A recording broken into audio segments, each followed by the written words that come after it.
Well, I know that must be some people's favourite record, Steve. Well, it's certainly one of mine. Thunder Road, Bruce Springsteen. I won't hear a bad word said against the boss. A lot of people dismiss him, as we said in the past, as being some kind of stadium rocker, but you can't listen to a song like that and not be moved. Surely, Carl. It's alright, yeah. Brilliant. A passionate man. Yeah. What? So, Carl. No, it's right. So, there's certain songs like that was alright. It didn't sound anything. If it wasn't Bruce Springsteen, if someone new came out sounding like that, I'd go, yeah, it's alright. Sure. Do you know what I mean? Yeah. You're a regular Simon Cowell, aren't you? I don't know if I like music as much as I used to now. That's what happens when you work in it, isn't it? Because Danny Minogue was on the telly in the week. Is it like when you work in a sweet factory and you don't nick the Mars bars after a couple of months? Yeah. Yeah. Danny Minogue was on the telly in the week, right? Yeah. And she was doing a medley. Yeah. Why do people do them?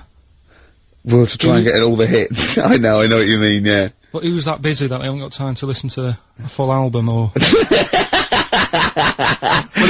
It's like a meal in pill form. Yeah. Well, I like most of Danny Minogue's hits, but I don't like the whole song. Yeah, exactly. So if you want to just like pop the best bits down, 30 seconds, put them all together, yeah. Well, I've got, a Stars on 45 record from the 70s. Do you remember those? Yeah. Stars on 45. But it's that, like you say, this one had it would be a snatch of Stevie Wonder, followed by the MASH theme, followed by Layla, just the intro. It was sort of, it's not music, it's just...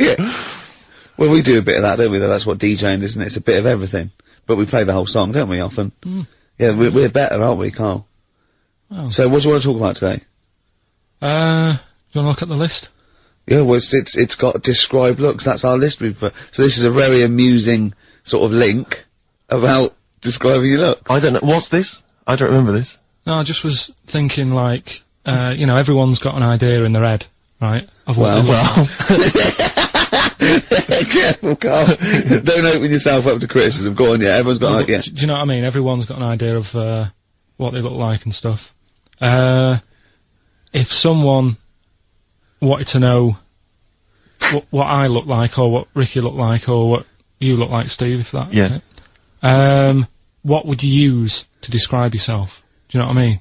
Words. Not really. I don't understand. What do you mean? Well, like, someone who doesn't know us, we've got to describe, and what's the game to hopefully get some sort of interpersonal language going, so you know they've got the same image as you, to a certain extent. I'm just thinking, if I was to meet Steve in a restaurant, yeah, right, nothing untoward going on, we're just hanging out. No, just having a chat, just having a normal night out. Yeah. Who's paying? Because, I mean, is it expensive? Go Dutch. I mean... Right, so, I say to you, I'll see you at 8, right, in this restaurant.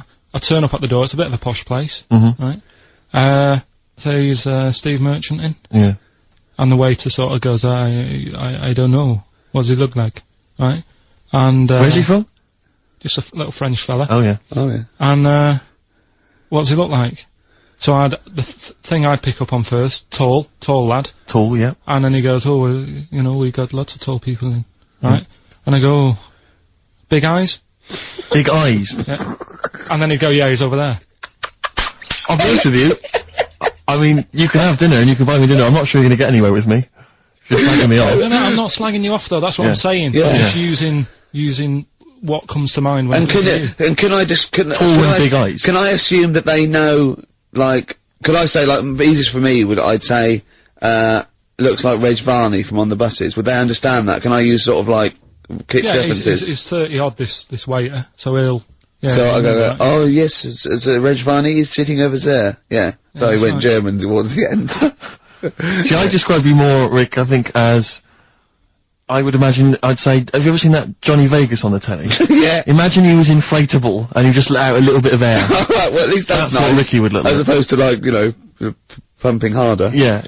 Okay, I'll describe, Carl I'd describe as, those little red monkeys that you see on wildlife programs, they're in the trees and they scream when they see a leopard or something. I think so. Shave that. Just shave one of those little red monkeys and put some sort of, old sort of Manchester gear on it, maybe. Yeah, you know what I mean? Yeah. An anorak and some baggy jeans.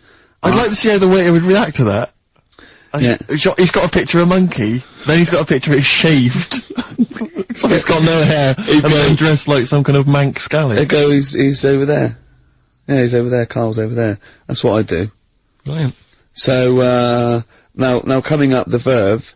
After that, an amusing link about gay handkerchiefs. Really? Looking forward to this.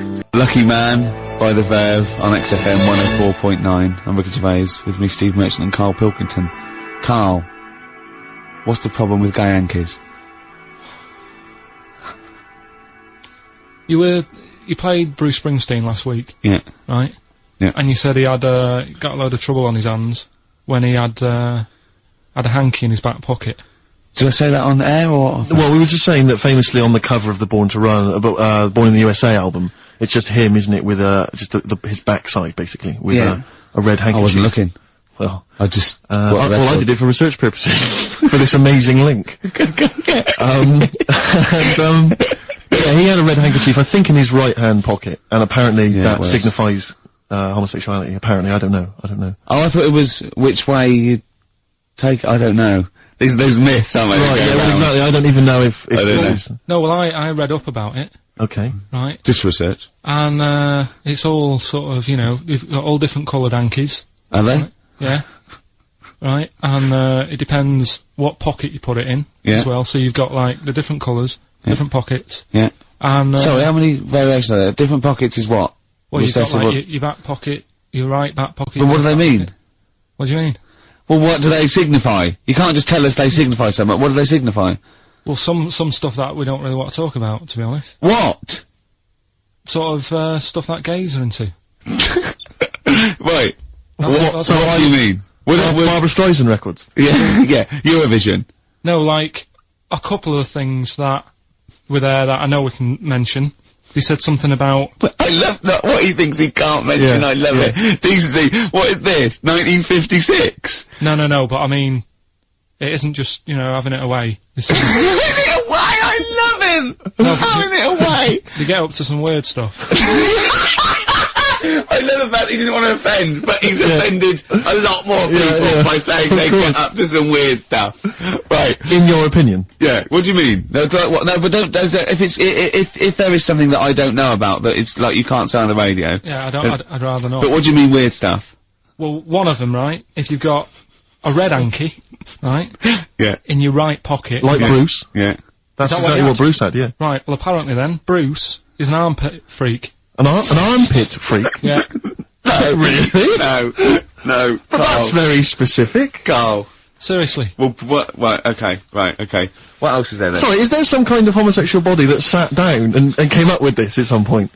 Well, you said this is getting crazy, you've got like a blue handkerchief in your top breast pocket, I don't know what that means, you need to sit down, there's some kind of summit, figure out what it means. Yeah. It's just that, you're not free from it either, so if you were to go in like a gay bar, which, you might do if you're straight anyway, because they're, good places, I think. Mm-hmm. Right? You can't actually go in there if you've got a cold, because every coloured hanky represents something. Right. So if I was to go in, had a bit of a sniffle, I could get into all sorts of trouble. Well, for that Marks and Spencer's white linen hanky, that means you like to be tied up and whipped. Yeah. There was another one, armpit freak we've covered. Armpit freak is done. We've covered. Armpit freak. I don't really know what that means. So, right, okay, yeah. But there was just one other thing, like a blue and white one, is if you're into sailors. To sailors? Yeah, if you have a little blue and white hanky, that's in your left pocket. Yeah. Right. Blue and white equals sailor. So I wanted to ask you something. But again, we've got to be careful here. You know when, you wouldn't leave the building that was on fire because, you were standing proud. Hang on, we need this, some people now don't know what you're talking about. Carl, you're on holiday. Yeah. On holiday in Tenerife, right? Yeah. You'd had a moment of intimacy with your girlfriend. Yeah. A knock on the door, you had to stop and get up. And you peeked around the door, it was a fireman saying get out, but you didn't want to leave because you had a, it was a little, But what I don't understand is you maintained that while looking at a Spanish man dressed as a fireman. Yeah. Is that true? Is that the fact? You maintained, I'd say, you maintained arousal whilst looking at a gentleman dressed as a fireman. No, these are the facts, and they are undisputed. What, did you maintain? I'm not a machine though, do you know what I mean? I can't turn it on, turn it off. Right? But you were talking, I just thought, talking to a fireman, you'd have probably lost it. I don't know, but you didn't. No, but the other thing was, I mean, I was talking to Suzanne about it again, right? Yeah. She said, what are you talking about that for? Right? I said, oh, it just cropped up, right? Yeah. And, the dilemma was, you see, I wanted to try and make sure that it was a proper fire because that was the last condom we had, right? So it would have ruined the night. So I didn't want to like, it was like, you know, well, what's going on? Is it, do we need to get out? Yeah. Is it a proper fire? Yeah. And you, and talking to this man in uniform, what did he look like? Was he good looking? Did he look like Ricky Martin, say? Was he good looking? Was he good looking in his uniform? I can't remember. Can't remember. Did he have a moustache? Better play a record, haven't we? Is this bringing it back? What? You look uncomfortable. What? Did you just switch this on with your hand? The Flaming Lips, and that's Fight Test. Lips and test. Lips Test. On M. We were talking there about homosexual people, and I'm sure we'll move on to other topics. But I just mentioned, I was talking to a friend of mine in the week, Rufus, and he overheard, he pieced together you know, sometimes if you overhear a conversation, you can piece together what's going on. Yeah. You know, and, it sort of transpired from what you could make out, that one gay guy had just realised, or just found out, that his gay boyfriend had, maybe been having an affair, and was on the phone, and had called this person, the third party. The other one was crying, wasn't it? The other one was crying, in tears. Obviously they just had a big argument about it. And all he heard on the phone was the guy saying, in a very kind of earnest tones, I'm gonna do everything in my power to destroy you. Well, I just like to think what that was. What was he, you know? No more guest list to GAY. GAY. I am going to, slash your diesel jeans with a pair of scissors. Oh. What if they're listening now? I know, I mean, it's probably an emotional time for them. Yeah, but they probably don't think we're talking about them. No, not those. It's probably happened quite a lot this week. Well, possibly. I do know quite a lot of, gay people, Mm-hmm. right? But they do jump about when it comes to partners. Right. Carl. No, Lee. Freedom of speech. Yeah. Let the man speak. No, I'm not saying that's a bad thing. I mean, it's quite, you know, they don't, you know, if they get bored, they move on that. Which is fair enough, but they do, How have you pieced this together? And they go out late, don't they? Well, we've covered that, haven't we? We've done that. Yeah. How have you, so you... Do you know how we covered that? His favourite record is Killing a Georgie. And he went, at the end of the record, he went, see, but how late was it? Yeah. If he'd have been sort of going out at a decent time, that wouldn't have happened. Or, Do you know what I mean, Steve, though? They're always getting ready to go out at 1:30 in the morning. You're asking for trouble. yes. Incidentally, I should just point out that, Oh dear. that, we've had an email, I've lost it here now, but anyway, it was one of our listeners saying that we've slightly embarrassed ourselves because, of course, Bruce Springsteen on the cover of Born in the USA doesn't actually have a handkerchief in his back pocket, it's actually a red baseball cap.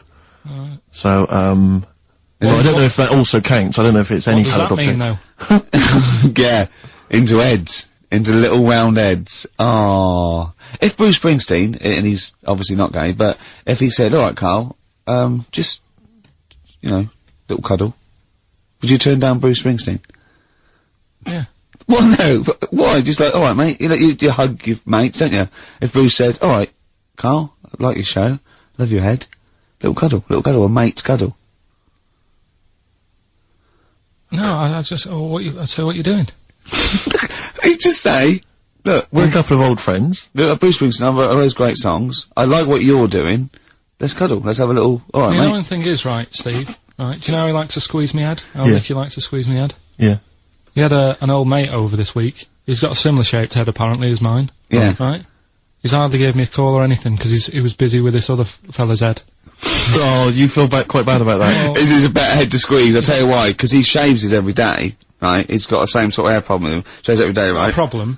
No, I know, and it's because he's had it several times, like, Carl's is sort of come through a bit long at the side sometimes, it looks a bit unkempt towards the end of the week. I've seen there's a couple of little pimples under there.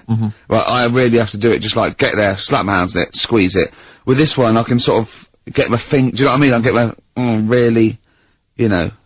You're like a gay, the way you jump about from head to head. That's my record. You like a gay? Just saying. Right, still coming up then. What have we got coming up? We got Rockbusters. Oh, has any monkey news this week? It's been a problem. Why? It's not much has been going on this week. What, in the monkey world? In the monkey world. I don't know if they've caught on to the fact that they're getting coverage. They're keeping their behaviour hush-hush. Be a bit careful, but I found something. Have you got Rockbusters? It's your last chance, don't forget. Is it good, these? Got Rockbusters, got some good prizes. Steve will look at them in a bit. Yeah. Cheeky Freak of the Week. Oh. Have you got a Cheeky Freak of the Week? Got that. Got that. So what deformity is it this week that you're ridiculing? Well, keep listening. Out of Time by Blur on XFM 104.9. Alright, Carl, what are you thinking? Just thinking that stuff. You're an enigma, aren't you? Yeah. Oh, we just say hello to, we've got an American listener apparently, Karen.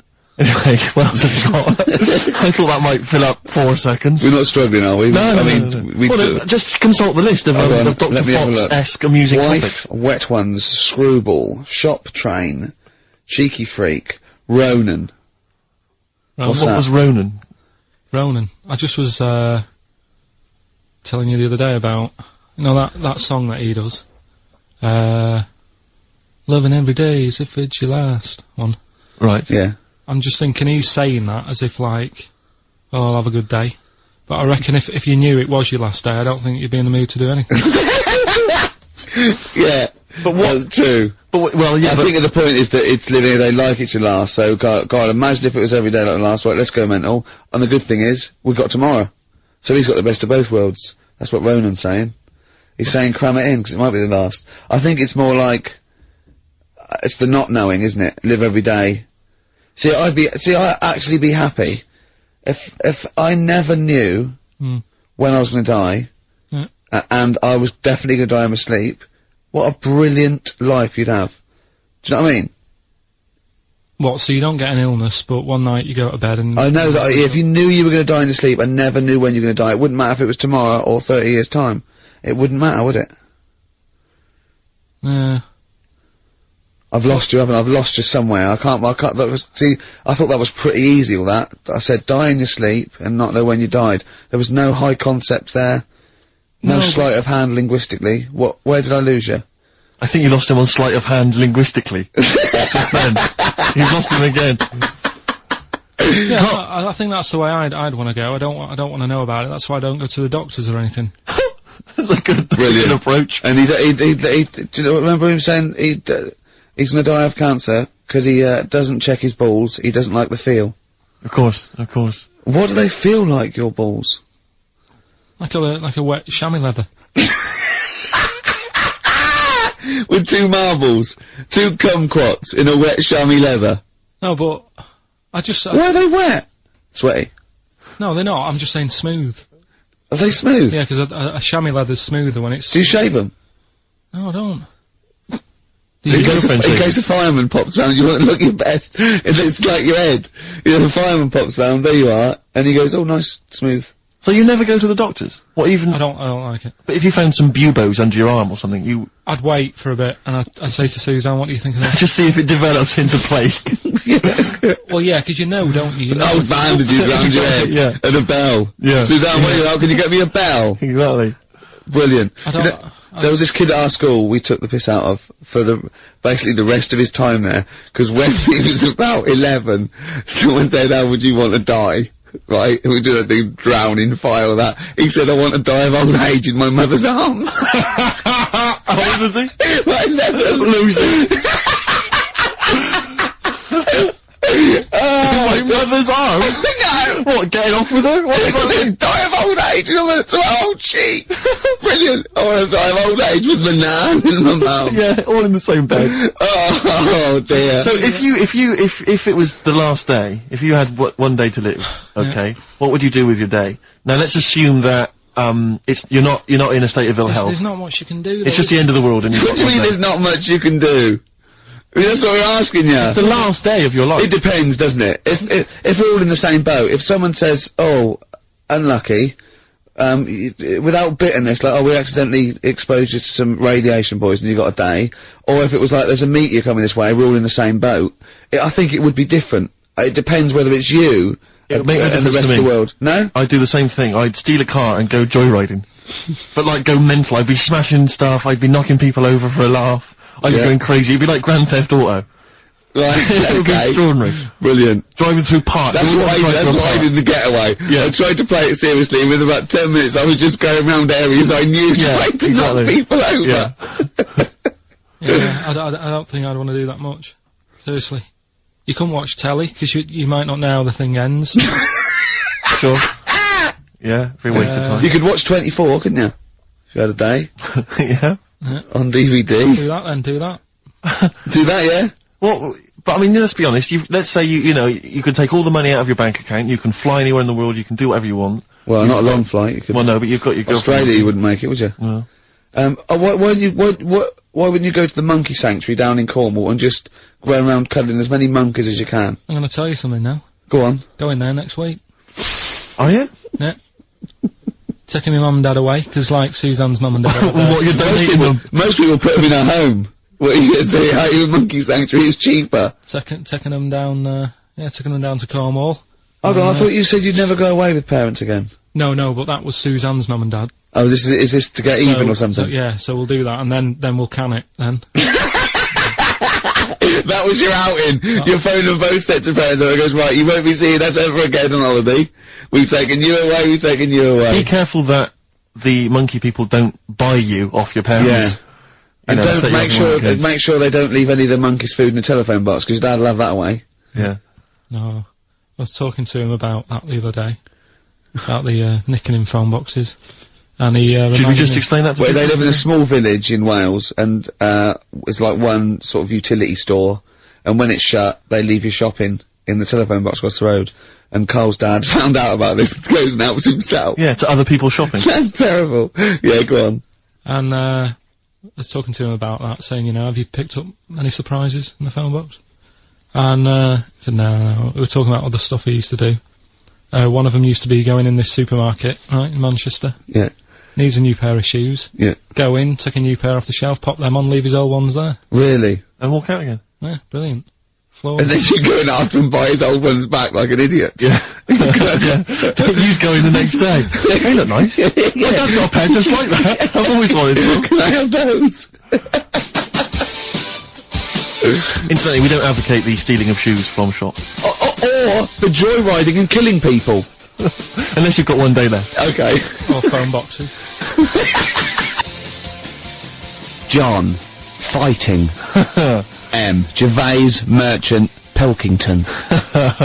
Rockbusters. Oh, brilliant. Is there a jingle for Rockbusters? I don't think there's ever been one, is there? No. Could you come up with one quickly? Oh! Rockbusters! Brilliant. Alright. Well, the prizes this week, there's not many. I have to say, Carl's not sourced many, but what he's got are actually, good quality. Well, I'm trying to instill in him that it's, you know, quality, not quantity. Absolutely. As opposed to, like, 15 copies of, you know, Fools and Horses Christmas Special with a giveaway 3-wheeler yeah. car, and, Primal Scream's greatest hits on 11 CDs. Yeah. Not Primal Scream, in Spiral Carpets. Oh, that was it, yeah. Spiral Carpets. Anyway, yeah, we've got, this new Kiss FM hip-hop classics compilation, which has got some really good stuff on there. New stuff from the likes of, you know, Outkast and the Wu-Tang, but some old classics from Public Enemy, and of course, LL Cool J's Mama Said Knock You Out. It's one that's worth having alone. For that track. Yeah.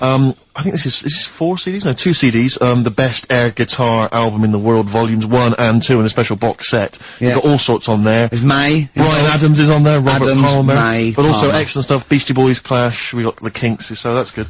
Abigail's Party, the DVD thing with Alison Steadman. I know you're quite a fan of that, aren't you, Rick? Yeah, it's good. It's good. Which is, from many years ago, if you've not seen it, it's good. This, later with Jules Holland DVD, it's got, live performances from PJ Harvey, the Cardigans, Rollins. But he is playing Boogie Woogie over their tracks. I would hope so. Okay, good. And also, is this the new album from The Thrills? Yeah, it Is is. it the album? Yeah. Yeah, so that's a little, Wow. Is that exclusive? It's not even out yet, is it? Oh, no, not even out. Not even out. Well, that's the sort of things that Carl can come up with if pushed. It's all about the game, though. It's all about the game. The prizes are just for fun. It's all about the playing the game. Let's see what Carl's come up with this week. This is his last chance. If I ever hear anything like new odour again, that's the end. They did get it though, didn't they? So they're working out. They will do it. Just let's have the jingle again. Alright.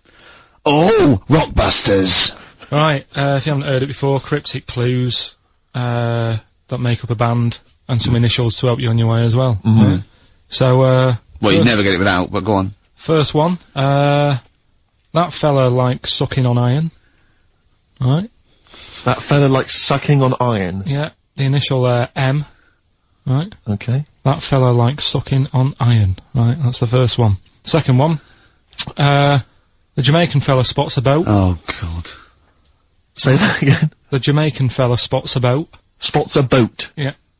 Right. The Jamaican fella spots a boat. Yeah, that's right, yeah. Alright. Initial D. D.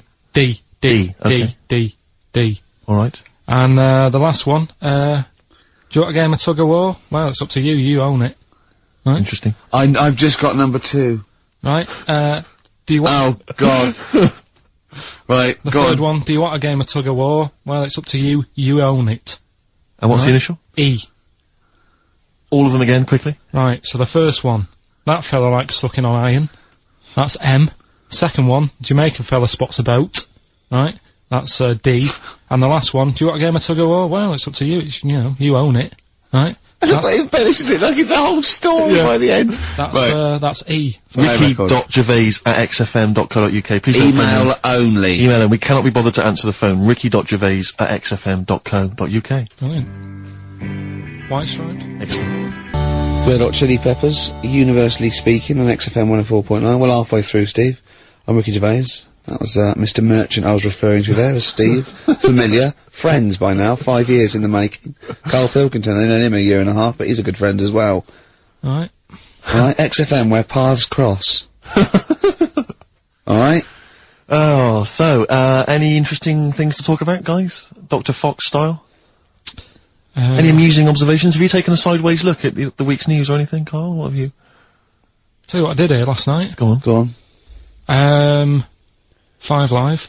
They do like a review of what's gone on in the week. When we've been busy in the week, I haven't always got time to follow what's going on. In the world, sure. Someone's made a chicken with teeth. For what reason? Dunno, 'cause they can. Just 'cause they can. And like they So it chooses food. Yeah. They had a few guests saying, well, you know, where will it all end? So you sure you weren't watching a Wallace and Gromit video? No, seriously, right? It's they're doing it. They're a chicken with teeth. Why would they spend millions researching? What do you mean they've got a chicken with teeth? What do you mean there's a chicken with teeth? Sounds mad, doesn't it? What are you talking about, Carl? That's what they've done. Do you know, like... Why? I don't know. They're just messing with science and that, and that's what the people were saying. Why are you doing that? Do you know what I mean? Where will it start? What's the next thing? They did the sheep. They did the cloning. Right? The rat with an ear on its back. Did that. Can hear a mouse, cat coming, can't it? What else were they talking about? They were talking about that sheep again, that cloning one. Yeah, Dolly the sheep. Do you think it's that clever? They do all look the same anyway. What's it got to do with its cleverness? Being cloned. Being cloned, is it, do you think that's a good thing? He doesn't think it's that impressive because they look the same anyway. Right. They could have just put any sheep in there and go, look, they're the same. Yeah. Brilliant. So there was a programme, people were talking about... What are you talking about, a chicken with teeth? It was the latest news. It was like all about the war and that, and I was like, yeah. And then it said chicken with teeth. I said, hang on. Your ears perked up. Yeah, you didn't hear anything about the war, did you? That was like, they might have been speaking French, or just like whistles. And now, story about a chicken with teeth. Yeah. I know. You stop washing up there. Maybe someone can let us know, you know. Oh, God, don't open the floodgates. No, but I'm just saying I don't know the full thing. They just... Of course you don't. Surprise. They just touched on it. Yeah. Anyway, other stuff I did do proper research on in the week. Go on. Having testicles done. Having your testicles done? Yeah. What does that mean? Same magazine that was doing the hanky coverage. Letting you know what all that's about. Sounds like a great magazine. How can we get him as a pundit on these news shows like Newsnight? Do you know what I mean? Sky News. On there, wouldn't he? Just on there, just ask him what they think. Wouldn't that be amazing? Is there a producer out there that would take a chance on Pilkington? It's Pilkington, Raggy Omar, Ian Hislop, and a panel of people, and they just ask people. Yeah. Yeah. So you can have your testicles made bigger. Why would you want to do that? Well, that's what I was asking.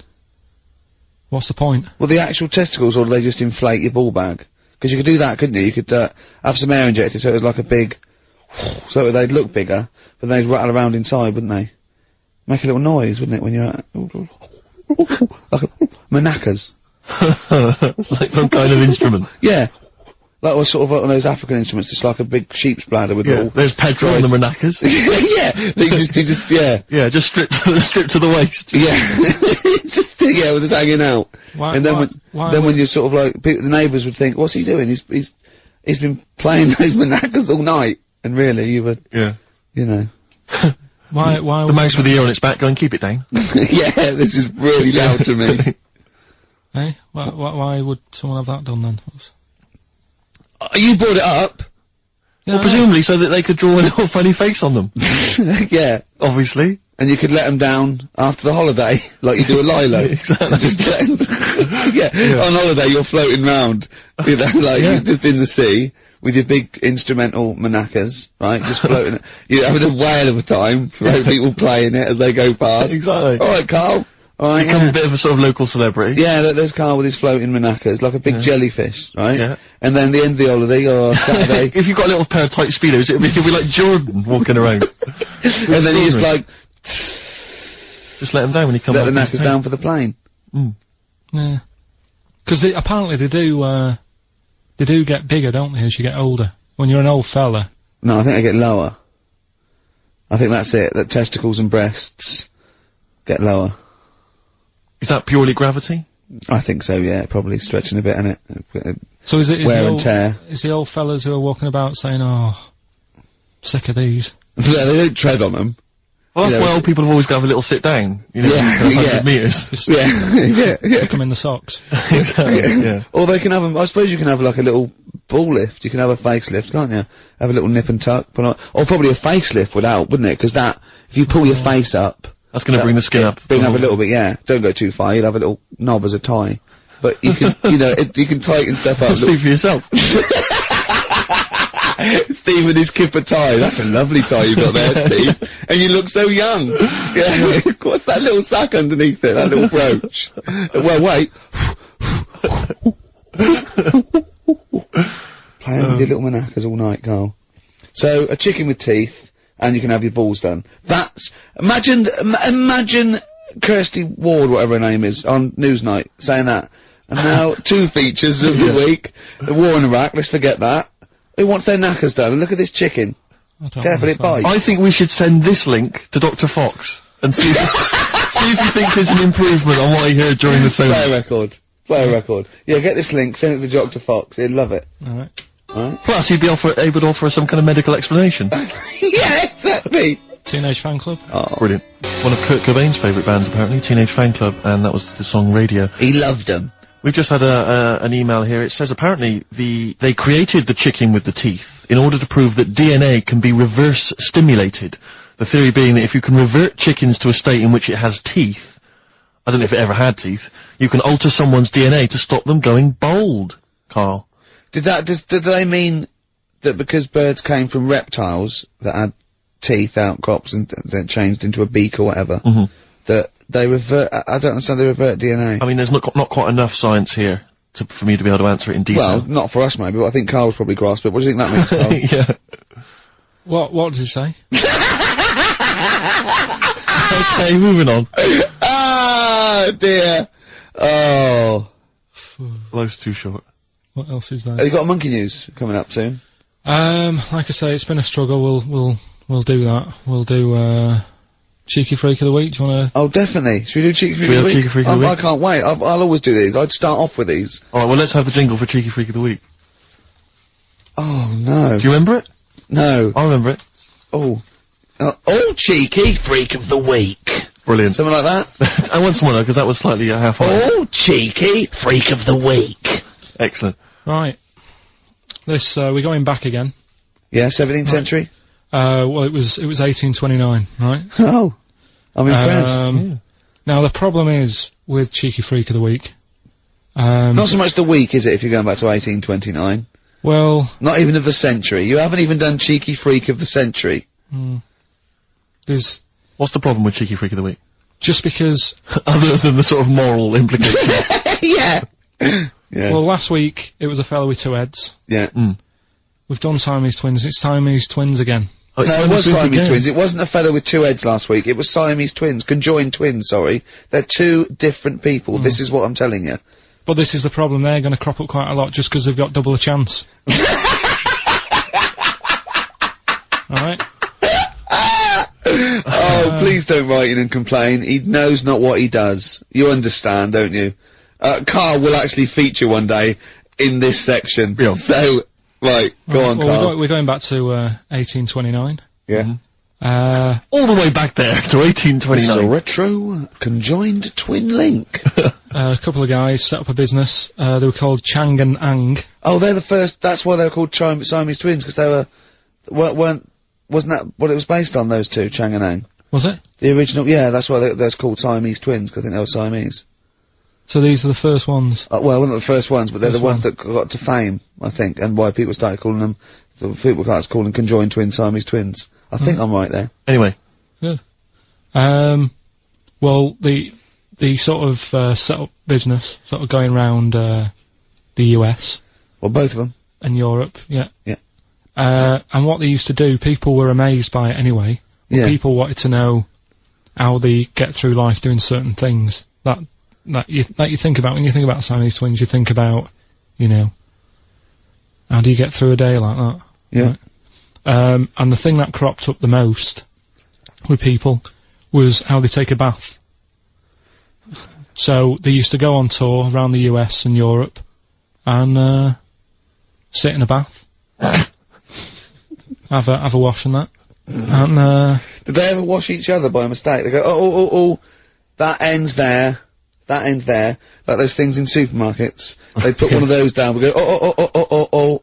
What do you mean? Put that there. What do you mean? You know the things on the conveyor belt? The little dividers. Yeah. They wind me up, those dividers. Sorry, I was just a complete tangent, but for some reason, it's my own psychosis, but I get so annoyed if I'm in a supermarket, I've got my shopping, I'm just about to get served, and you can always see there are certain people who stand behind you getting edgy, itchy, worried that I'm not going to put the divider down to separate my shopping from theirs. It's like they're terrified that I'm somehow going to deliberately pay for their shopping. Sneak in their onion. Yeah. Oh, I didn't get an onion, I'll have that. And it's just, but what annoys me is it's not so much that, obviously it's a practical thing, it's the fact that they get a little bit edgy. You can actually see, certainly kind of, dare I say it, certain breed of woman and a certain breed of fella will, just get a little bit itchy, a little bit edgy, and they just look at you can just see them sweating, especially if they can't reach. I just lean over and do it myself. Well, I know, but it's the thing is that it's like they almost feel that they ought to wait for me to do it, as though somehow it's my obligation. And it just for some reason, I know it's ludicrous, but it really annoys me, and I actually deliberately don't put the divider down just to see them sweat. I like the way that they're actually quite well made. There's some that are brass with like a felt bottom. Yeah. Like you really care. Like a twig would do, wouldn't it? Exactly. You know what I mean? But, I just leave a slight gap. And then when it gets to when the woman's putting it through the till or the guy, I just say, that's my stuff. Do you ever look at other people shopping and go, oh, I should have got that? Often. Oh, yeah. That's annoying. I'll tell you what it is, it's the same thing, and again, it's my psychosis. When people, if you're on a bus or a train, and we're pulling into the stop, but there's a good, kind of 35 seconds before we're actually going to come to a halt, they leap up, and they're straight by the door. Yeah. But it's this fear that they're going to miss out. Oh my god, what if I fell over now and broke my ankle? I'd never get out. To be fair, I've never had that commuter's worry. I've never commuted, but every second counts, doesn't it? Because you miss a train, it can make a difference of half an hour. So that's why commuters literally run to get their connections. But the thing is that with a bus, there's often there'll be people who are sat right next to the exit, will get up and stand up for a while, waiting to get out. It just, again, I'm not saying it's not, it makes perfect sense to them. It's my psychosis. They're gonna be mowed down in the streets. They will just be a few You're gonna be in a lovely Chrysler. Exactly. Yeah. Well, I will be going straight through a branch of Waitrose. Yeah. Taking people out in the So, we do not condone going through Waitrose in a Chrysler. In a car.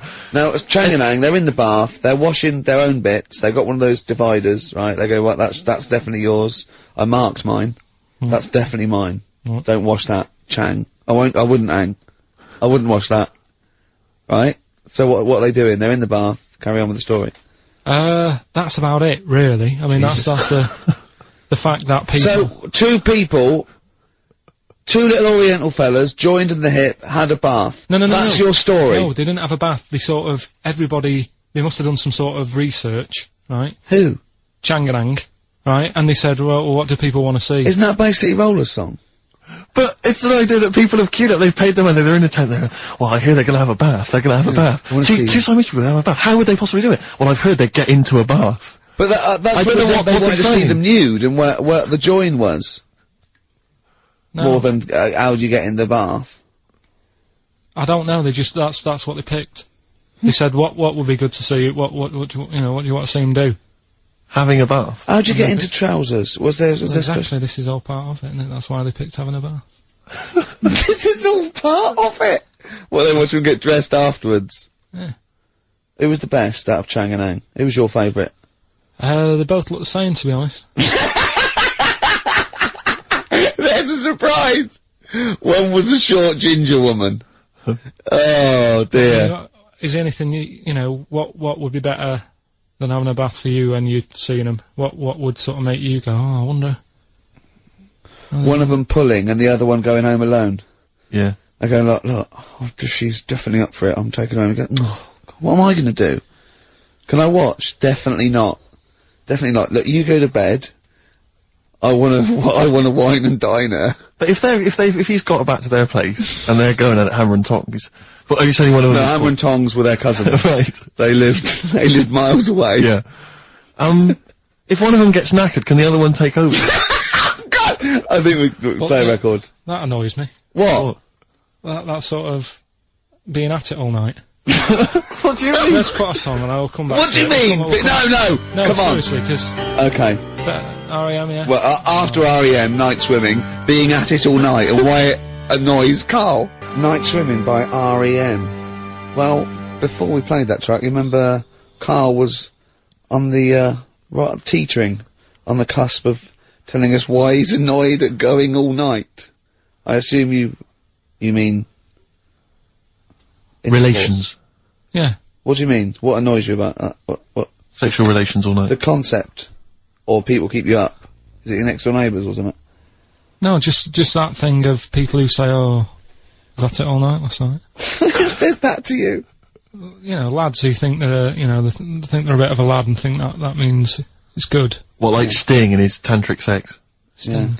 Yeah. Well, to be fair, it goes for 8 hours, but only 3 minutes of that is going for it. The other sort of, 7 and a bit is sort of laying next to each other, isn't it? Right. Or sometimes in a different room. Yeah. Yeah. Is that why it's called Sting?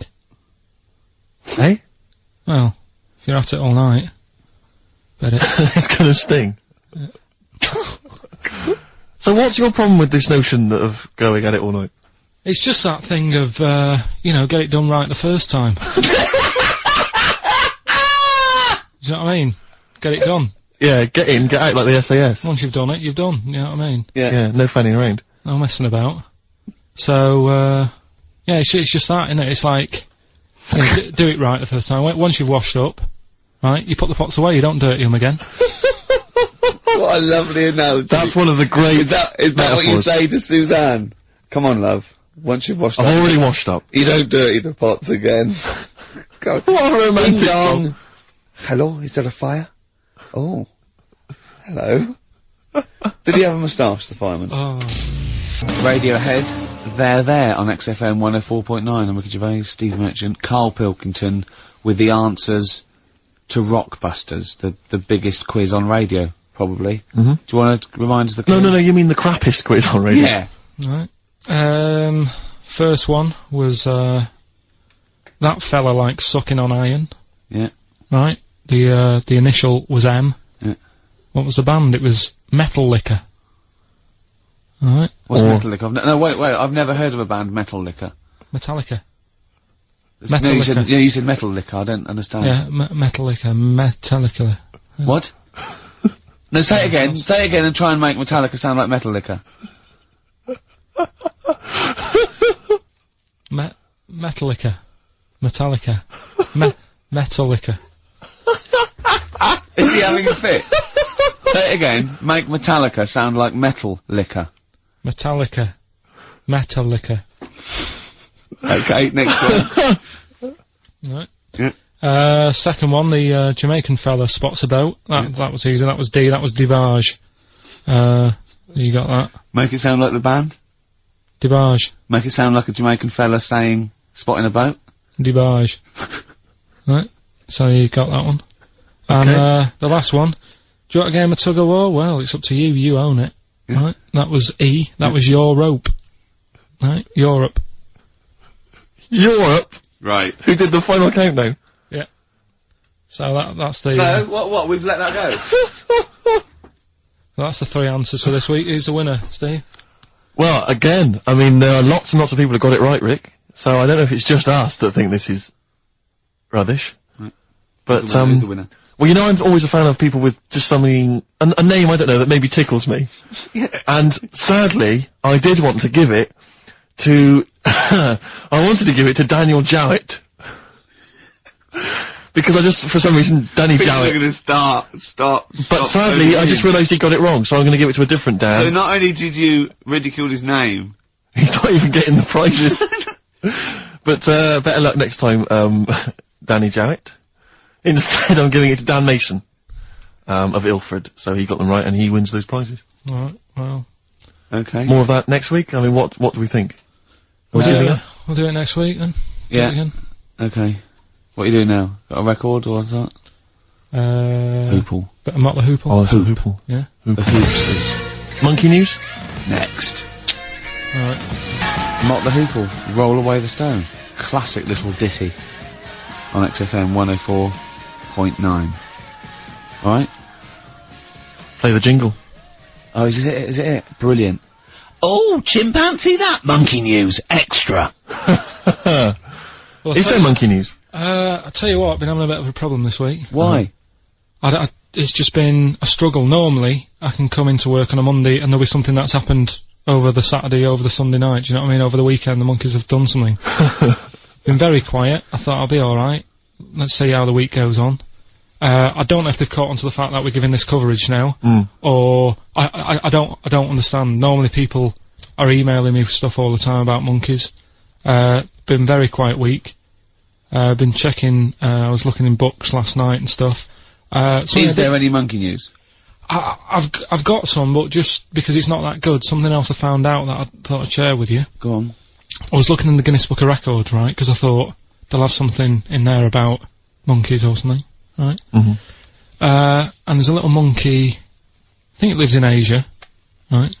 There's loads of them live in Asia. Might just be travelling, but yeah. And something I found out. I don't know if they've got it right, and that's why I want to bring it up. Apparently, it's the mammal, right? That's got sort of the pointiest eyes that pop out of their head. Steve.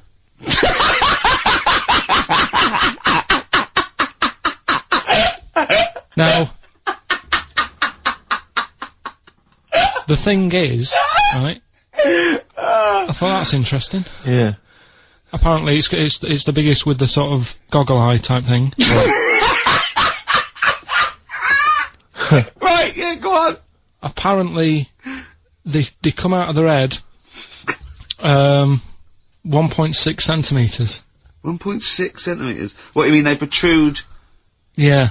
They protrude from the head at 1.6. Okay. What? How long? Have you got a ruler, Rick? 1.6. He's having a go. I'll tell you, I'd be a little bit annoyed if the monkeys beat me. Well, I don't think it has. That's what I'm hoping. Is there anything we can... I mean, what's 1.6? Oh, can you... It's about... Drop your trousers. It's, about 3/4 of an inch. What do you think? I don't know. Have they got it right, or what? Maybe I should come down to Monkey World with you next week. So anyway, so that's not the monkey news, that's just something that cropped up and... Sure. I do know once, when we were playing pool in the office, I think Lucy was your partner. Yeah. It was me and Ash versus you and Lucy. And, you were having trouble because his glasses kept slipping down. So Lucy pushed his glasses up his nose, but the glasses touched his eye. Do you remember that? Yeah.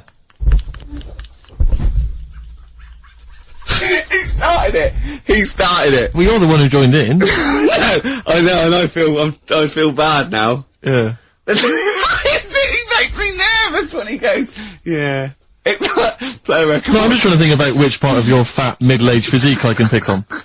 The tits would be a good Yeah, start. yeah. Oh, the belly. Sure. Oh, what do you think of that? Oh, that's, what is that? Play a record. Was that monkey news for this week? Have we not got any other monkey news? Well, it's just, it hasn't been that good. I mean, the one that I found out here, because we've covered so much in the monkey world, right? The fact that we've done a monkey that was a sort of half man, we've done a monkey that got a decent job in a train station. Can you think of any of the other? Well, that's just some of the great monkey news from the past. That's what I mean. So that's what you got to compete with. So even though this is quite amazing, just tell us. Another monkey's got married. Oh, not another monkey getting married. What do you mean? It's got another one. You know, it was knocking about with some woman monkey for a bit. A woman monkey. They decided to, you know, get married. Yeah. They did. What do you mean they decided to get married? Was it pressure from her parents? They had a good do, and Good do! I love the spread!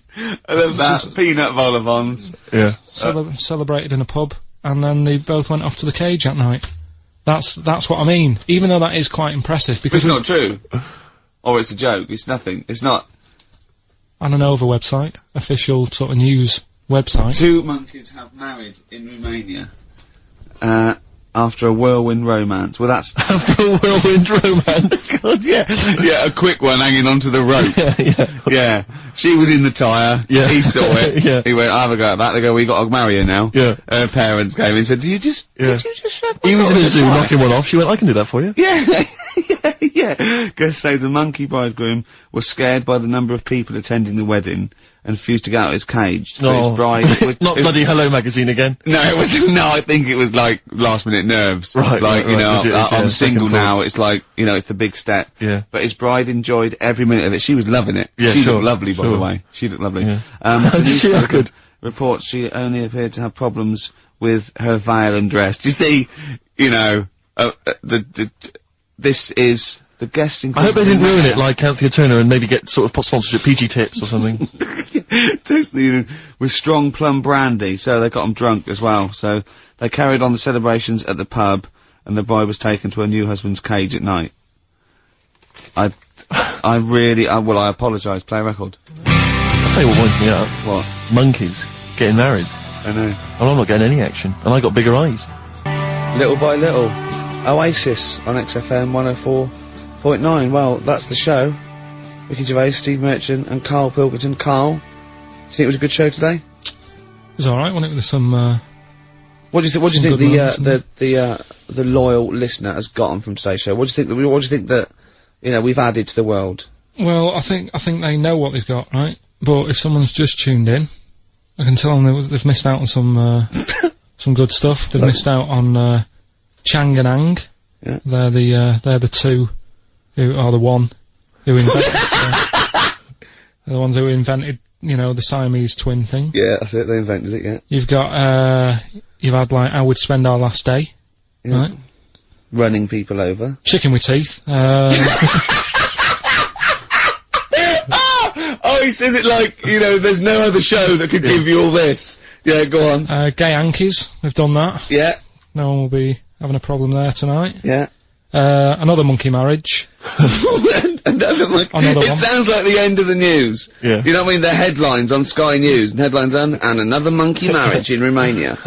If you've thought about having your testicles bigger, Yeah, we've sort of covered that. yeah. And the monkey that had big eyes. Yeah. If it's listening, you know, its position might not be safe in the Guinness Book of Records. If, And of course, Karl stays hard by looking at firemen. Indeed, we've also learnt that. well, that's not That's not true. Well, you did. Yeah. All we know is that you saw a fireman and nothing, see, it didn't seem to affect your, erection. We avoided saying erection In fact, for 2 hours. if anything, it prolonged it, from what we can We've tell. avoided saying erection for 2 hours, and then he just you know. Healthy young man. Yeah. So, Yeah, no, sure, I'm sure he was. I'm sure he was, but... Fireman, keep Carl hard. right. You asked me to Keep dinner, listening. you brought me stuff. Amy Mann to end with. What do I make See you next week. The darkness growing on me on XFM 104.9. Oh, it's all going well already, isn't it? The microphones fell apart. Carl's shouting because he got headphones on. His music's turned up too late. Canfield level. God, it got pre-out. Look at him giggling. Look at him. Look at him laughing. That's so funny because I got a letter here from who was it from? Mike Heel, who sent me a little picture of a little Japanese fella from a film who said looks like me, and he does a little bit. But he says, please can you make Carl laugh? I've never heard him utter as much as a snigger, and I'm worried he may have a genetic disorder. Well, I mean, he has got a genetic disorder, obviously. But, he was giggling then. I hope, people heard you then. Look at his little face. It was a joy. Oh, I love the things that make him happy. But I love the fact just before the microphone came up and just before the record finished, he had his headphones on, the music was too loud and he was just shouting, Bauhaus is not working! Bauhaus is not working! I have to play something else! I went and found Ziggy Stardust by Bauhaus and he said, why isn't it working? Look at him giggling! Look, he's lost it! Is he going away? Are you on drugs, Carl? What have you done? He's tickled. Look at his little... he looks like one of those shaved monkeys. Look at his little... oh my god, I've never seen a forehead glow. I know, it's extraordinary. Oh. And he's got that red shirt on as well, so the whole of him is just a big glowing... Carl, what are you trying? What are you putting in? I'm gonna see if I can get this to work. Go on then. Hang on. Brilliant radio. I hope Dr. Fox is listening because I think he's eating his words right now, Steve. Right, I think I've done it. Right. Well done. That's excellent. Right, what Let's we play doing? Bauhaus now and let's try and compose ourselves. This is Ziggy Stardust by Bauhaus. Well, it worked. That worked, didn't it? So you panic over. Calm now. You're on holiday soon, aren't you? Yeah. You got to go off early. Well, about How many holidays have you had? Because I only ever have time off when I'm working, like doing another job, like, you know, filming or something. But you seem to have a lot of holidays, just like, and you were sick as well. You were just like, because you had wet trousers, which is a little bit. Do you not care about the job? I mean, I've got to ask because, you know what I mean, if I was in charge, I'd worry about your motivation or, because yesterday we were trying to work out what you enjoyed doing, and we got to, Manchester United and moaning. And that is the two we came up with. I don't know where you get the moaning thing You're from. always whinging. About what? Everything. When did I last have a moan? Just before we came on air. Right, and why was that? I don't know, I can't remember. Because we were in good mood, me and Rick. I'll tell you why. Go on. Because you brought a song in at 10 to 1. Yeah. With a load of effing and jeffing in it. Yeah. And saying, can you edit this? Yeah. Yeah. But that's your job. You could have brought it in yesterday. No, I couldn't. Why not? I hadn't thought of it. But why are you whinging? That's your job. And I didn't come in 10 minutes before. It was a good 20 minutes before. It just took you ages because you were whinging and moaning to even get started. I'm not being dragged into this. You are always... I'm on my holiday now. Well, not yet. No, you're not on yet. You're still working. Well, that's what's funny. This isn't even work, right? And yet it should be. Compared to what I do in the week, this is a doddle. Well, that's because you're not putting any effort in, clearly. Where are you going anyway? Where are you heading? Cornwall. Yeah? What's happening down there? Well, there's a monkey world. You're excited about that? We're going to see that. Probably go twice to that. Yeah. Whilst I'm down there. How long are you in for? The whole week? Yeah. Yeah. So, This is with your parents, isn't it? yeah. Taking them out. Your father, what do you think your father will be up to? What's he going to be nicking on this holiday? Well, Tin. There's a lot of tin in Cornwall. He's, since they've shut the mines. He's just called Suzanne, said they've got there, said it's a nice little place. Mm-hmm. There'll be no towels when you get there. So what are you gonna do? What are you gonna do? Just gonna chill out and sort of like go to the pub and stuff? Yeah, like I say, I mean, all I've got planned is probably probably Tuesday and Thursday at Monkey World. What about Wednesday? What do you think of Wednesday? Just wandering around? Just sort of think about, you know... King Arthur and that. Where he was down there, wasn't he? I don't know, but I'll tell Where you are you going? something. What town? I don't know. I don't know where it is. Suzanne sorted it out. Yeah, she sorted it out. I heard you on the phone to her saying, well, pack 2 pairs. Poor woman. She's packing your bags for you. Yeah. Right. But, You'd spend more time at home if Steve didn't come in at 10-2 with a rap record with, like, obscenities all over it. yeah, well, we'll play that next week. Well, you didn't even get the job done, that's the thing. We can't even play it because you didn't get finishing time. I tell you what, that Method Man, if he doesn't stop effing and jeffing, it's the end of his career.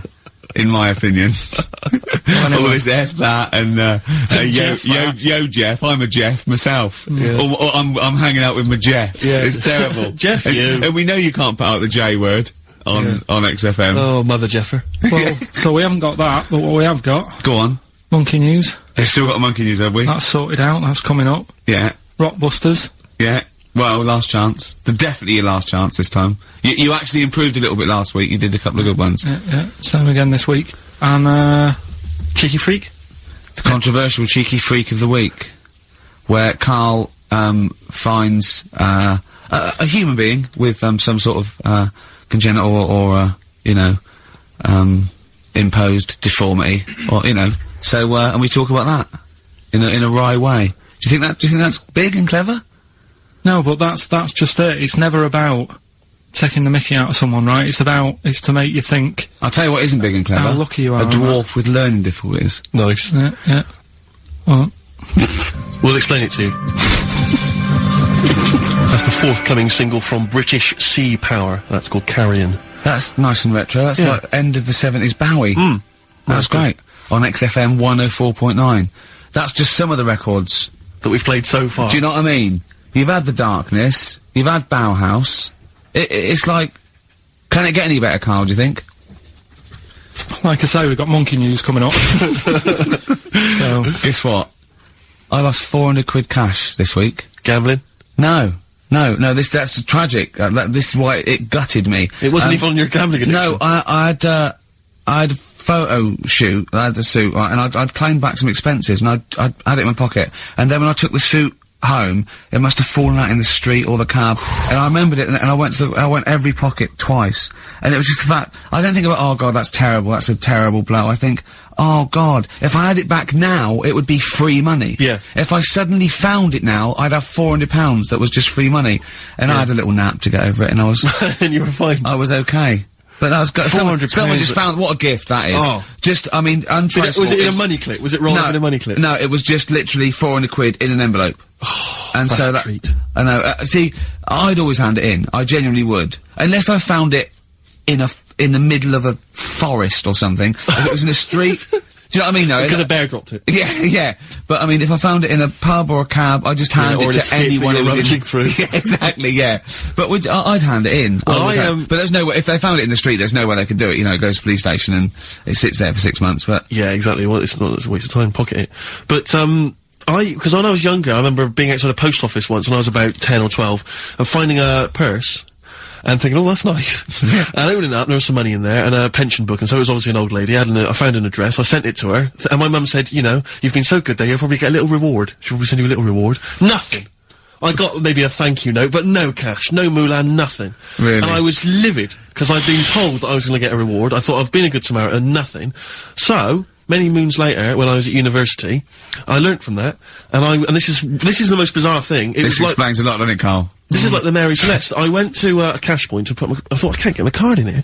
And I realised there was already somebody's card in the machine. They put the code in, but then they just disappeared. They'd been kidnapped or something. So it was just there, waiting, sitting, said, what do you want to do? And it gave you a number of options. I thought, interesting. Steal or go to heaven? Yeah, exactly. He went, oh dear, Yeah.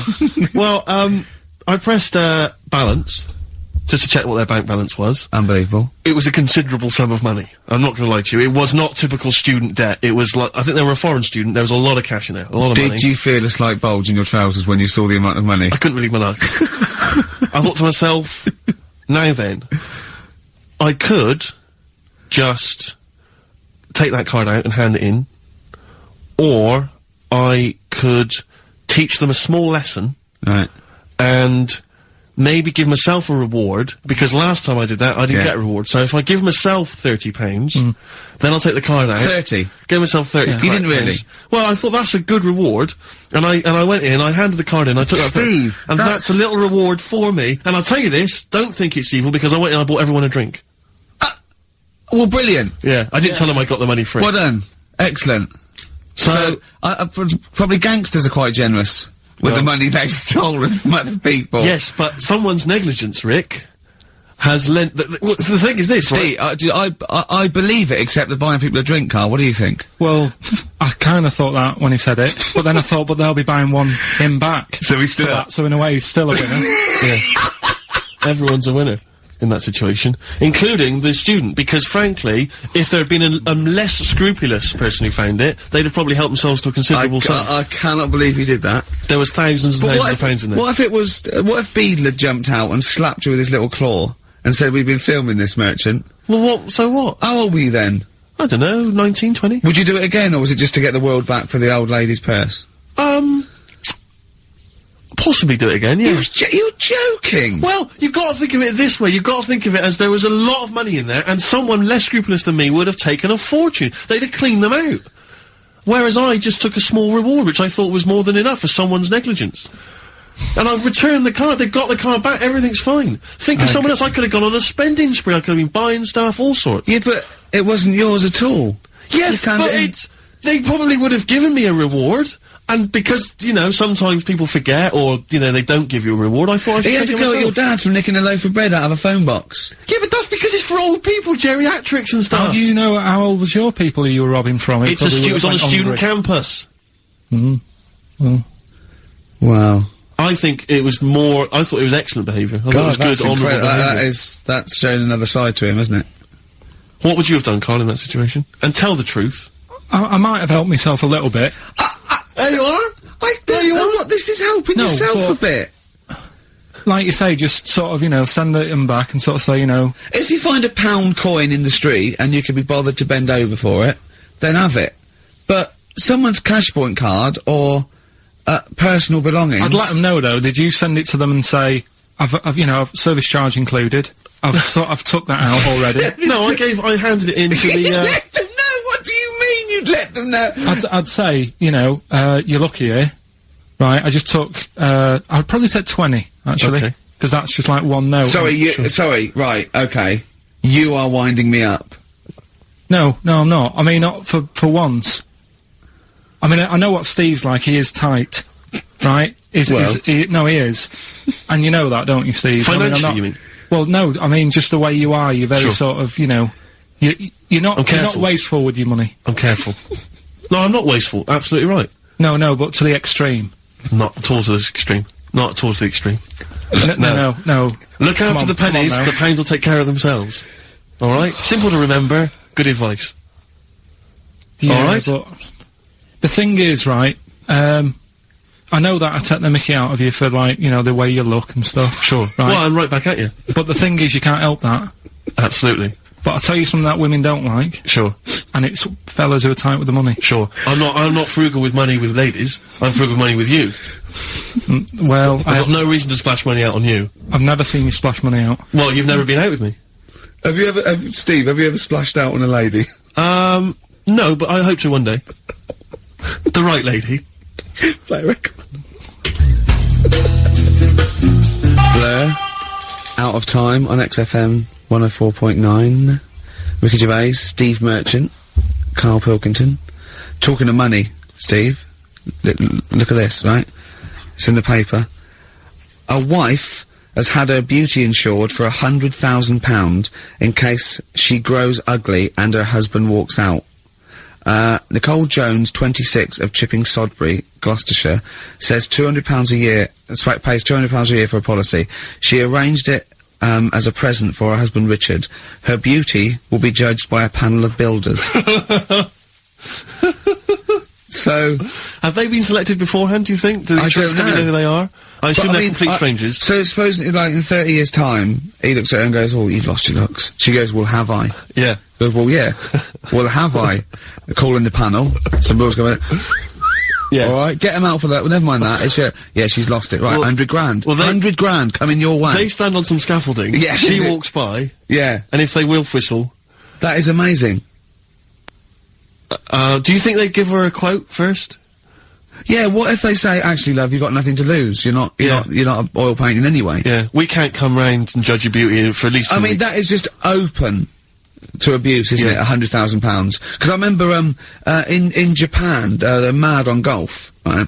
And if you get a hole in one, you buy everyone, you throw a party. And it was costing them, like, thousands and thousands of pounds. So they were insuring themselves against getting a hole in one. And so, miraculously, everyone was going, I got a hole in one. Did he? Yep. Yeah. Paying out insurance. I mean, they could be in that together, couldn't they? They're not. I'm sure they're not. They're probably more honest than you two that would take 20 quid out of a cash point. But, you know... No, 30. 30. Yeah, 30. I like the wording, though. A wife. Yeah, a wife. The word wife. The word wife. I don't know why I just find it's just an odd word. This is my wife. Hello, the wife. Yeah, the wife. My wife. It just seems a word that you have to say if you're 60. You can go, I know. Have you met the wife? And even then, ironically, unless someone, you don't know exactly, are you married? Yeah, my wife is from, you know what I mean? Yeah, that makes sense, but it's the wife. People go, oh, better get back, I'm meeting the wife for dinner. Exactly. But especially when you know them. I remember bumping into friends of mine in, somewhere at a party, a couple that I knew, and I'd known both of them before they got married. In fact, I'd known her, I think, longer. And I said, where's so-and-so? And he went, the wife will be along in a minute. And it's just this notion that, use her name. I know, she is. I know her name. I used to call her by that. Why? It's like someone going, you know I'm married. You know I'm married. It's like showing in the eyes of God, we are wed. Exactly. Yes, that makes me more of an adult than you. It's the ownership. Yeah, it's like going, you know I'm a real man. I've got a wife, and here she is. She's my wife. I find there's the words that I find hard to say. In a shop, I could never ask for wet ones. Do you know what I mean? If I have to go and ask for wet ones, I won't bother. Or toilet duck. Another one I have a problem with, I never say, Snickers. Why? Dunno. I think it's I grew up with Marathon. Yeah. See, this is so pathetic, I still get embarrassed buying, toilet paper. Really? You know, if you go into, like, your 24-hour shop just round the corner, not a supermarket, big shop, but if you just go in there and you're just maybe buying some milk. Yeah. A chocolate bar. 'Cause it's like they know what you're up to. No, but they know you're going to use it to, you know, when you're going to the lavatory at some point. It's it's too intimate. But exactly, you just go, I know what you're thinking, I'll be using this after masturbation. Thus saving all embarrassment. It goes with the poor Mago Elvis Costello, Alison, from way back on XFM 104.9, a retro cut. Indeed. Wow. Up to the modern day, the newest game show around, Rockbusters. Isn't there a jingle? It'd probably be something like, Rockbusters. It would be very, along those lines. I've got to work it out, but I mean, let's go without it for now, and then we'll be ready next week. Excellent. The prizes, once again, sourced by Karl Pilkington. I think it's, been in the prize bag before, Karl, but good to see it back. The best air guitar album in the world ever. Do they keep sending it back? Is that just one? It comes through the window, tied to a brick? Actually, there's a lot of good stuff on there. There's, the Kinks. Knopfler? Is there Knopfler? Knopfler, I believe, is on there. Is Clapton anywhere to be seen? Definitely Clapton, I would have thought, a Deep Purple. We got Quo, Skinnerd, Mac, Snake is there, Straits, excellent, and, there's all sorts on there, obviously. Yeah. This is always an odd choice, but fair enough. This is the, current album by the Yardbirds. Their first studio album in 35 years. So, the new music station XFM, giving away that. Excellent. I suppose it's new music in some ways. A Smash Hits compilation. We got stuff on there. It's it's Curiosity Killed the Cat. It's all the old favourites. Plus 2 DVDs. Columbo. What Columbo? It's got a couple of classic Columbo episodes there. Suitable for framing. One of the best, TV programmes of all time. Why do I get... You can always tell immediately who the villains are. Suitable for framing. I'm assuming that's some kind of art dealer. Yeah. Maybe an artist. Candidate for crime. Presumably some kind of, presidential or political candidate. That'd be good, I'm sure. Columbo. I mean... Stab Woman. That was my favourite episode. Stab Lady Wife. I mean, to be fair, I'm not sure why... Who would buy a Columbo DVD? Like, you can't find it on TV. It's on now. It's on now. I guarantee, because someone could maybe email in, is there an episode of Columbo on now anywhere that got cable or digital? I think it will be. Almost certainly. But it is great. And the other DVD here is Cruise of the Gods, which was the one-off TV kind of film, comedy film that was on at Christmas, featuring Rob Brydon and Steve Coogan. It's good. Williams. So, there's a few gifts there, not bad at all. Right, now we get to To the real deal. meat of it. Okay, this is what everyone tunes in for. This is Monkey News, I think. Not Right, not the music. Go on. Well, here we go then. Yeah. 3 cryptic clues and Well, that, and just not work it really out. cryptic, but- Easy as that. Well, Email in. It's email in. Right. Well, what's the email address? ricky.gervais@xfm.co.uk. Well, don't say that I know it or care. I think, yeah. So the first one, he's got American coins all down his spine. Right? He's got American coins all down his spine. What band's that? What artist is it? Email in. What does it begin with? What? N. I know it. I've got it already. Right. That's N. rubbish. Too easy. Yeah. Right, Go on second next. one. Jeremy Beadle has got arthritis. Right? Jeremy Beadle has got arthritis. Yeah. That's the second clue. The initials there, SLF. Right? SLF. Jeremy Beadle's got a little bit of arthritis. And the third one, Foxy, Shipman, and a country western singer on a merry-go-round. SD. Right? So Foxy, Shipman, and some country western singer having a go on a merry-go-round. The initial SD. Right? So email in, ricky.gervais. I'm intrigued with that one. I'm genuinely intrigued with that one. I like the fact there's this certain whiff of controversy about it, because Shipman is mentioned. I know, yeah. Oh, A little bit edgy, that. So, that's the 3. He's from your neck of the woods, isn't he, as well, Shipman? Yeah. Yeah. I think my mum's mum used to use him. Okay, let's play a record.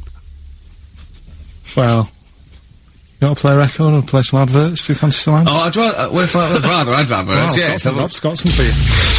Placebo, this picture on XFM 104.9. Steve, Yes. I think, Carl's gonna put most people to shame. We were talking about generosity earlier. Because Carl is a nice, generous bloke when it really comes to it. He's paying, for Father's Day, he's paying for the cottage that he's going away with his dad. Are you really, Carl? Yeah. Right. Well, there's no way of us proving if that's true or not. Well, what do you mean? Well, you could be lying. But why would I do that? Well, because you want to show off. I didn't do it on air, you mentioned it. I don't want people to know how generous I am. I just do it, just get on with it. You know what I mean? Yeah, yeah. Like charity work and that. Yeah. Yeah. Exactly. But I'd have thought that you wouldn't have fallen for Father's Day. I'd have thought you'd have known that it was like... Well, we don't, I mean, to be honest, it's a bit of a coincidence, because I paid Yeah. for it anyway, and it's happened to fall on Father's Day. But Right? don't And my buy a dad's not card. normally that bothered. Don't fall for it. I mean, obviously that and Mother's Day and a plethora of other things were, literally invented by card companies to make more money. I know. Yeah. That's, I mean, my dad always says don't get him a card or anything. Because he hates it, with all these things that I'd like, rip-off times, really, just ripping people off. Yeah. Sounds a bit stingy, that. Well, no, I mean, he's right. Yeah. He's right, it's just, because fellas aren't bothered about getting cards anyway, are they? But the other thing that he noticed, helping out the flower companies, the Princess Diana thing, when she... Oh, sorry. Yeah. No. Jesus Christ. God. So when Carl, what do you mean? No, What do you mean? That's what he said. He said, "Oh, I nearly swore then because I was. You surprise me all the time. No, I'm but just- that is incredible. Sorry, what? I don't understand what you're talking all the about. flowers that were sort of sold that day." Right. What, for Right. people to leave as a commemoration? Or Yeah, they made a mint, didn't they? Who did? Flower companies. Right. So what So are you you're saying? saying So he was just saying, makes you wonder. what? About what? Whether it was in the floor or behind the hit. Oh, So it's a conspiracy. It's a conspiracy by the flower I would companies. love to see you and your dad just sitting at home watching a bit of Channel 5 when apes go mental, right? With your roast dinner. when's that on? And then talk like, well, you know, kill Diana, don't you? Flower company's son. Right, quite right, Dad, you're not wrong. What are you talking about? No, I'm not. I'm just saying it's like you were saying about the cards. On Father's Day and Convenient, is what that. I'm saying. It's just a bit Too much a of little a bit weird. coincidence. Too much of a coincidence. I'd be interested to see sort of like the business graph Sure. on how the companies were doing. Then suddenly, Yeah. you know what I mean? Yeah. But then by the same token, Elton John, he had the biggest selling hit record, didn't he, off the back of that? Mm. I mean, so, is he incriminated as well? If you want, I mean... It's a conspiracy theory you've not kind of analysed terribly closely. You've put it out there, and if people maybe who are investigating want to kind of add that into their inquiries, then they can. Yeah. Sure.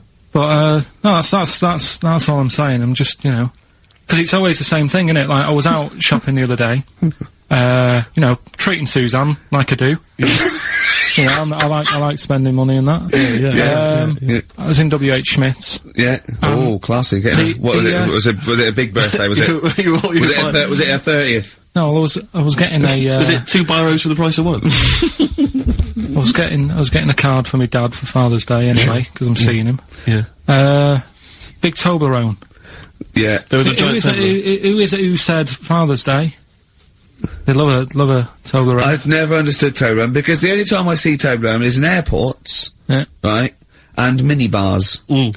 That is what the small Toblerone is for the minibar in a hotel, 3-star upwards, and the big Toblerone. Well, the big Toblerone is a gift, isn't it? It can only be a gift. You wouldn't buy a big Toblerone for yourself. Yeah, duty-free gift. The Toblerone. It's next to you know, Chanel No. 5 Toblerone and a bear. But who specifically would you be buying that Toblerone for? I don't know. Someone who's clearly never had it before and would think it was interesting novelty. Yeah. Well, this gift's interesting. I'll tell you what, though, Toblerone is brilliant. I mean, if whoever makes that, if they want to send sort of, you know, some Toblerones, I mean, I will eat Toblerone. Well, yeah. I think very much the same about, I think very much the same about fags. And of course... Just cigarettes. If you've got any boxes of cigarettes and, that you don't want, you know, duty-free or whatever, send them. I'd just like to say that, in no way do I endorse Carl's dad's theory that flower companies were behind the death of Diana. No. Maybe I could say that on air as well, just to save any complaints. I'll tell you what, though, talking about fag packets and that, do you know, like, now, they've got, if you have these, they'll do you in, sort of thing, on the front now. They've got these special stickers on them. Yeah. Saw a thing in a magazine the other day. In Brazil, it's got, like, pictures of ill people on them. Blimey. That is It's gone really, hardcore over there. That's good, isn't it? But, I mean, to be fair, what more can they do? I mean, there are fag packets now that say these will kill you, and people are still smoking them.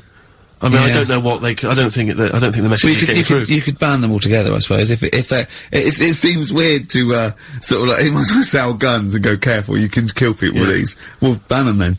I'll just be careful. Let's see, have an eye out with that. This is poison. This is poison. These are really, really mental poison drugs. You know those people with you ever see them in the street, they're selling fags, duty-free, obviously. They're just selling them on the street. Have you ever seen these guys? I walk up down Finchley Road Lock, because I'm just near my place. And, all these people, they're sort of looking a bit shifty, and then they think that you're maybe a smoker. They just, fags, and they'll open their jacket, and it literally will be like something from, you know, the 1940s. They won't go to you, though, do they? No, smoking, stunts your growth. They know you must have never had a fag in your life. But, you know, I might be buying them as a gift or something, because I'm quite a generous guy. But it struck me, I was chatting with my friend about, you know, there are certain people who are very, maybe they have trouble getting work, or maybe they, you know, they're immigrants who've not landed on their feet and they've had trouble, you know, and so there's a couple of jobs they can do. It's usually, there's the fag selling, there's those people I notice on Oxford Street who bend a piece of wire into the shape of your name. I mean, what kind of a gift is that, really? You know what I mean? I know. It's like they're literally giving them out. Or you can have the bending the name. You can be selling those things that you throw at the wall and they sliver down. At Dover? Yeah. What are you doing? I'm a trained carpenter. Right. Can you write really small on a piece of rice? I could try. Could you write those names on a piece of rice? I could try. It's quite tricky, but do you think you could what about the rest of your family? Well, that one's only 2, but he could be trained. He's got smaller fingers. Okay. Do you want to sell some knocked-off perfume? How about that? Again, we'd like to apologise for any inadvertent racism, suggestion that Lady Diana was killed by flower companies, or that Steve makes a habit of stealing from cash points. What about... XFM 104.9. A picture of Rick Waller on the front of the bargain bucket.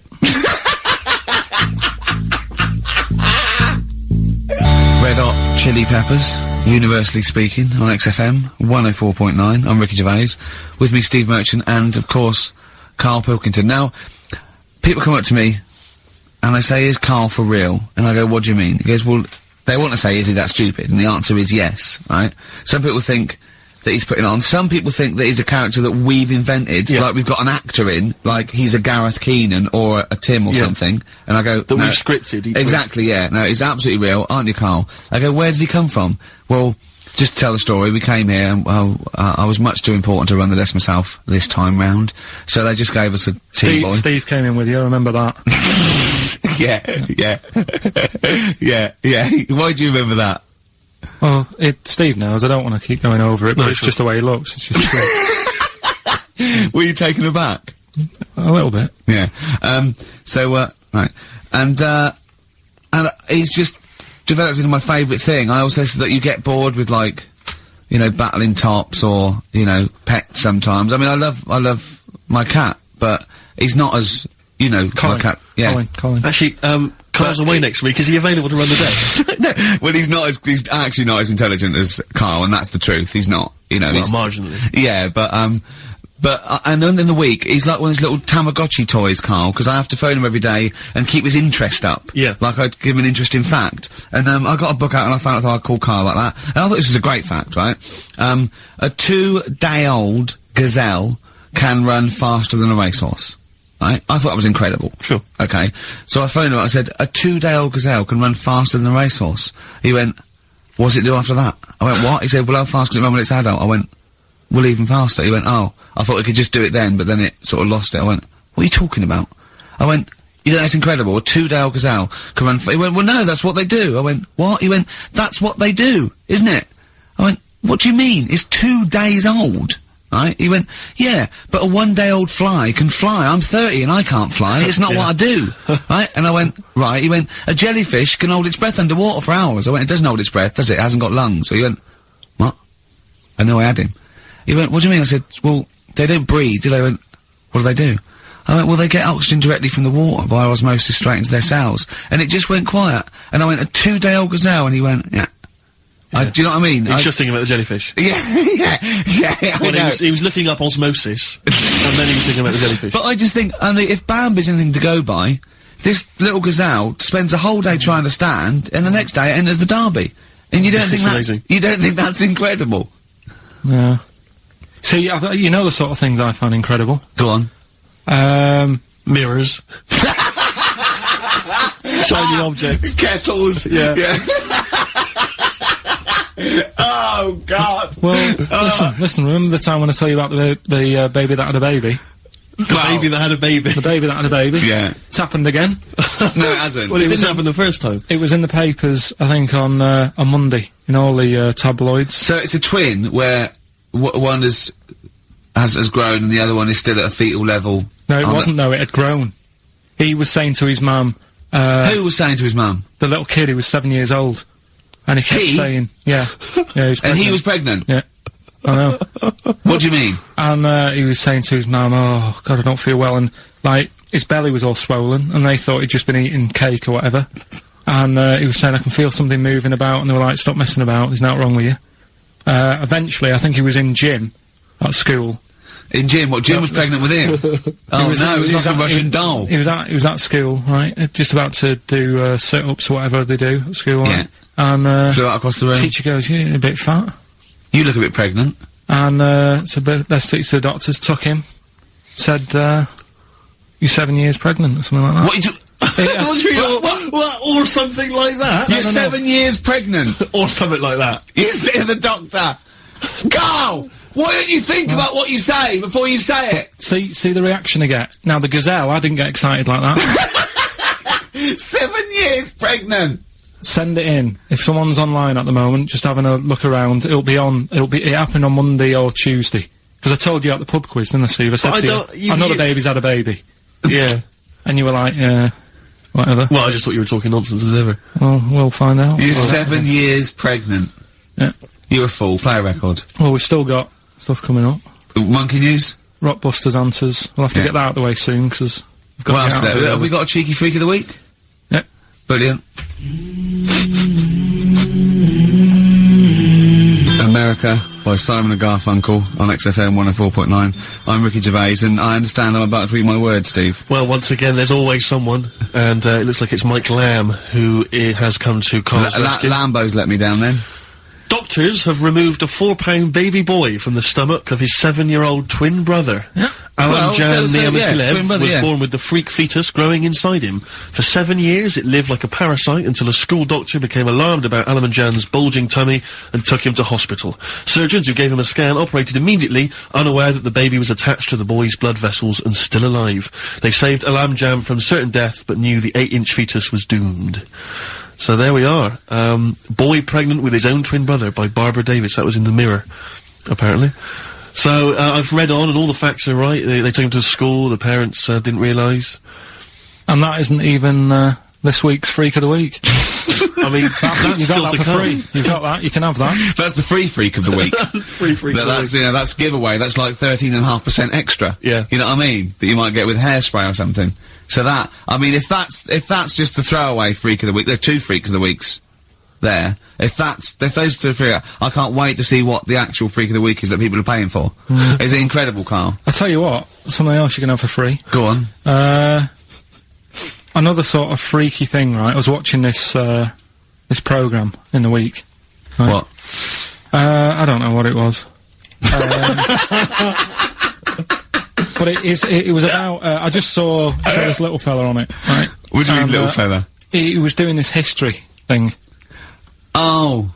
Right? Yeah, I know what you mean. So, is this he's found out that a Viking was a bit like him? Yeah, that's it, yeah. He was boneless or something, or he's... Well, that's the weird thing. What do you think of that, Steve? He's what? He's boneless? No, he was called Harry the Boneless or something. Yeah, but you know what you're gonna get there, don't you? That's what I mean, always have a name, Elephant Man, you know. Harry the Boneless. Where is he? You know what I mean? I'm meeting someone, waiter, what's his name? He's called Harry the Boneless. He's over there flapping around. Yeah. Yeah. He's over there Ramones. in the bucket, having noodles. That's what I mean. But, do you reckon you could do that? Do you reckon you could have your bones taken out? I love talking to him! He's brilliant! It's like talking to a 5-year-old. I was asking Suzanne when she was watching it, and she was like, ask me later. Yeah, brilliant. She wanted to know about, What did you said? You were watching this programme about history, right? About Vikings. Something like that. You turned to your girlfriend and said, do you reckon you could have your bones taken out? Yeah. I love that. What do I you mean, think? that is why you are my favourite What do you mean you think you could have your bones taken out? Firstly, why would you have your bones taken out? If you've only got a small flat or something, and there isn't much room, Yeah. right? And what I mean is, would all your organs still do the stuff? No, they wouldn't. You'd just be mush. Listen, I'll teach you something now, right? The skeleton, right? Spam. Yeah? Support, movement, anchorage. No, support, protection, anchorage, movement. Spam. That's what the bones do. Yeah? You couldn't stand up. You wouldn't be protected, because they protect this rib cage, skull, of course. Anchorage, everything holds onto it. Every muscle is tethered to pull against something, like a crane, a pulley system, so you wouldn't be able to move at all. Do you know what I mean? So you'd be in a bucket. There'd be you'd die immediately, obviously. No, you can't have your bones taken out, Carl. I mean, why do you need to ask that question? Sorry, but Boneless Bob, or whatever his name was. Harry the Boneless. he presumably didn't have any bones. I mean, that's why he had that name, obviously. No, he did. No, He had- he's got the name. Yeah, exactly. No, he was just... he was... I've had an email here from Graham, Old Ken Road. He just says, I had a dream about Carl last night. Can I sue? I've no idea what he looks like, apart from the boldness, and yet he turns up in the middle of my dream. I don't need this, it's harassment. yeah. But people are having dreams about you now, Carl. You actually, it's like you're one of something that was created by the Brothers Grimm.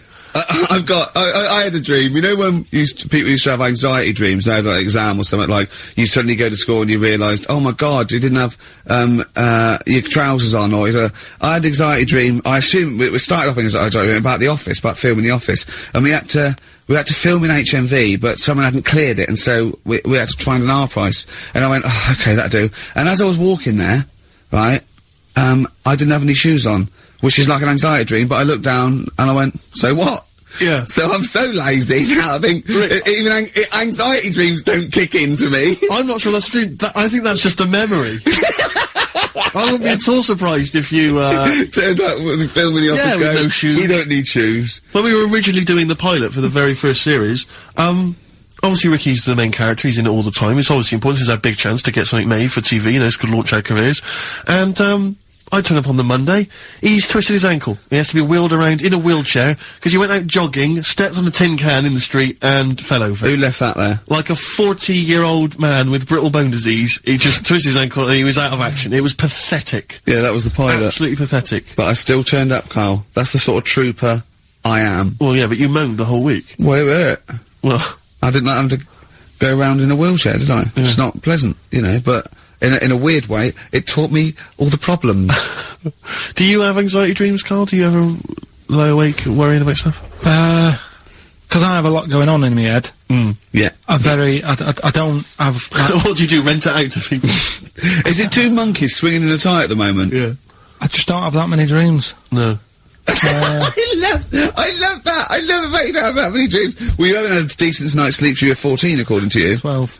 Really? Yeah, so... I know what you meant. I know what you mean, though, now, when sometimes you're so tired, because I'd forgotten that. You're so tired, and you think, well, I'm so glad I don't have to go out tonight. I'm gonna go and just lay on the couch and then go to bed. Yeah. Have you had one, Steve?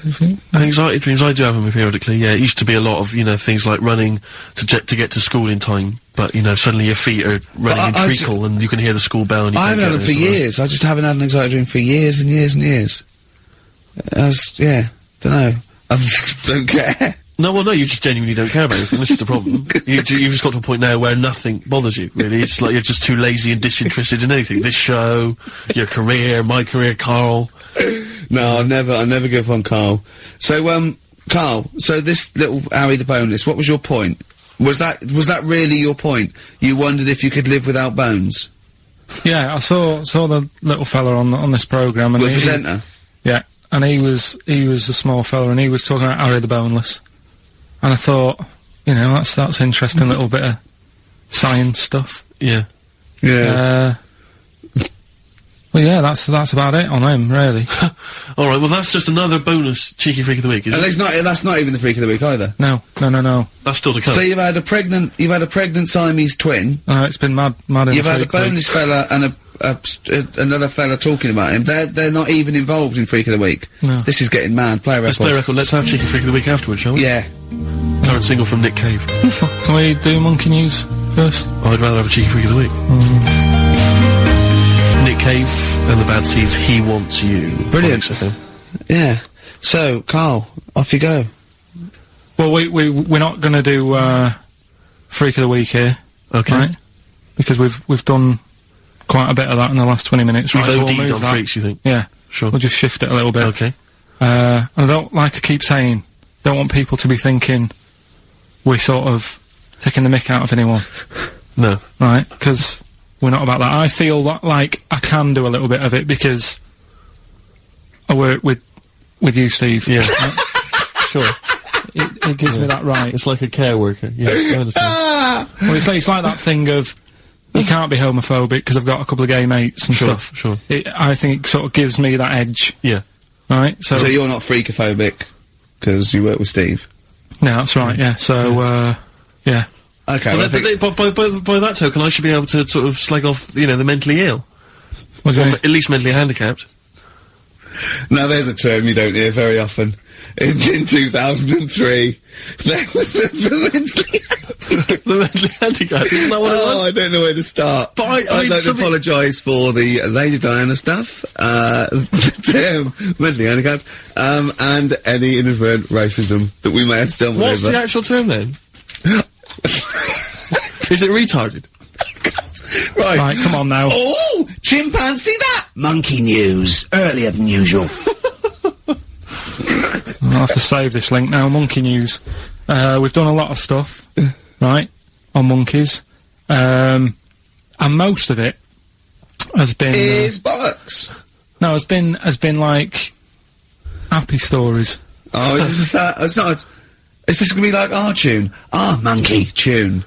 Simon Bates, and welcome to our monkey tune. No, Go on. but do you know what I mean? We've done stuff about a monkey that robbed a bank. Yeah. Why is that happy? He had a great life after that. Right? What, in Marbella? Yeah. Right, we did The one who saved someone's handbag in a railway station. We've had a lovely marriage, couple of marriages. Couple of monkey marriages. Yeah, There was the one who got a job in a railway station. Yeah, the hairdresser. The one who set up a business in Spain. I don't even remember that one. I'm willing to believe that happened. Go on then, Carl. But anyway, yeah, so today's isn't that happy, really. It's about, some monkey, I think it was a chimp. Who's an ape? Go on. It tried to, I mean, the story sets off at a sort of a weird thing. Yeah. It's something about he went to Russia to do some business. What are you talking about, Carl? It jumped past that bit, though. It didn't start there. What? Do you know what I mean? It didn't tell you what he was doing. It just said, there's this monkey, went to Russia. To do some business. Do some stuff. I don't know. Bit of monkey business. And, anyway, didn't work out. So, they were furious. We wanted a surgeon, you send us a monkey. Anyway, ended up being homeless. Oh. No, So it's taken a turn for the worst. What, couldn't even get into like a tree hostel or anything like that? That's the problem. And, God. ended up homeless. Got in with some tramps. I don't know where to start. Come on. Yeah, so he's knocking about with some tramps and stuff. You know, sharing drink and what have you around a little fire. They broke into some home, not sort of squatted. Right, so I'm not homeless anymore. Problem was, he had a roof over his little area head. Yeah. And he goes, oh, this is good. This is, we're having a good time. This is sorting me out. Yeah. He had his He mate. said that in Russian, though. What was he eating? I don't know. Don't know. It didn't say. But they're in this house. Well, he could only be eating sort of like fruit, nuts, vegetables. I mean, they classically sort of don't eat pork pies and. But they've got drink McDonald's coffee. in Moscow now, so sure. he probably turned down on that. Yeah. Anyway, there was a bust. There was a bust in the flat that they were squatting in. All the other tramps sort of knew what was going on, legged it, left little chimps out there, got arrested. And they thought it was a real fella at first. They were like, get him, he's obviously just a scruffy bloke who hasn't had a shave and stuff. Yeah. Hasn't shaved his back for a while. Or his face. His head. Got him down the station. And the boss was like, what's going on here? We've got a monkey here. He was like, what? So you arrested the monkey? Well, so the arresting officers hadn't noticed all the way to the station that he kept slipping out of the handcuffs and was going for the entire journey. They didn't notice till they got there. What, did they put a hood over his head maybe and just like, I don't know. I'll give you the story if you want. There's the headline. What is it? What's the headline, Steve? I don't want to see it, but... The headline, this is once again from supposedly reputable news organisation Ananova, homeless monkey arrested in Russia. Did you read on, or did you see the headline and make up that whole story? It's most of it is there. What isn't there? What bit isn't there then? No, I think Steve can have a look over it, check it out and stuff. Point out the embellishment for me, Steve, will you? Well, what it doesn't say is that the police didn't realise it was a monkey. That's what I was guessing. Really? That they got it back and said, what are you doing? We've got a monkey here. And they go, yeah? Oh, God.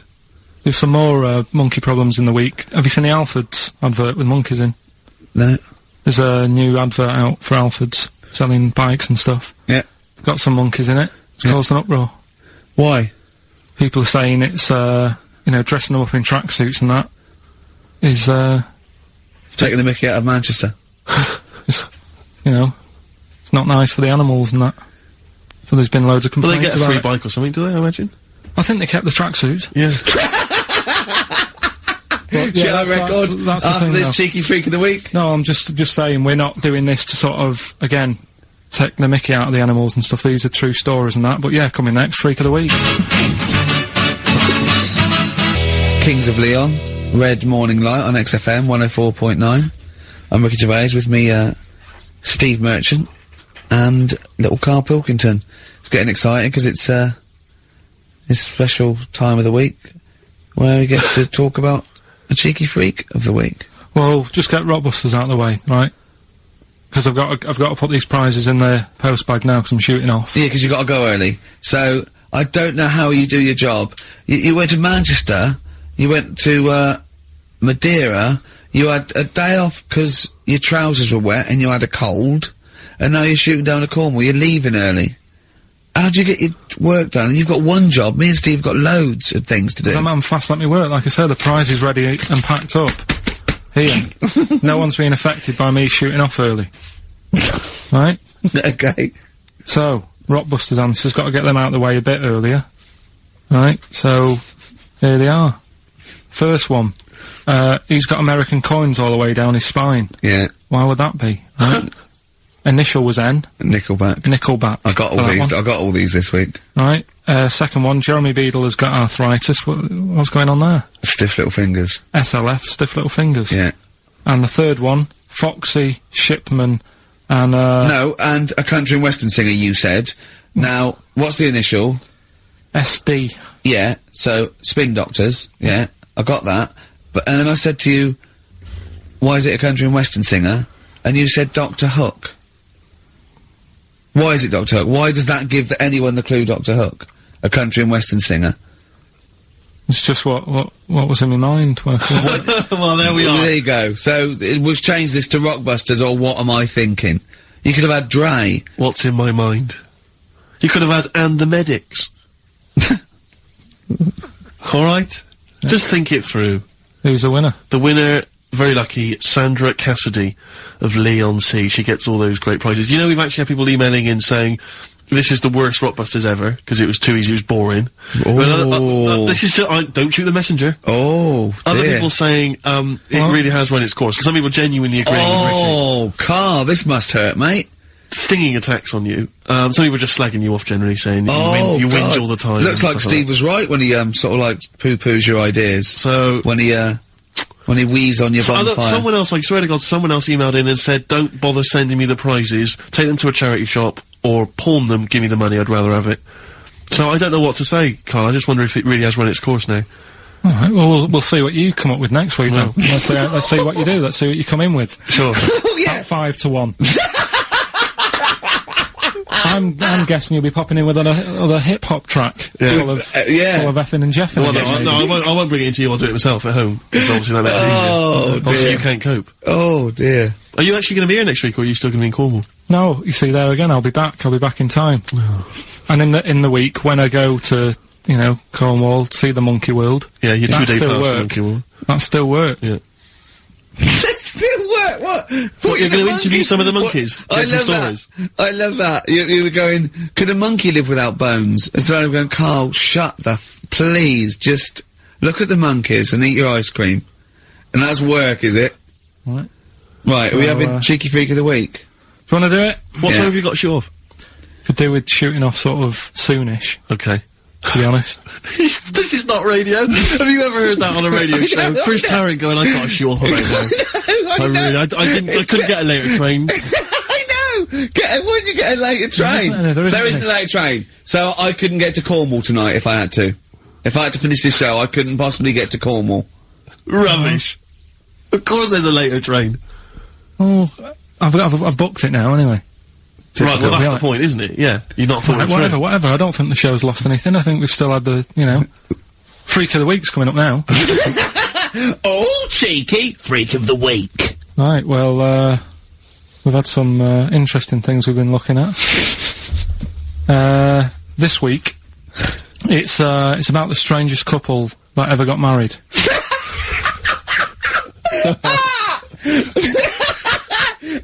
And we've had 2 sets of chimps, so it's stranger than that. Oh, it's not Dale Winton and Nell McAndrew, is It's it? not your parents, is it?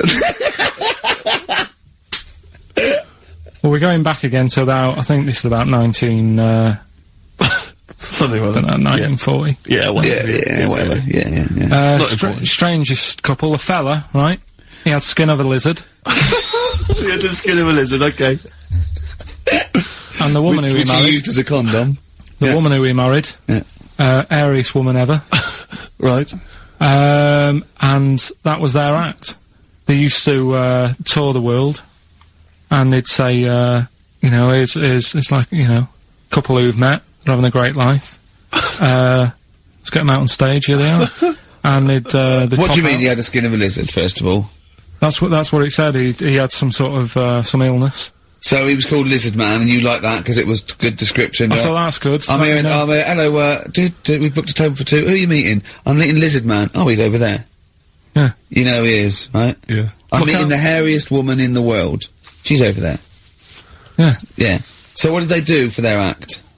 Now, bear in mind that we had some Siamese twins last week, and their act was having a bath. yeah.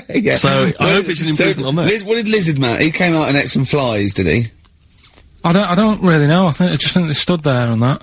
Yeah, when you read this, and it goes, the most interesting fact ever, Lizard Man, and you go, that's enough, Yeah, I well, can extrapolate from Yeah, that. but straight away I'm thinking, right, I wonder if they got the wedding photos.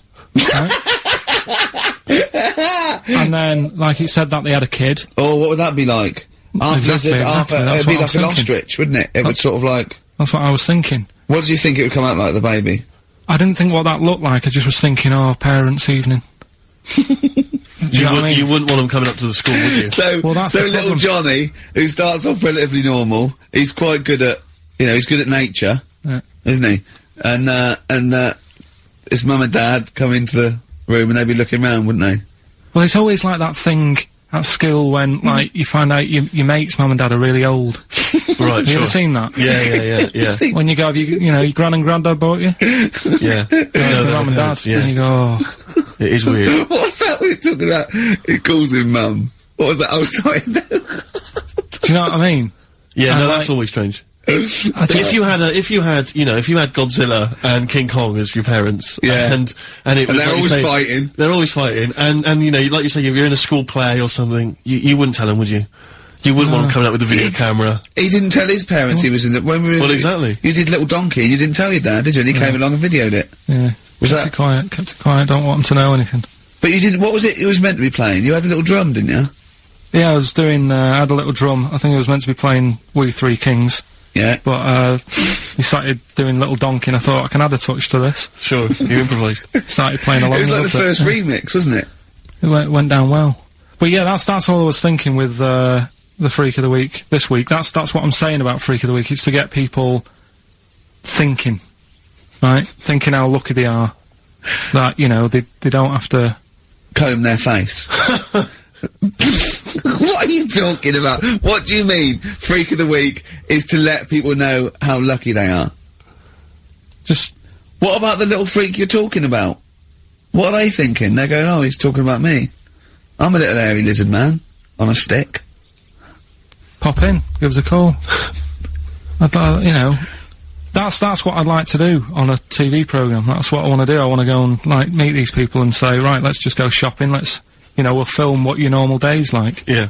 Let's pop out. Nip into Sainsbury's or whatever. Yeah. And buy a comb. Park right up close to it. You know what I mean? Yeah. So what you're saying is you just want to get a little message out there, which is that there's always someone worse off than you. Well, there's proof of that in this room. You know what I mean? Oh, Carl, when's your train? In a minute, I'm gonna get going now. I'll see you later. Thanks, Carl. Brilliant. What are you playing? You can play a song? Kirsty McCall. Yeah. I'll see you later. Cheers. Kirsty McCall, New England. Karl Pilkington has left the building. He's rushed away. He's on his way down to Cornwall. And we're left by ourselves. Indeed. In the room. See, if we can do this... If we can press all the buttons and not make any mistakes, strictly speaking, there's no need for Carl. I don't mind if we make mistakes. Well, no, exactly. We never were in the old days. No, did we? sure. I think Carl is going to love Cornwall. Because I think, one, the mayor is probably an animal. Yes. And I imagine the townsfolk think like Carl. Yeah. Do you know what I mean? I Yeah. imagine he'll stay there. He'll be made king. Have you ever seen Return of the Jedi? In Return of the Jedi, the Ewoks, the little furry creatures, they see C-3PO, and because he can talk and he can speak their language, they actually elevate him. Oh, he's to godlike back. status. What are you doing here? Hooray! He's back. I What mean, are you doing? You could have stayed till the end. What are you Right, doing? what are you doing? Right. Right, well there he is, he's on his way. Yeah, down to if Cornwall. you're listening online in Cornwall, I mean, I can't imagine that's ever going to happen.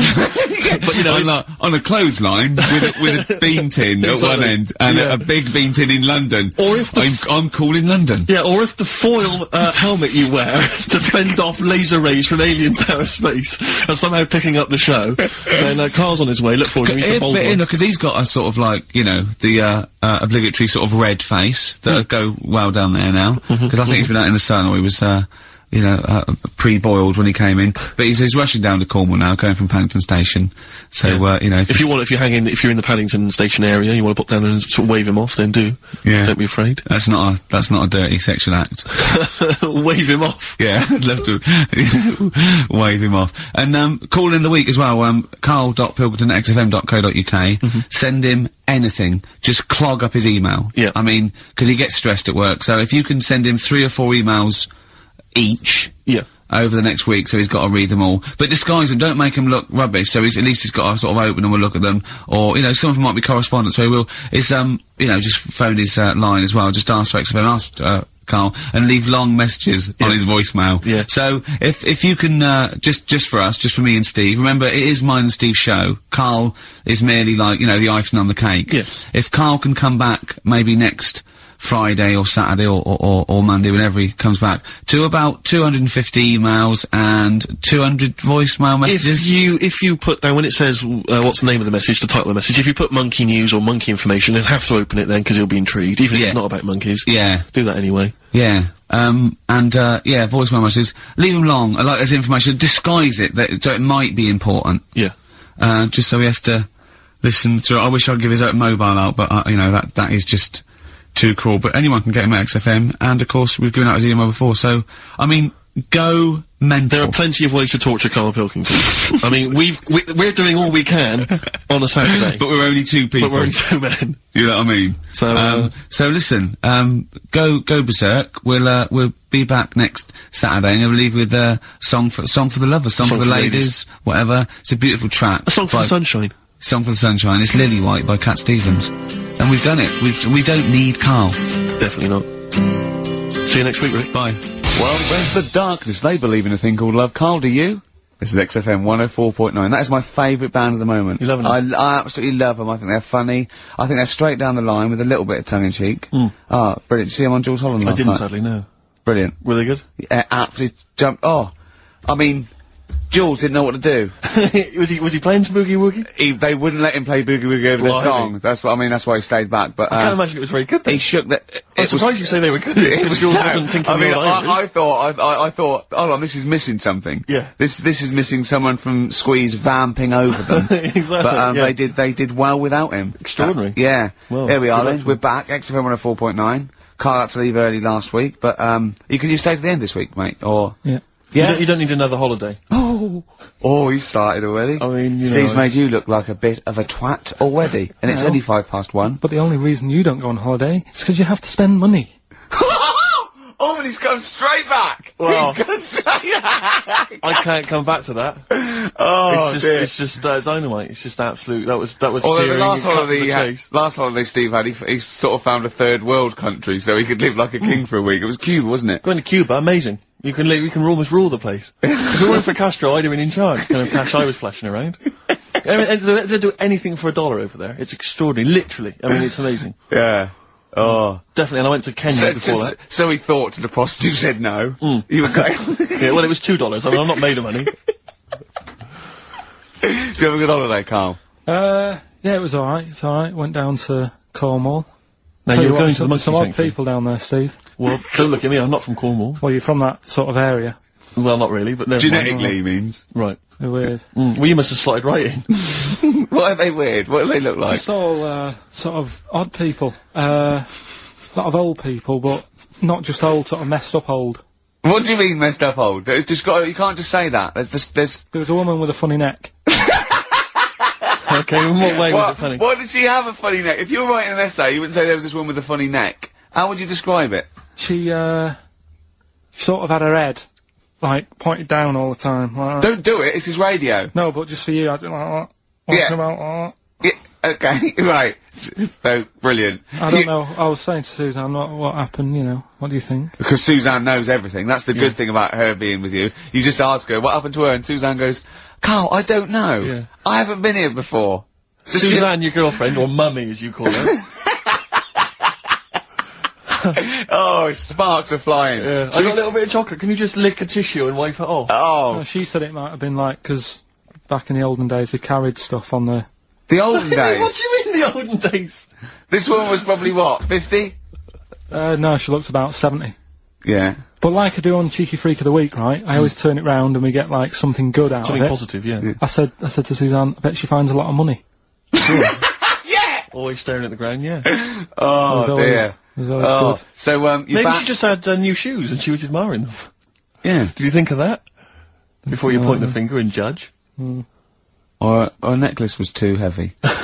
Exactly. So, you're back refreshed. So, what have we got for this week? Have we sort of, because we didn't meet last night, which, we usually meet No, sort of I called you and said it'd be good if we could, you know, I wasn't getting back into London Well, I was up until for it, I was up for it. 7:30, Yeah. but... Yeah. Yeah, but we all need to be there. It's no good just me and you being there. Yeah, so, yeah. No, you're right. I mean, you're absolutely right that I wasn't there yet because I wasn't willing to just be governed by your particular schedule. You want to jet back in from another of your holidays It wasn't a at holiday. 8 o'clock. It wasn't a holiday, though. Well, so what? You What were do you out mean? of town. Hold on, whoa, what do you mean it wasn't a holiday? What was it?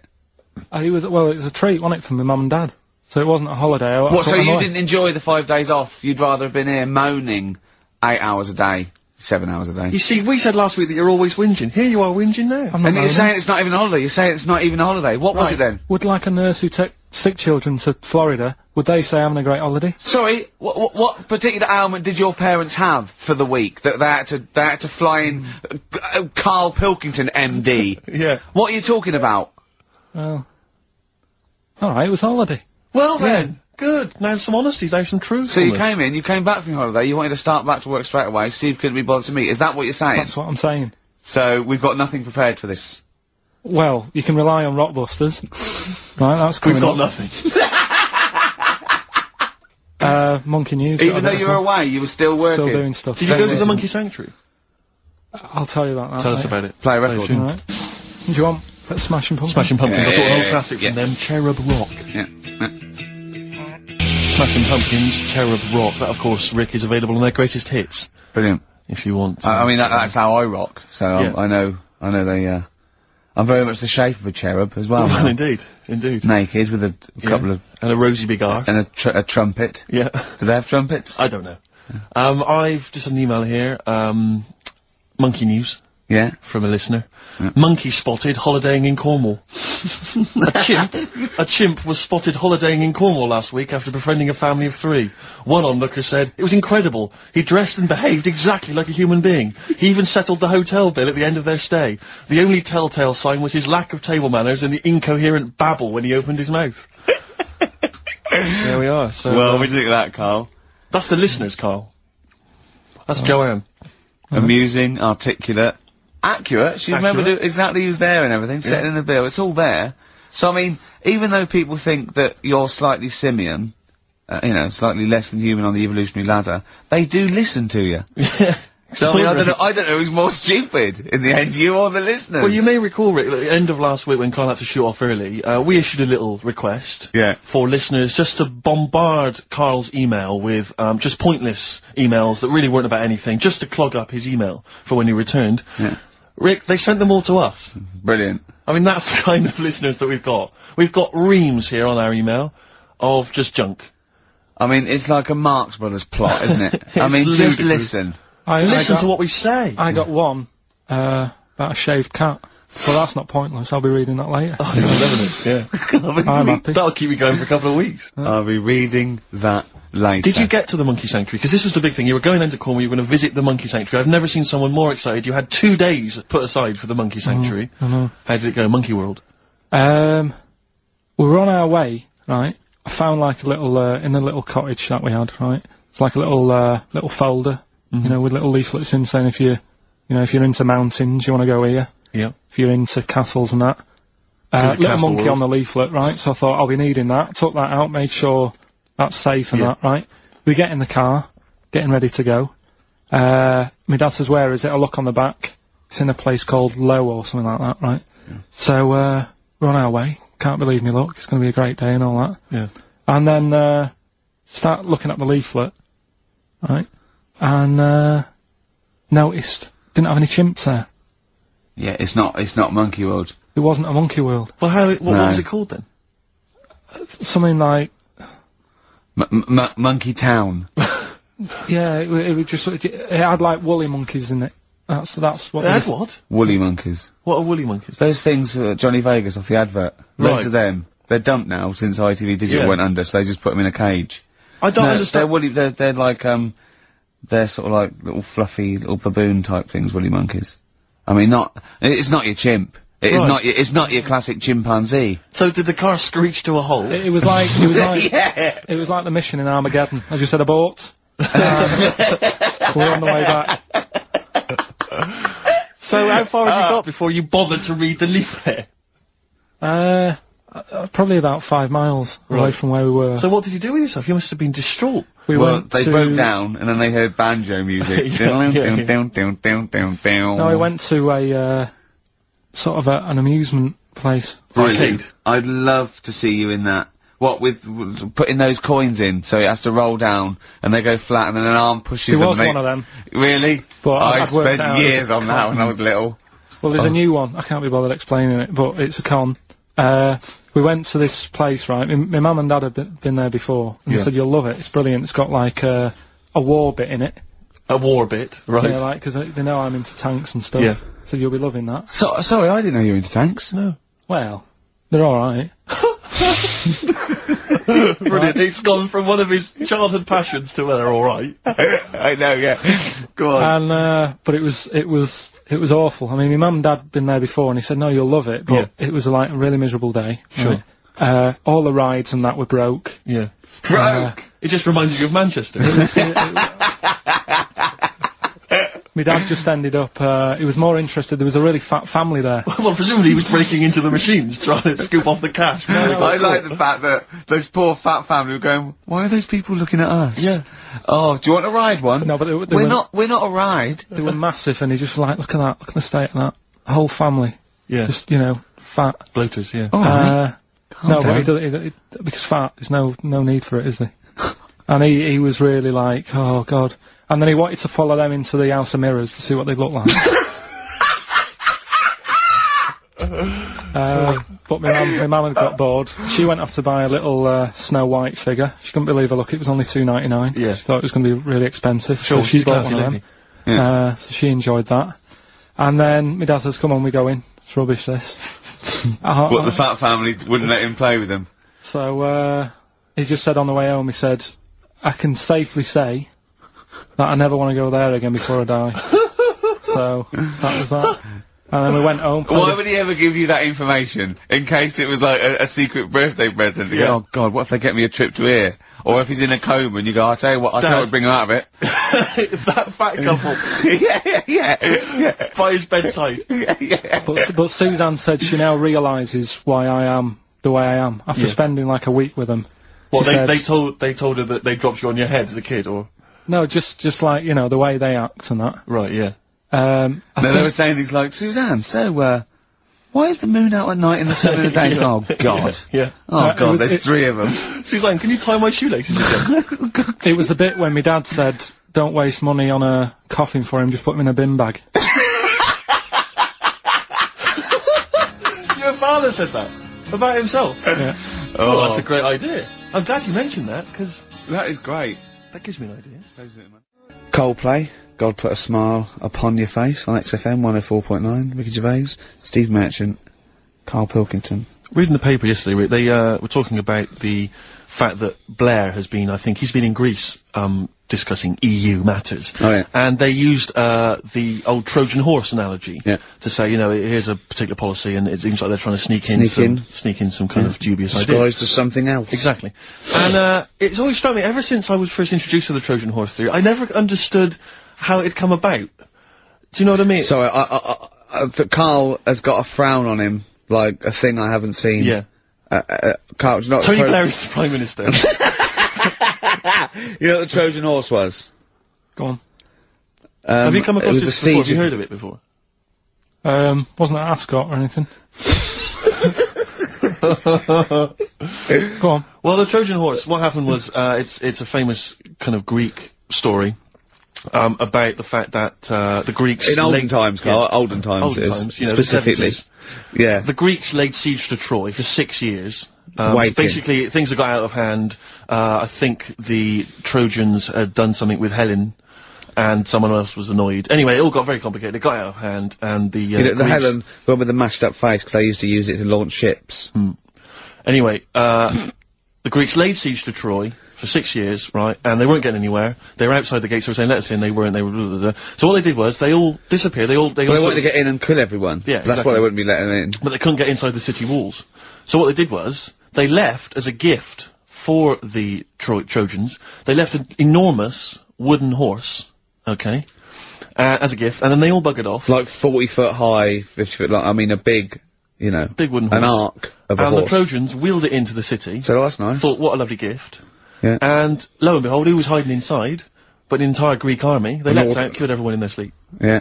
Alright, and that's where that famous idea of a Trojan horse has come from, you know, sneaking something in, disguised as something else. Alright. Alright? Okay? So if you ever... Yeah. He doesn't really understand, does he? No, but to be honest, nor do I. Well, this is the problem I've always had with this. It- Because I don't understand who comes up with the idea. I mean, But I can't think that was the best idea. well, no. There must be other ways. If they come up with that, how long did it take them to when they said, one fellow said, whoa, can I have a word? Go on, General, I've got an idea. Yeah. Build a big horse, right? Hide inside it. And then, I know what you're thinking, they won't let us in even in the horse. Yeah. Leave it as a gift. Brilliant. Right, who are you? That's the best idea. Are you the guy that came up with, why don't we get a giant bra and twing everyone over the walls? Yeah. Let's get 100-foot ruler. And you know, like at school, we used to like flick the teacher's ass with like right, I could flick you over one at a time. Right. On this giant ruler. Thanks for your idea. It's on the table. Yeah. We've got a couple of other suggestions on the way. What about 1,000,000 elastic bands tied together? Yeah, and you all hold it down, and then I just let you go. Right. And you all ping over, and then you kill him in their sleep. You're the best tactician we've got, are you? What? The other thing is, right? These people for some reason open the door. Well, I don't understand. Firstly, there's suddenly, the army that's laid siege to them for 6 years has disappeared. In Yeah. their place, an enormous gift of a giant wooden horse. Oh, they probably don't want to kill us now, but what they've done is they've built us Yeah, they a brought us horse. a great gift. Presumably there was a giant kind of card or something, Yeah. you know, something for you know, sorry about the laying siege and everything, forgive you. Yeah. Here's an enormous gift here's an enormous Trojan horse. We know it's what you've always wanted. We're not inside it. Why did they write that? Yeah. That's suspicious. But it's- well, I mean- wheel it in anyway. But in terms of it as an idea initially, I mean, we're gonna give them a gift, well what should we do? We could bake an enormous quiche, be inside there, we could have an enormous soap on a rope as a it's the fact that it's an enormous horse, an Yeah. enormous wooden horse as a gift anyway. I don't know if this was a popular gift at the time, but it's also the stupidity of the Trojans saying, brilliant, I've always wanted an enormous wooden horse, well what are we gonna do with it? Yeah, Where are we we'll gonna wheel put it in anyway. Leave Just it. wheel it in Wheel anyway. it in. Let's go to sleep. Let's worry about it tomorrow. Exactly. Yeah. But it's this idea of someone going, right, is this definitely the best idea? And they go, yeah, and they look to the carpenter. Yeah. And he goes, well, it's gonna take a while. Yeah, we've got to get We've wood. got to get all of that. Well, you haven't put a door in. Yeah. How are we gonna get That up doesn't there? look like a horse. It This is. is the worst horse I've ever seen. Why, it looks like a cow. Wow, yeah, the udder's where we hide. There's a horse It's got udder. no tail. That's the rope that you climb up. But I don't know if it's one of those things where, again, because we kind of learn these things at school, that somewhere along the line, the truth of it has disappeared, and we are... Well, I imagine it's lost a bit in translation. Yeah. Because, in Eohippus in Greek means giant tank. Right, So that yeah. actually was a Sherman. Yeah. And it burst through and it shot them all. Yeah, But yeah. of course, down the years, they've tried. Look at Carl's face. Look at Carl's face. If everyone on webcam, Carl, just keep that face and look up to the camera.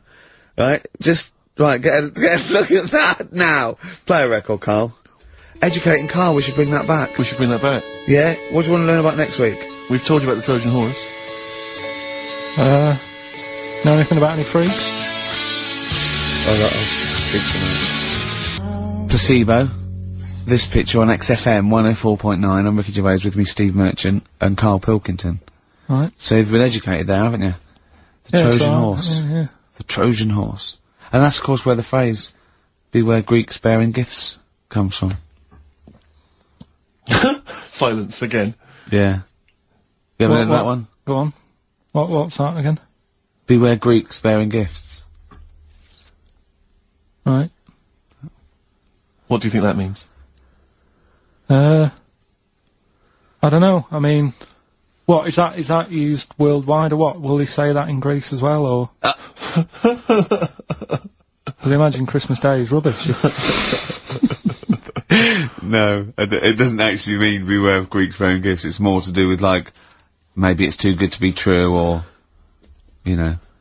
It's the opposite to don't look a gift horse in the mouth. Well, that's probably where it came from as well. Justin from Southend emailed in, he just said, for the Trojans not to have spotted that it was a trick, they must have been the biggest bunch of moronic, ever to have walked the earth. Does Carl have any Trojan in him by any chance?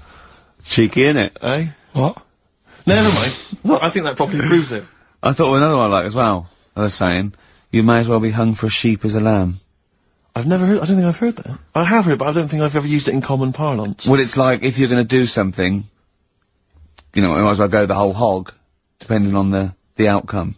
Because it's based on reality, that's why I like it. Because, obviously, the poor people used to poach, and if they were caught stealing, you know, a sheep or anything, they would be hung. So, if you're gonna get caught, don't steal a lamb, you know, at least feed your family for a few weeks. Right, sure. Kill a sheep. Yeah. Actually hung. For killing a sheep. Oh. Your dad would be in trouble, down in Wales, stealing stuff from that, from that phone box. Well, he has a couple of sayings, right? Your father? Yeah, I've never asked him what they mean.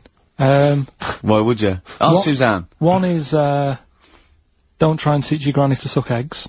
Yeah. What does that mean? That means, it's patronising of course I know that. You're talking to someone who knows more about this subject than you. But how did that happen then? How did that saying come about? Well, it's not. It's a totally made up thing. It's like, your granny sucks eggs, doesn't she? Because she's older than you, and it's probably a lost art or something. Alright. And the other one, Sucks eggs? Sucks Yeah. eggs, yeah. Sucks eggs, sorry, I thought you said something else. Don't nudge your granny when she's shaving. What? Sorry? Don't nudge your granny while she's shaving. Don't nudge your, sorry, say that slower, I can't. Don't nudge your granny when she's having a shave. Well, what is that in context? Because I can't work out what the analogy is there, because that might just be you when you were little, you used to run up to your granny while she was shaving or something. But why is your granny shaving? Well, no, what context is that said in? Tell me the last time your dad ever said that, and I'll try and work out what it means. Can't remember. I don't know. Are you sure these aren't specific to your granny? I was to say, were you nudging your granny? She was going, Yeah. get lost, Carl. She was shaving off her moustache. Or giving herself a Brazilian. That's grotesque. Suck an egg. Try and get that instead. God. That's made it worse. Carl's granny sucking eggs. Whilst that's... that is my... herself a Brazilian. We've no idea. I don't know what that means. Don't nudge your granny while she's shaving. What, Yeah. parmesan? I don't know. Maybe someone knows. You might be right, maybe. Well, it's just email someone- in. Tell us. Yeah. Anyway, Rockbusters, Carl. Go Yeah, on. should we get the ball rolling? Let me just find the gifts here, the little treats. We've got the album from the Coral, you know what I think about that. We've got, Comfort in Sound Feeder. Well, it's just a novelty record, isn't it? Yeah. We've got, on DVD, more great comedy moments, favourite clips from the best of contemporary BBC comedy. We've got Partridge on the front there, we've got, one of the guys from Red Dwarf, and, Brilliant. none of those good stuff on there. Smash Hits, the reunion, more great 80s tunes, Kajagoogoo's on there, plus some stuff. Too shy? It is too Yeah, shy. yeah. Actually, let me see if you can guess which one's from on. Tiffany. Well, yeah, I know it. The only one. I think we're alone now. Yeah, I think we're alone, yeah. Mel and Kim? Respectable? Mm-hmm. Human League? That'd be... Oh, wow, what would it do? Would they have got Don't You Want Me? Of course. Yeah. Yeah. Uh-huh. Lies Take On Me? Yep, Yeah. well done. Madness? Baggy Trousers. Of course. Kim Wilde?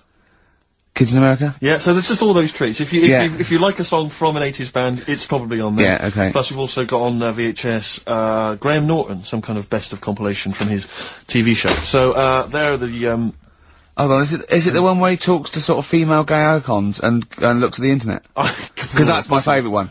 Right, there you go, let's do Rockbusters. Right, email only, of course. Yeah. You email in ricky.gervais@xfm.co.uk if you know the answer. Right, first one. Bit of a cryptic clue, if you haven't heard it before. Well, not cryptically wrong. What is Carl thinking? If you go into France by boat, I'd get your fags on there, 'cause it's a lot cheaper. Imagine Bob Holness. Sorry, we're out of time. Sorry, your minute's up. You've won nothing. I was reading that question out. So what's the... Well, let's do it again. I want it to be exactly the same, word perfect. I bet you it will change all over the place. It'll be different. He's lost it. Go into France, buy yourself a boat and the fags are cheaper. Okay, fingers on the buzzers. You've only got 10 seconds to win the gold run. Okay, first up. Here, I'll tell you what, no, seriously, if you're thinking of going to France, well don't, because go on the ferry, get the fags there, because it's cheaper. Go on. Right, so that one again, if you want to buy some fags, you're going over to France on a boat, get them on there, 'cause you'll save a few quid. BF. BF. Right? BF. Okay. Right, the second one, this little, foreign cafe's growing its own steak.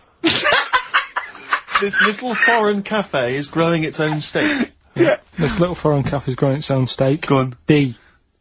Alright. Right? Okay. And the last one, Is that part of it? hang on. He's the best, isn't he? He's the best. The Jamaican fella might have screamed this on the Titanic. What? The Jamaican fella might have screamed this on the Titanic. Yeah. What's it start with? It's, CD, that one. Jamaican fellow might have screamed this on the Titanic. Ricky.gervais@xfm.co.uk. Please don't phone in. If you can get those, we just don't want to talk to you. Is that a Nelly? Yeah, It's a summer tune. sweet. It's a summer favourite. Sweet. Nelly, Ride With Me. That's featuring City Spud. I don't know if you're aware of that, but there we are. Good, nice summer tune. Carl, tell Steve what you just told me when Steve was in the toilet then. Right, I'd just been away with my mum and dad and that. And one of the things I always like doing is having a good chat with my dad about stuff he got up to when he was a kid and that. Yeah. Right, 'cause he got up to loads of stuff, and every time I see him, he tells me something, and I think, it's like, why are you just telling me that now? It's brilliant. Yeah. Right? So, I mean, to me, he's kind of like Ronnie Biggs or someone. He's just the most extraordinary kind of. well, this happened, right? character. I can't remember. There was a delay yesterday. There was problems on the Paddington line, and he was saying, "Oh, trains aren't what they used to be." Sure. He said, I was looking. They used to be horses, didn't they? Well, he was looking in the booklet, and it was saying how you can have your bags collected if you want, but it costs you £5. Yeah. So that's outrageous. Sure, of course. Right, so he said that's the problem with this country. We've got good with computers and that, but when it comes to, like, getting service, it's gone out the window. Yeah. Right? So he said, when I worked on the trains, and he was going on like this, that and the other. So I said, oh, I didn't know you worked on the trains. He said, yeah, when I was 18, right, it was his job to get the coal, right, and chuck it in the engine. Right? And one day he's in Grand Central Station in Manchester, which is now the GMEX Centre. Right. Right? And that was like the main station. And, he was in there. The fella who should have been sort of driving the train, right? He said, oh, I'm just nipping to the pub. Sure. So you just stay here, keep the engine topped up and stuff. Yeah. So he's like, yeah. For a quick getaway. Yeah. Right? So the fella goes in the pub, and my dad's in there, putting the coal on. He did his bacon and eggs on a little shovel. Yeah, yeah. And, anyway, fella comes up, he says, right, can you move the, train forward now? Oh, blimey. So he was like, oh. So he didn't want to say, oh, the fella's in the pub, because he'd know, he'd say, what's he doing in the pub? He should be working, right? So he said, yeah, no problem, I'll sort it out. Right, so he, puts it into gear, or whatever you do on them trains, Sure, right? puts it into first, yeah. Starts going forward. Now, people who don't know about trains, something that I learnt, is if you're carrying a load of coal or whatever on the back of it, they don't have brakes on each carriage, right? It's only the engine that has brakes on it. So when you pull the brakes on the engine, the whole weight of what it's pulling is pushing you forward. Sure. Right? Yeah. So he doesn't realise this though, because he's just used to cooking bacon and eggs and chucking coal in. Of course, thing, yeah. right? So you've got to slam the brakes on sooner than you would normally. Yeah. Well, you have to anticipate it, I suppose, yeah. But he didn't know that, so he's pulling in, he's thinking, right, Well, I'll put the brakes on now. Yeah. Right? Puts the brakes on, the train just keeps going, he's going, oh god, it's not stopping. Sure. It ploughs right through the signal box. Right? Loads The of baboon damage. pulling the single doesn't know what to do. Yeah. Loads of damage done. Apparently, if it was today's money, Yeah. it'd be about £3 to £4 million worth of damage. It shut the station off for 4 weeks. But he didn't lose his job. The fella lost his job, the one who was in the pub. Yeah. He said the funny thing was, he said like £4 million worth of damage. He did his ankle, his wrist in. He had 3 weeks off sick and got paid. So it's brilliant. So I love your family. It's extraordinary. The Pilkington gene. weird, isn't it? I'd like to see a documentary following you and your family. You'd have to get the family involved.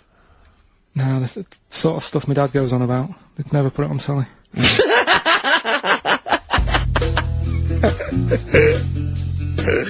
Blur. Out of time on XFM 104.9. We ought to give those Rockbusters clues again. Yeah, go on. We've had First very one. few contributions so far, Carl. I think you've really stumped people. This might be it. I've told you, you're on thin ice. If this goes wrong, if it's rubbish, and if everyone doesn't get them all, that's the end of Rockbusters. Right, well, the first one again, right? Yeah. If you go out to France, right, by boat, you might as well get your fags whilst you're on that, because you'll save a few quid. Right? Different every time. BF is the initials of the artist that little cryptic clue makes up. The second one, little foreign cafe, it's growing its own steak. Right? That's D. Little foreign cafe, it's growing its own steak. D. And the last one, if there was a Jamaican fella on the Titanic when it went down, he'd probably scream this. CD. Right? So email in ricky.gervais@xfm.co.uk. Yeah, Right? they're not flooding in, but yeah. Well, we'll see how we do. Carl, have we still got monkey news? We've got monkey news coming up. Now, you must be disappointed because you didn't make it to the monkey sanctuary, but you still managed to scrape together monkey news on your holiday. Yeah.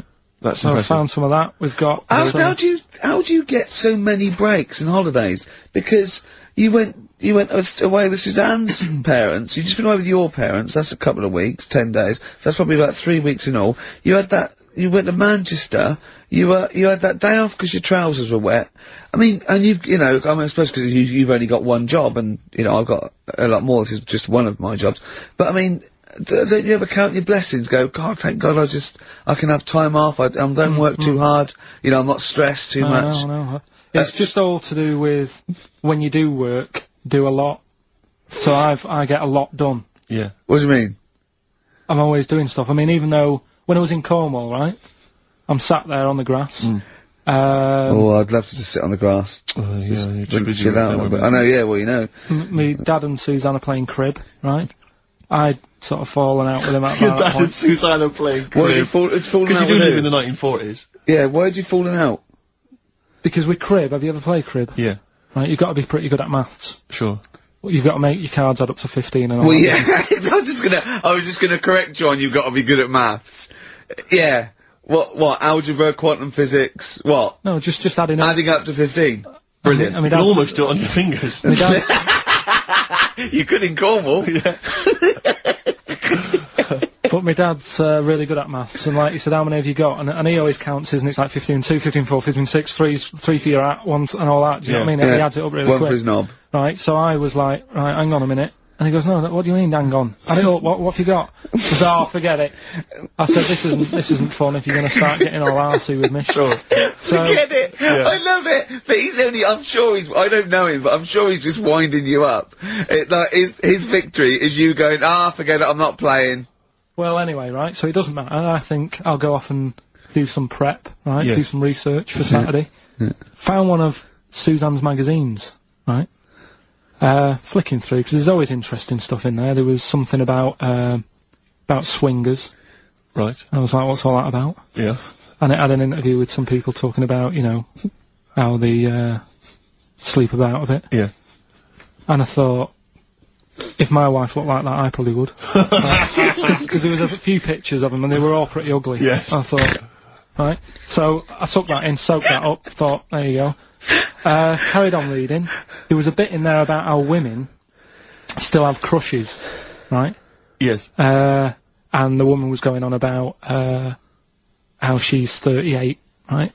but she still fancies Chris Martin from Coldplay. Uh-huh. And, you know, even though it'll never happen, she's still got that little bit in her head that thinks one day she'll leave Gwyneth, right? And end up with her, right? Right. Anyway, so I'm thinking this is a bit boring, but I'm flicking through it all. And, Is this a Rockbusters clue? No. Right. And I read further on, right? And, she said, you know, I like to go out with my mates, and we come up with lists in pubs of people who, like, oh, you know, they'd be nice to go out with. She also came up with a list of unlikely lost objects, I think she called them. Yeah. Guess who was in that list? Ricky Gervais. Think again. Karl Pilkington. Right. Next one. Johnny Vegas. Said, lanky co-writer.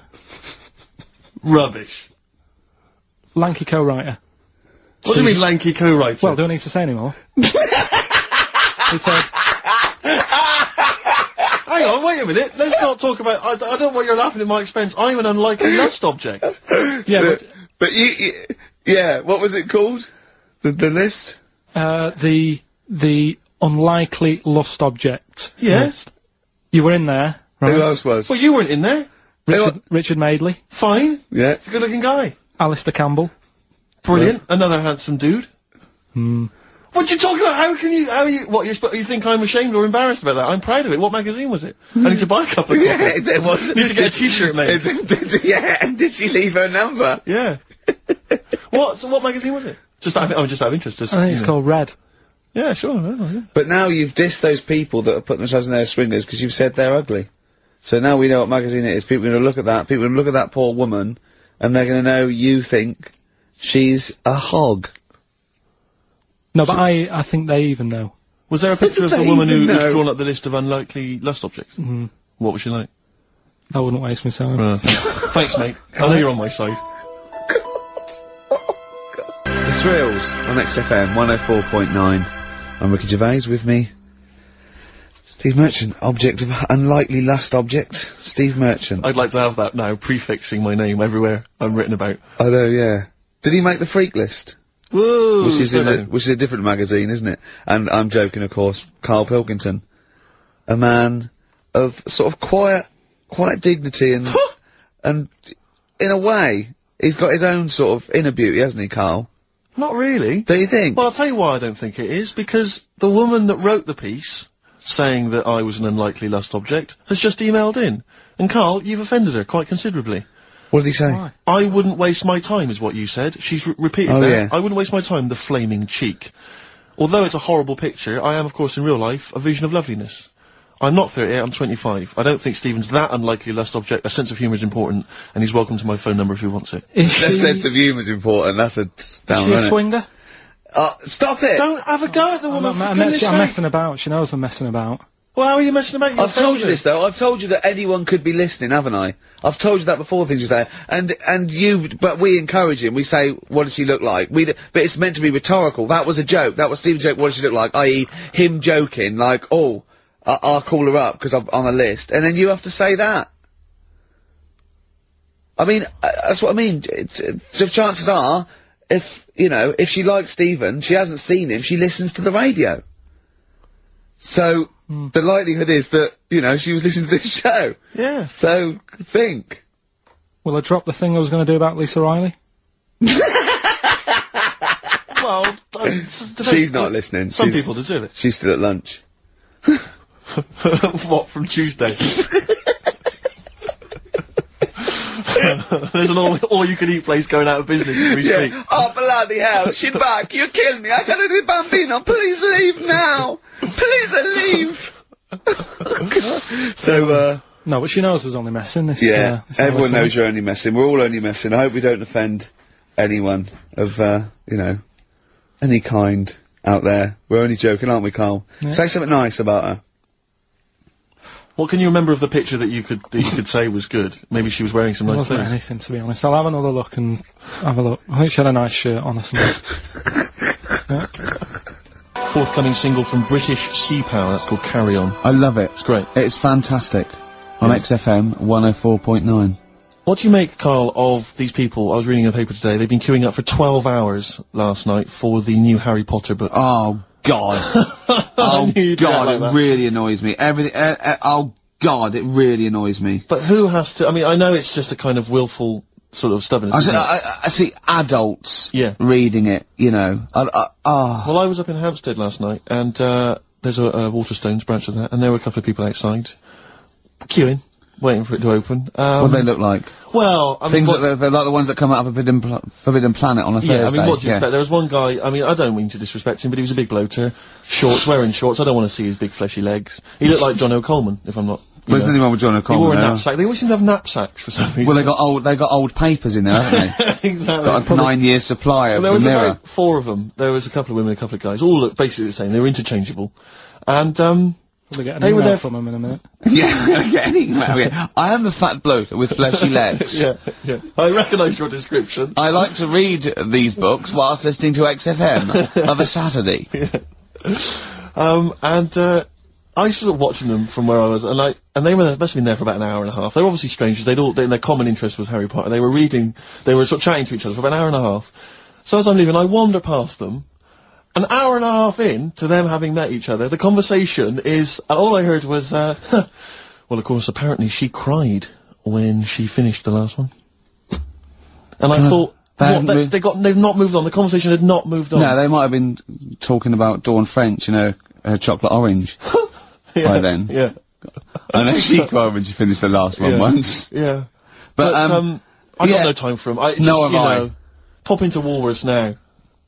Yeah, I'll tell you what, get it tomorrow, read then. You're gonna get home at 1:30 and start reading it. Exactly. Brilliant. So you can put it on the internet.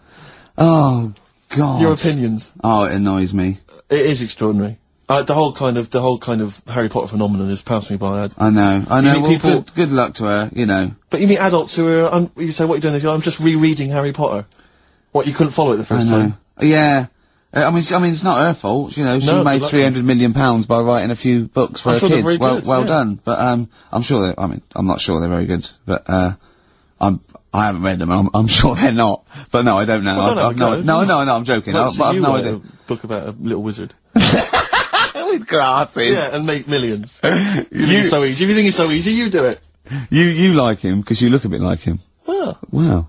You know. I wonder if he's on that wish list, that woman who emailed in, why was she making a list of unlikely... Can we leave this now?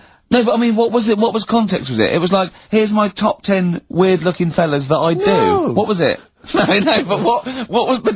but she was talking about what? She'd started talking about... What? Body waxing, and went, and by the way, while I'm here, here's 10 blokes that I would if I had to, and they're a bit weird, you'll be surprised. What was the context? I forgot. He's scared to say anything now!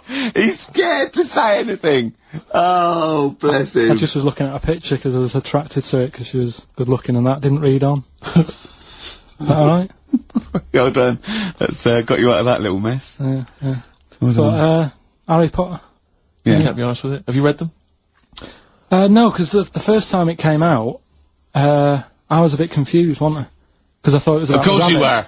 Yeah. Of course what? This is a what? It's a book. No, I got confused with the little rabbit. I thought it was her, didn't I? You talked about it when Beatrix Potter. Yeah, I got mixed up with that, so I sort of missed out on the first one anyway. You were just running around confused. So it was it was sort of too late to get into it, I think, after... Yeah, it's too late now, yeah. It's impossible. Same with Shakespeare, if you weren't around, you know, the day he wrote the first ones, there's no point in going back. But it's all the fuss that she's getting as well, like, Well, I think it's because she's a British industry now, isn't she? I mean, it must have made, what, billions? Well, it's the perfect success story. She writes a story for her children, and it becomes a worldwide phenomenon. You know, it's not cynical, it's just a great story. Didn't your dad ever pop anything down in writing? I'll tell you what, my mum wanted to do it. Yeah. There's been loads of things, little inventions she's come up with and that, but she's been too busy doing other stuff. But she used to come up with stories for me as a kid that I'm sure, if they came out, they'd be a success. Yeah. Go on. Do you remember any of them? There was one about a little red car. I can't remember how that ended. But the one that was really good was about a kid who gets a dog, right? But it's quite an old dog. This is going to be an episode of the Waltons, isn't it? Oh, no, go on. Go on. And, he's playing with the dog and that, but it starts getting a bit old. It's about 15 or whatever. Yeah. And, he goes, oh, it's rubbish, this dog. So, I would love that book for kids. I would love that. Tommy went, oh, Mummy, my dad's, oh no, kill it then. Kill it then. Shall I? Yeah, just throw it in the lake. I'll get you another one. Do you want a Nintendo? Yeah. Kick the rabbit to death then. Or no food for you. Oh, brilliant. No, Come on. Jump. Van Halen. On XFM 104.9. Right, come on, Carl, we've got a lot to fit in now. We've insulted a lot of people. Only about 25 minutes to go. We've got monkey news, we've got Rockbusters. Have we got a cheeky freak of the week this week? could cram it in, see how we do. Do we want to hear the end of Carl's story? Yeah, what's the kid, little Timmy and his 15-year-old dog Lucky got a bit bored with it. Right, so he said, oh, Mum, you know, this dog's rubbish and that, I'm sick of it. Yeah. So she goes... How old were you when your mum was telling you this story? Dunno, about 4. Okay. It wasn't last week on holiday. Right. So she goes, oh, alright then, we'll get you another one. Yeah. She goes, brilliant. What did you do with the old one? Just kept it, but didn't sort of play with it or anything.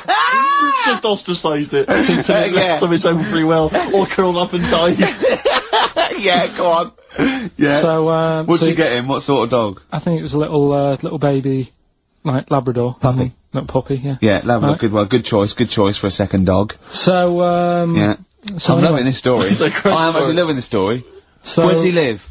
I don't know, it didn't matter. It was near a lake. Well, that's where they were getting rid of all the dogs. Sure. Yeah. We're getting, that'll make sense in a minute, right? So, so, he's got a little dog, he's playing around with it, he's playing with its belly and stuff, he's thinking this is brilliant, best dog I've ever had, right? And the other dog sat in the corner looking all fed up, right? So, I like this story. so he says to his mum, right, I'm taking, little puppy down the park. Yeah. And she goes, well, take the old one with you. And he goes, oh, do we have to? It's a moral, isn't it? I bet the old one saves him. So, he goes, oh, do we have to? She goes, yeah, it still needs a walk and that. Scrapping all over the house, right? Yeah. So, takes it down the park, right? And, he's playing around, and he's playing near the lake, right? Is the puppy near the lake, Carl? Because this is what's worrying me. Yeah. Puppy's near the lake, right? That jumps in. Yeah. The kid goes, oh god, he jumps in, remembers he can't swim, Yeah, idiot. right? This kid is based on you, isn't it? Almost certainly. Flapping about, water's going everywhere, he's going, I can't, oh god, and he wants the puppy to help him, but the puppy's just like drowning as well. Yeah. The old dog comes up, drags them both out. He goes, I can't believe it. You know, I said I was fed up with you. Yeah. You saved my life. Yeah. He gets home, and he says to his mum, Kill the "Get little rid of one. the puppy." Kill the puppy. Yeah. So it's good little. What does he say when he gets home? He said, I don't need the puppy now. I'm happy." Brilliant. Brilliant. Genius. It's good, isn't it? Yeah, so the moral of that story is Well, they just show follow what- your whims. They just, yeah. If you get bored, and just get another puppy. Get another dog. If you get bored with the old one again, just do it again. I mean, Yeah. just eventually, you know, get something Yeah, that you learn like your for a dogs, little. who cares? Yeah. That's brilliant. That is a brilliant story, though. Right, so that's that. Rockbusters. Yes. I don't want you to have monkey news right now, because we've just okay. had a little story there. Sure. You don't want to, don't want to go too far. Yeah, go on. So we'll get Rockbusters out of the way. Have we got a winner? Yeah, well, come on then. See, it worries me that we've had very few entries. I think that even your mental fans aren't getting these, which is really worrying. They must be terrible clues this week. Alright, well, Has anyone got them right, Steve? I think there's just one guy, yeah, who I suspect has won in the past. but Well, there we are. so what? right, the first one. If you go out of France by boat, you might as well buy your fags when you're on that, because you'll get them a lot cheaper. Brilliant. Right? Yeah. BF, Yeah. buy it ferry. Right? That's like, What? buy on ferry. What? Buy on What's ferry. Brian Ferry? What's that? Is that a band? What? What is it? I don't know what it is. Brian Ferry. Brian Ferry? What's that got to do with buying on a ferry, though? Just because it's quite close to it. Buy on, buy on ferry. What? Buy on ferry. Sorry, what? That's the What's your first one. first language? The second one. That's rubbish. That doesn't count. No, Brian, it's not. Brian Ferry. Brian Ferry, Brian Ferry. There's this little foreign cafe. It's growing its own steak. That's Delamitri. The third one. What? Sorry, what? What is that? What is that? Delamitri. Deli is a little foreign cafe. Yeah? A meat tree and that. A meat tree? A meat tree? What were the initials for that? Just D for that. Just D for that? Yeah. So not DA? So you didn't even give them a chance to get the group? Oh, they got it. Well, no. No, they didn't. Right, it's the end. Go on, right. Go on. Deli meat tree? Deli meat tree. One word. D. Or any letter. They're growing their own meat. M's in it. Go on. Okay, so Bayern, I love Bayern Ferry. And Oxy Music was brilliant. I love Oxy Music. Go on. Can I just point out, Rick, that, we've had David Bowie? Deli meat tree. Yeah. I don't see why, necessarily, Aidan, who, emailed in, why he doesn't get to win, because he emailed in dire steaks. Seems to me just as valid, as far as I can tell, but Deli meat tree it is. And the last one, if there was a Jamaican fella on the Titanic... I'm looking forward to this. With a little bit of fear. Jamaican fella, if he was on the Titanic, he probably would have screamed this. Yeah. That's Christ de Berg.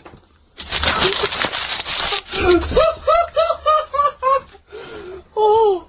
I don't know what to do. Stunning. So who's the winner? I'm not gonna give it to anyone. I just don't... what's the Jamaican bit got to do with it? It's the D. Just Christ de Berg. Say it again? No, I think they've worked it out now. What do I say again? Christ de Berg. And who's that? What? Who's that? Who's what? Who's Christ de Berg? Chris de Berg. Who's the winner, Steve? Do you know what? I'm going to give it to Aidan, because he just treated you with nothing but contempt. Steve Martin emailed in again. He got the first two, and then the last one he just emailed, I neither know nor care about this answer. I'm tempted to give him. Do you know what you've done there, don't you? Go on. You've put the nail in the coffin of Rockbusters. I warned you for 3 weeks, and you sort of bucked your ideas up for a little while. But Christ de Those Berg, are the worst you've ever done. the worst. Delamitri. So and didn't just put D, and then Bayern Ferry. Bayern Ferry. Bayern Ferry. So is that it then? Aren't we doing it Play anymore? record. Aren't we doing it anymore? I'm ashamed. You're an idiot. Are we doing it anymore? I'm just going to keep saying you're an idiot. Play a Are record. we doing Carl, it have anymore? you learnt nothing from Dr. Fox? Yeah. That's not a Sony out the window. Huh? Aren't we doing it anymore? What, you need to start working on it now, because they're so good. You need to start working now for next Saturday. Aren't we doing it anymore? Just, I don't know. Aren't we doing it? Cardigans. You're the Storm on XFM 104.9. Well, nearly the end of the show, but we wouldn't let them down, would we? You know what it is now, don't you? Oh, chimpanzee that monkey news. Alright. Now, whilst I was in Cornwall, I wasn't online. I didn't have the internet, so it was like, oh, what am I going to do? And I didn't come back till yesterday. And I thought there's loads going on that I don't know about in the monkey world and stuff. I was hoping to get some from the zoo that I was meant to be going to. Of course, that didn't happen. So I said to my dad, do you know anything about monkeys? Or have you got any stories with monkeys? Brilliant. This is what Trevor McDonald does. Turned out... Quarter to 10, he goes, got nothing. Dad, anything happened? You got anything politics? Anything politics, Dad? This isn't monkey news, I'm just giving you this free. Yeah. Brilliant. Turned out one of his mates used to have a chimp. Right. What do you mean one of his mates used to have a chimp? Well, two of his mates. Mind you, Oh, one sorry, wasn't his yeah, mate, one wasn't his mate. I was thinking it sounds a bit far-fetched living in Manchester, like. But if there was two of them... He had a chimp, had to thump it in the head. For doing what? Answering back? Oh, God! Tried it on with his wife. Had to thump it in the head for trying it on with his wife! I love it. It's a proper fist fight in a pub in Manchester. Oh. I'd call him up, but he's one of them who, like, swears all the time. Right. Oh. I mean, it'd be good to get him on and just... Let's interview him. Can we not interview him pre-record? We can bleep out the swear, and I'd love to hear his do story. a lot of work, that. Yeah, well, well, we're not scared of work, are No, we, I Steve? mean, I'll You get know, myself if you can't be bothered. yeah, Oh, you know, I'll so. have a word, I'll sort it out. Yeah, try and sort that out Yeah, next you week. sort that out, yeah. Well, don't yeah. tell us the rest of the story then. Let's let him say it in his own No, words. but there was another one as well. Some When you fella- say you can get him on, but he swears a lot, you mean the monkey? I'm assuming he's more coherent than your dad's mate. But there's him, and there's some other fella he knows who had a funny name. I'll have to find out, 'cause you'll love his name. But he was a drag artist. Yeah. And, I think he said my dad went round one day, I don't know why, right? Went round there, knocked on the door, chimpanzeed. Carl, I don't know what you're doing, mate. I don't know where, this place you live, next door there's an horse in the front room. There's chimps Mad, running round. Mad. Anyway, Chimpanzees! Is that it? Is that the end of the story? There's a chimpanzee in the door and that's the end. You sure it wasn't a drag artist before he shaved? no, Sure it wasn't your gran? Because I like the really airy ones that decide they can be female impersonators. Yeah, your gran. Anyway. Go on then. This is the monkey news. So you got that for free. What's this going to be like, Well, Steve? let's have more jingles. Okay. Oh, chimpanzee that! Monkey News Extra. Okay. Right, another phrase, we've been talking about phrases today. Yeah, we have, Don't teach yeah. your granny when she's shaving. Yeah. Don't teach your granny to suck eggs. Yeah. Don't look a horse in the mouth. Yeah.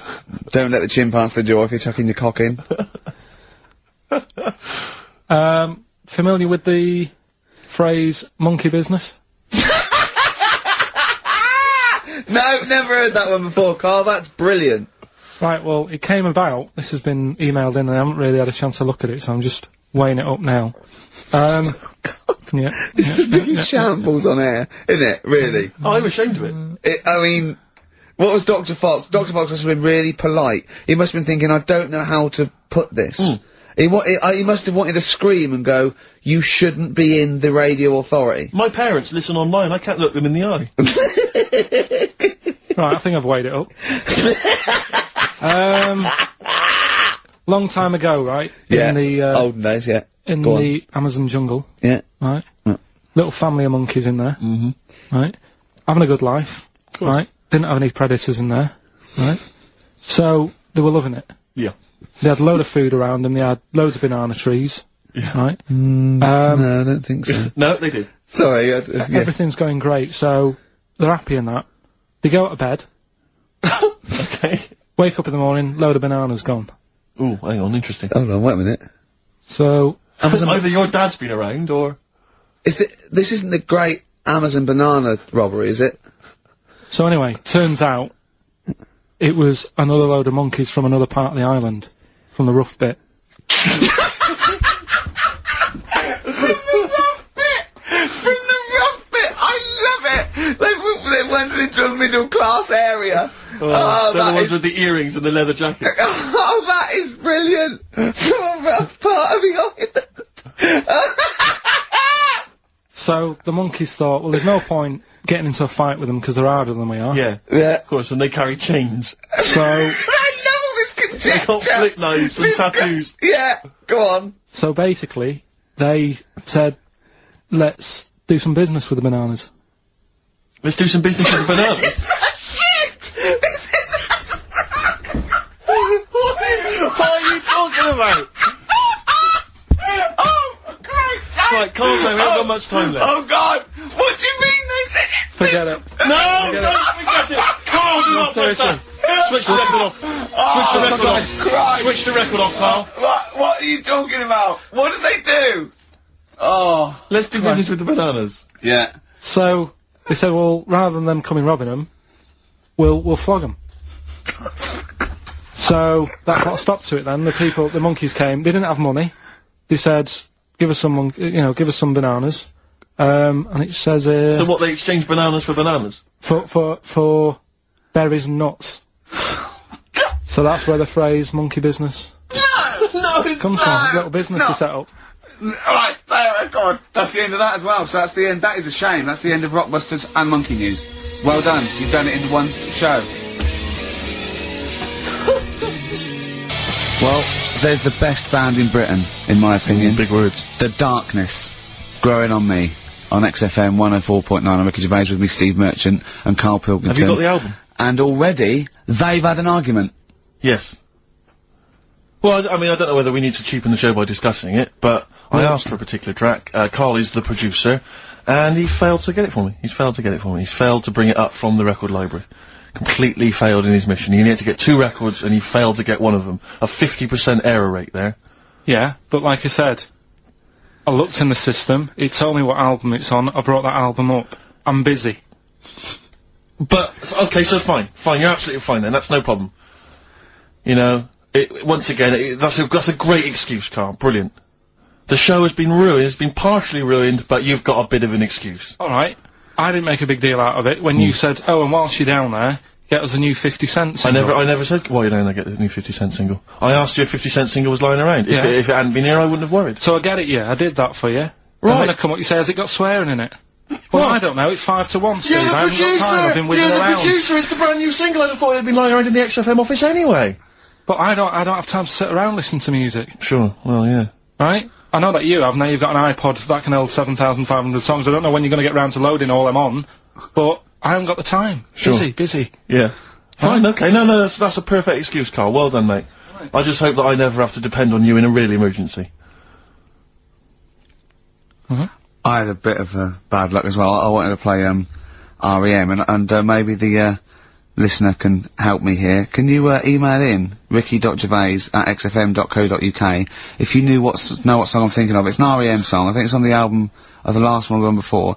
And he says Mulholland Drive and I'm Steve McQueen. That's all I know. I'm sorry, I can't think of the title, so I need the title to look it up, if you know what I mean. I can't put in like that. I can't put in Mulholland Drive. The system goes, what are you talking about? So I need the actual title of the song to look it up to find it down in the library. Oh, well, I'd go down yourself if you're going to go down to the library and get that. I wouldn't send Carl, because... Ricky.gervais@xfm.co.uk. But if he wanted to, he did have time, because he came in at 12:20 rather than 5 to 1. Yes. No, I told you about that record that I wanted it yesterday, didn't I? So you've had 24 hours notice. So that's not really an excuse, is it? But I did find one of my favourite songs of all time, which is Bones off the Benz album, and it is Radiohead on XFM 104.9. And here it is, because you gave me lots of time Yeah! to find it. So. Sure. Yeah. Could have brought it in himself. No swearing in it. Bones. Radiohead. The Bends on XFM 104.9, and thanks to Paul, who's emailed in. There's a whole bunch of other people. Lots Nick, of people. We've got Davey, Steve, Ashley. It's Electrolyte. You know, it all comes flooding back now. We've got that. I've got it out of the library. We're going to play that. That's done. It's interactive. I've used the listener. I've shown the listener, right? I've helped them to help themselves. Sure. I've said, if you want to hear it, tell me what it is. They tell me what it is. They're going to hear it. Yeah. Do you know what I mean? Perfect. Saves going down the library and, well, we don't... Yeah, well, we know mistakes can happen if that, you know, if you have to go down the library. Yeah, and I mean, I checked it though to make sure it was the right one, you see. It's just a little bit of... Well, it's a good rule that generally if you pick something up a CD, That's you know, right, you want to play on a radio Sort show, it out live radio yourself. show, you normally check at the back. Oh, no, yeah, that's right, yeah, if you want a job done, do it yourself. You're absolutely right, Carl. so... But anyway, look, let's all make friends, let's kiss and make up. Yeah, touch and make up. Yeah. Let's just... Well, I'm up on Carl at the moment because it was my birthday in the week, and not only has he bought me a little vibrating thing to put on the chair, because I got about that, so that vibrates, that. Actually, we can hear it. Yeah, I'm gonna do it between records now. Right, and what's that doing to you as you It's just, it sort of like sends a little pulse into your sort of muscles, relaxes, doesn't it? I've got to relax on air. If I'm relaxed, the listeners relax, we're all happy. Sure. He's also got me this little electronic bongos, and I thought we could do like... Oh! Chimpanzee that! Monkey news! So it's like a jungle sort of thing. Sure, yeah. Brilliant. Well, that's always been one of the great jingles that even has So I've got the vibrating... Oh, chimpanzee that! Monkey news! So, Dr. Fox, if you're listening, I think you'll know that's a clear improvement in this show. So thank you for those. It's alright. Yeah. What did you get him? What did I get him? I couldn't get him anything, I was too busy buying myself an iPod. Are you joking? Well, it's a little bit gay, isn't it, giving gifts to blokes? Yeah, it is, but for someone who's like major... Yeah. Play a record! Someone who's major? What do you mean, someone who's major? What, because he's a major celebrity? No, made you. Oh, made you? Yeah. Right. That's what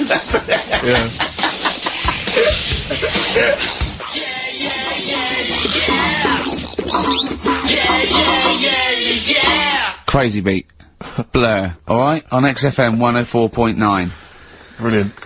Yeah, so, I also got, Jane got me a few nice presents, including my favourite of all of them, a real bow and arrow. A real bow and arrow? Yeah. Right. And what, you know, you're gonna, rob from the, rich, and give to the poor? Yeah!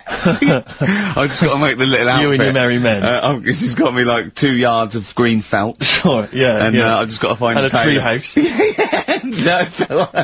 Someone who can make me a lovely little natty outfit. Yeah. Why is she what you're wearing? You live in central London, so where are you gonna be using We've got this? a garden, I did it yesterday. I've hurt my finger though, because I went to put protector, so it's just, it goes so fast, isn't it? I didn't understand that sentence. I'm here in the studio, I saw you excited. point to your finger, so I'm guessing from that that maybe you injured your finger. Yeah. For the listener, again, what exactly were you talking about then? No, because when you put it back, it...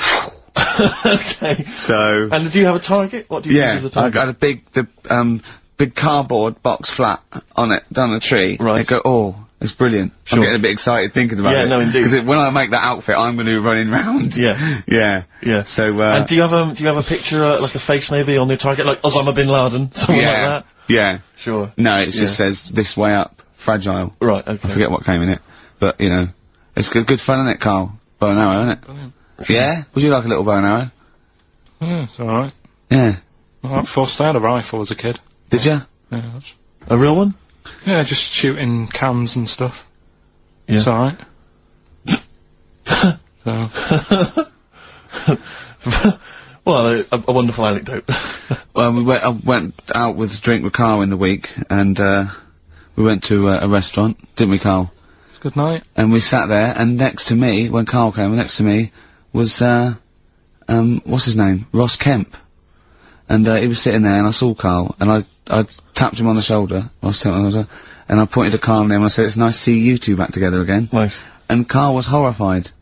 But Carl didn't know that I'd already spoken to him before Carl arrived. Yeah, so I thought it was okay. I thought I could break the ice because I'd met him before. Sure. So he just thought I was insulting him. And when in the week we were talking about his little head, weren't we, Carl? And Carl suddenly stopped the conversation and said, if I had hair, what would we be talking about now? I think he had enough of everyone talking about it. And he looked good though. It's a special little do. He had it sort of, you know, cropped a little bit more. I like it when he's just freshly had it done. Mm. Do you like... Has that ever happened to you, Steve? If you're somewhere, say if you sat somewhere, does someone sort of, you know, is he anyone else who you look like, or would you say you're a bit of a one-off? I love these two. But to be fair... to be fair, he seems to be having a go at me an awful lot more than I do at him now. I mean, he just starts it, you know, starts it out of nowhere. I think his is sort of a get back for the way you treat him as a producer, not, you know... But he's not a producer! If he produced the show, I wouldn't have a reason to criticise, but... I think this is it. Oh, but seriously, I mean, it really winds me up though, because, you know, it started as a joke, but now it's abuse. Yeah. He got annoyed at Heat, because it said, Carl, producer, well, not so much a producer, as just a bald mank, and he went, can they say that? Yeah. Can they say that? See, that's a magazine, an independent publication has identified what exactly it is you do. Yeah. Oh, here we go then, go on, bring it on, because here we go, he's looking at me, I know he's thinking, I can hear the cogs. I'm not thinking anything. It's No, that is true, never a true word, play a record. Now then, I heard this on VH1 in the week, and I have not been able to get it out of my head, and I really kind of want to get it in everyone else's mind now, so they understand the pain I've been going through. Miss You by the Rolling Stones. Yeah. I hope that's now embedded in your brain, and you can ruin a week by having to sing that constantly, irritating people in shops and everywhere you go. Miss You by the Rolling Stones. Good track. Good track. Carl, Jonathan, Ross came out of this, last week, and, we were talking about stuff, and Carl was mesmerised when Jonathan told a story that he was bored once in a hotel room and shaved his arse. He shaved his arse? Yeah. Sure. And Carl, you didn't stop questioning him, did you, for about... I just wondered, at what point do you sort of say, oh, this is getting on my nerves? You know what I mean? Yeah. It's way too long, tucking it in his socks or whatever. Yeah. But it's not, I mean, it is boring in hotel rooms, because I told you before about when I was in Edinburgh, and I had nothing to do, there was nothing on the telly, and you sort of, you've eaten the shortbread biscuits, and that. And, so that's when I read the phone book to see how many... That's when you read the phone book? Well, to see how many Macs were in Scotland, Macintosh, Yeah. and it was like, you know, 42 pages. Yeah. Yeah. Jonathan, I don't know if he'd already done that. Yeah. And, he said he shaved his arse. Now, when we say shaved his arse, so Not his cheeks, Oh, all of it. yeah, all of it. Did he say that? Well, I think that. but other than the cheeks, But then, there's not much left. is But there? then we got to the fact that me and Jonathan, if we pulled our wealth, we could have shaved Carl's arse for £1,000. Right. And he said, yeah, for £1,000 you can shave my arse. Suzanne said, can I say this bit? Your girlfriend said what, Carl? She was annoyed. She said, well, I'm not allowed to go there. Why is anyone else? And of course the whole table stopped and leant in and said, what? So he doesn't like me touching him there. I went, what do you mean? This is too much information. It was too much information.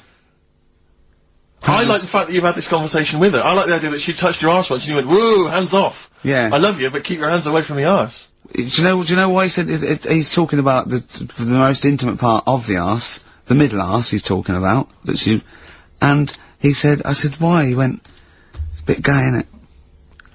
I said, how can a girl touching it be a bit gay? If it stood behind you, it could be anyone, right?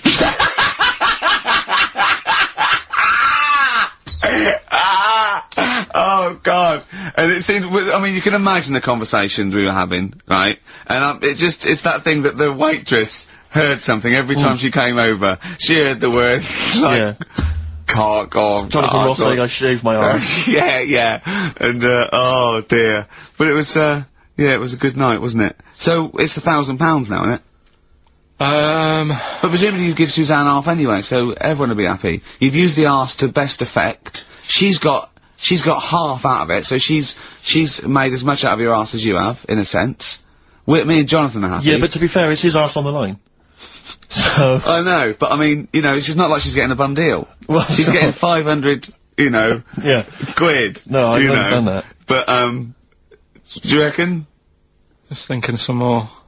Play a record. Can I just ask, before you play a record, if we were to shave your arse, let's say we did it for charity or something, got sponsorship, how would we do it? Would we use one of those big kind of old-fashioned razors? No, I'd use a Bic Safety. I'd just straight away. And would you use a gel or a foam? No, first of all, yeah, I think I just, lather it up. Right, So you lather up his arse first? I do the outside bits, just go straight down, big broad strokes, clean, right? Then I'd have to go in the crevices, and I'd need an assistant. I'd pop it apart, and just very gently go in there. I might even use electronic equipment, just so there was no sort of, like, nicks. Okay. So an electric razor? Or, I might wax the internal middle arse. How did Jonathan do it? Because he did it on his own, didn't he? I just use mirrors. Why don't I'll ask him, we'll call him later. But, I don't know. Well, perhaps you listening have once shaved your arse, maybe during an exam or something. What I think, and this is conjecture, but I think he was probably there, he'd had a shower, he's shaved his face, right, I thought, well, he's naked, looks down and goes, oh, what a hairy arse.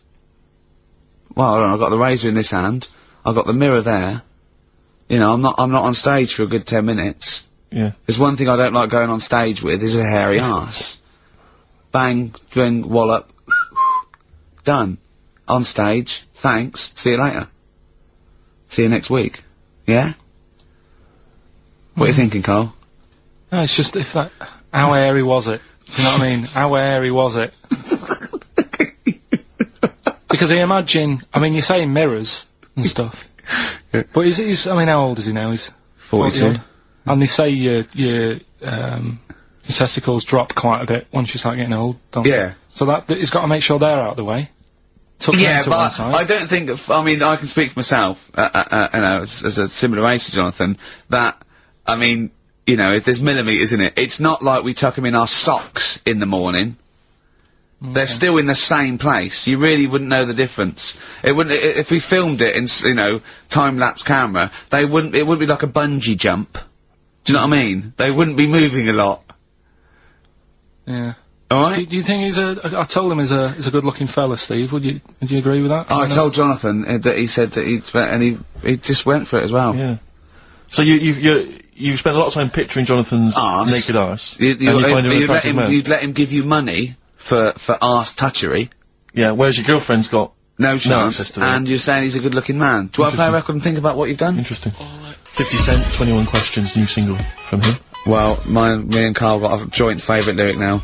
I love you like a fat kid loves cake. Yeah. That's great, isn't it? I mean, I like it because it's funny and humorous and cheeky. You like it because it means something, don't you? You think that that's the absolute truth. If someone was to say that to you, that would be the most romantic thing they could say in it, because it's... No, I'm just thinking you know what he means. It's like the Elephant Man. Right? The Elephant Man, that's what it's called. Again, you know what you're gonna get. The fat kid loves cake. You've said it all, you don't have to say any more. I can't believe it. I'll tell you what made his day the other day. I love it. Jonathan Ross said The Elephant Man is one of the best films ever made. Yeah. Endorsed by a celebrity. I know. Well, by a film buff, really. It is good though, isn't it? It is a very good film, yeah. We have got Cheeky Freak of the Week. Oh, right. There's been a lot of stuff going on this week. In the freak world? Yeah. Is it really? Yeah, there's loads. I mean, stuff that we can... The one that hasn't made it. God, this is where it hasn't made it, so we judge it on that. Go on. There's a woman, right? Do you know how, I mean, in a way, I thought Elephant Man, it was a bit tight because, you know, we sort of took him on a freak show, did a bit of a road show with him and stuff. Yeah. There's some woman, I think she's in India, like now, who, makes a lot of money. Because she's got 3 legs. And, like, 7 toes, stuff. And she was saying, people pay quite a lot of money. Not Swiddy Patel. It's not that much money, like, compared to here, but over there, it's like, loads of money. Sure. And all you do is, you go around to her house, and you pay this lot of money, and people just go, oh, look at that. Extra leg. Extra leg. Right. It's quite a lot of money in that. So she hasn't even got to go out on the road anymore, like in the old days? No, People that's what annoyed me. It's like, well, you could get to them faster. You go and see them if they're paying the money. Sure. Oh. But yeah, there's... What she could do is go in and buy a pair of shoes, right, and then nick one on the way out, because they only put one out, don't they? Good idea.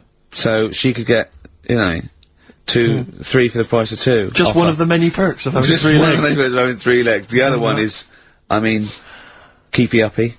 But she'd be good at that, wouldn't she? She just stays at home and puts the feet up. But anyway, that's not even Cheeky Freak of the Week. That's coming up later. Coming up later. Oh, brilliant. Now, Rockbusters, dead in the water, isn't it? We've killed that off, have we officially? We killed off Monkey News and Rockbusters. Didn't I tell you that there was some sort of petition for Monkey News? Was there? What was the story? A lot of, it's loads of emails and that. You mean you've done Monkey News? You mean you want to do Monkey News? No, but seriously, there's uproar. And people were like, you can't get rid of Monkey News. Yeah. Don't be doing that. Loads of people. Was it monkeys? Trying to write the complete works of Shakespeare? Did Tony Blair get a whiff of it, and he's coming down like a ton of bricks? And Rockbusters, Steve, if you've got a better competition, then we'll do yours. That's fine. Do you know what I mean? If that's what you want to do, we'll do. What did you want to do? No, I was just wondering whether we should perhaps not do a quiz at all, rather than do that piece of rubbish. Might be better to have nothing. Might be better just to have silence during that part of the show than have Rockbusters. I don't know. If I give you the clues and that, and if you think they sound rubbish, we're not doing it. Well, I know that. I guarantee they're going to sound rubbish. Alright, let's make it the last Rockbusters then. This is the last Rockbusters. Well, it depends. This is it. Okay, this is just... If it's good, you get a reprieve. It's all about this. Okay. Okay. Go on then, let's do Rockbusters then. Oh, we're doing it now? Should we play a record and do it after that? Do it after. Well, I'll tell you what, I'll tell you the prizes and then we'll come back with the clues. Because I've dug up that REM track. Excellent.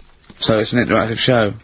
Okay, we've got the best summer holiday album ever. What we've got on there, it's Elvis versus Junkie XL, that was brilliant. Holly Valance is on there. Yeah. Laz Ketchup, it's all the stuff that the XFM listener is craving. A tribute to the Ramones album, we got, Red Hot Chili Peppers are on there, Metallica.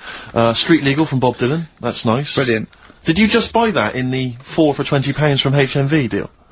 Fair enough. Once That's again, a good album. The Talons of Weng Chiang, a Doctor Who classic.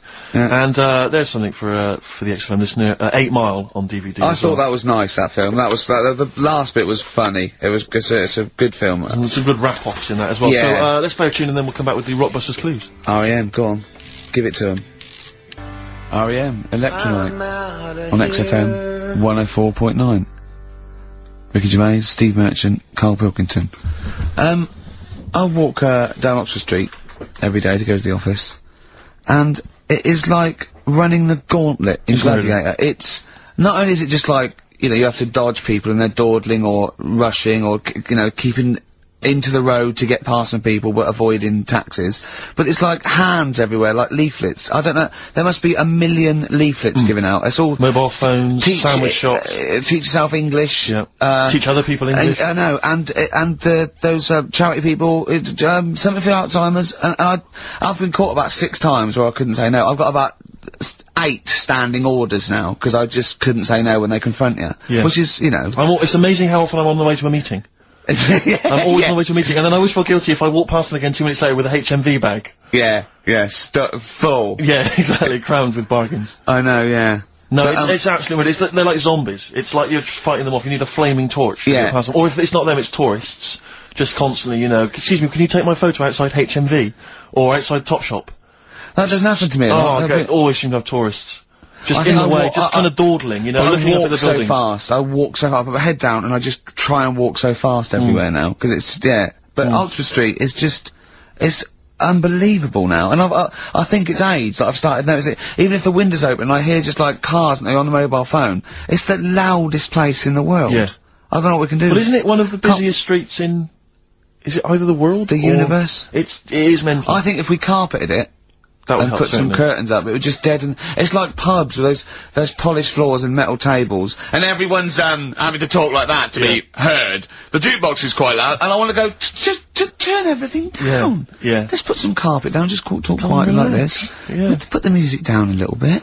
We'll have a good time. I've never quite understood that impulse. I don't again if it's age where you go in a club or a pub, as you say, and the music's just slightly too loud, so it just makes everything slightly tricky. It's slightly tricky to have a conversation. But what annoys me is when it's for the amusement of the barman or barmaid. If they're bored, they're in a pub, they've got the music up, their music up, right, techno blaring, right, they've got a telly on, watching a soap opera, and I want to go, choose one or the other! Yeah. I mean, what are you watching? I got a minicab last night. I imagine you don't travel in minicabs, but the guy driving, one of those guys, I know he's driving a cab on a Friday night. Okay, no one wants to be doing that. And he had one of those phone, you know, the little earpieces that you put in, so it looks like they're talking to themselves. And he's there, and he goes, where are you going? I went, crouching. He went, yeah. Well, and he's chatting on his mobile phone the whole time. His voice was so loud. He had the radio on as well, and he wasn't concentrating on the road. I just thought, look, I'm paying you £10 here to take me somewhere. Please, just stop chatting or arranging your social life for 2 minutes. Yeah. Get me to my destination safely, and then you can resume your conversation. My favourite one is, I'm going to so-and-so terrace, please. Where's that? I want to go right. You're not taking me then. Yeah. I mean, I don't know. I don't know. Exactly. I don't drive. I'm paying you. That's why I'm paying you. That's got to be part of the service. But I mean, I know people who've been in many cabs, didn't know where I was, and didn't have an A to Z. No, I was in East London once. I said to him, I'm going to North London. He went, where specifically? I went, Swiss Cottage. He went, sure. I said, do you know the way? He went, yeah. Set off. Along the way, he went, do you know the way? I said, well, I thought you knew. I said, have you not got an A to Z? He went, no. He was one of those guys who'd just taken his car out middle of the night. That was all he had. All he had, all his credentials were he had a car. No map, no torch. The 2 other things I bring with me. And he said, so we're driving along. He went, I could probably get you to Camden. I was like, okay. He went, it's a start. I mean, that is the start. Exactly. He went, do you know the way to Camden? I thought, pull over. It's not worth it. I'd rather hitchhike. I'd rather walk. Ludicrous. Those people who just go out. Yeah, they're just gonna take a car out to earn a bought a car. Oh, have you ever done that? No, well, I'm sick of living here. And you say no about people hassling you. When you say here, you mean the world, don't you? No, just in London who's doing me head in now.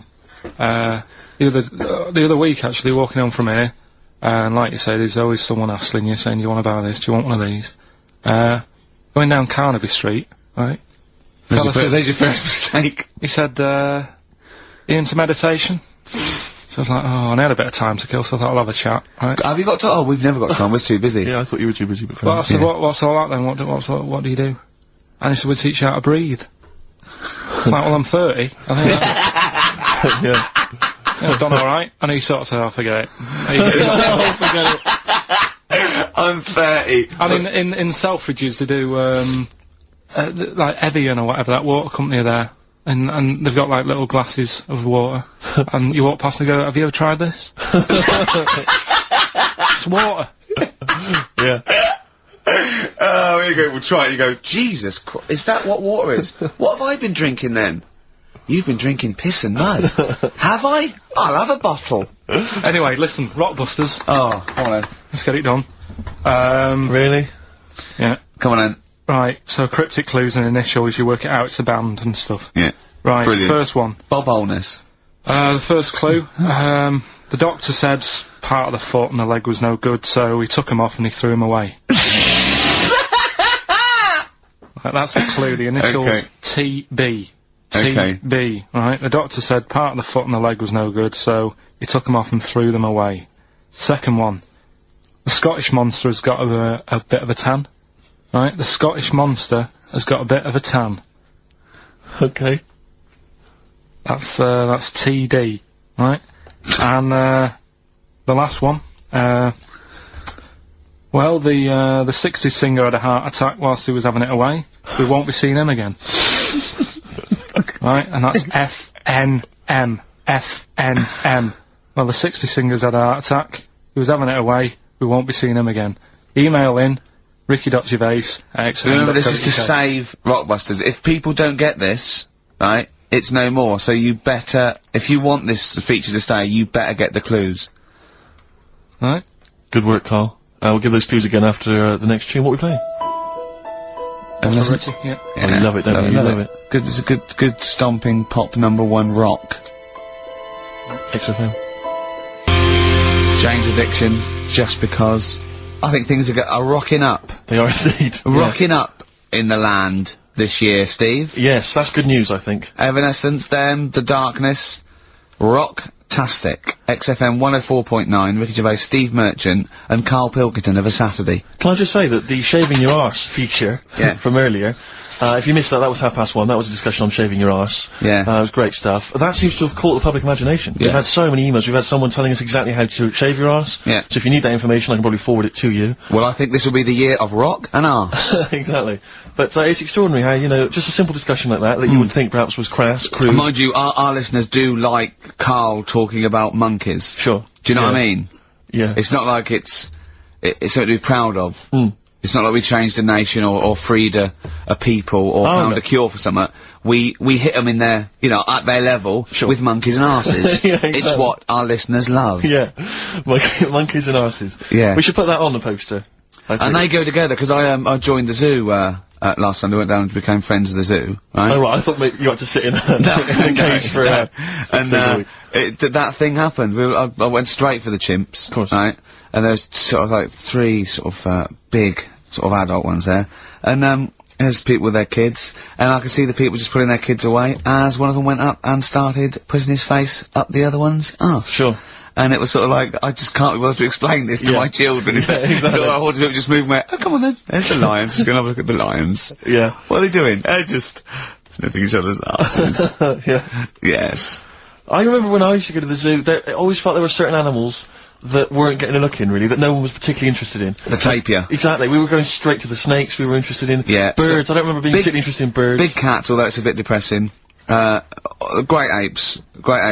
Reptile, you're right, reptiles, yeah. Birds, unless it's a birds. big one that you think could Oh, a rip a vulture. dog apart. Yeah, a vulture You go, or an eagle, brilliant. Yeah, brilliant. exactly, yeah. Owls are brilliant. Yeah, owl's great, but I've sort always of- wanted a little owl on my desk.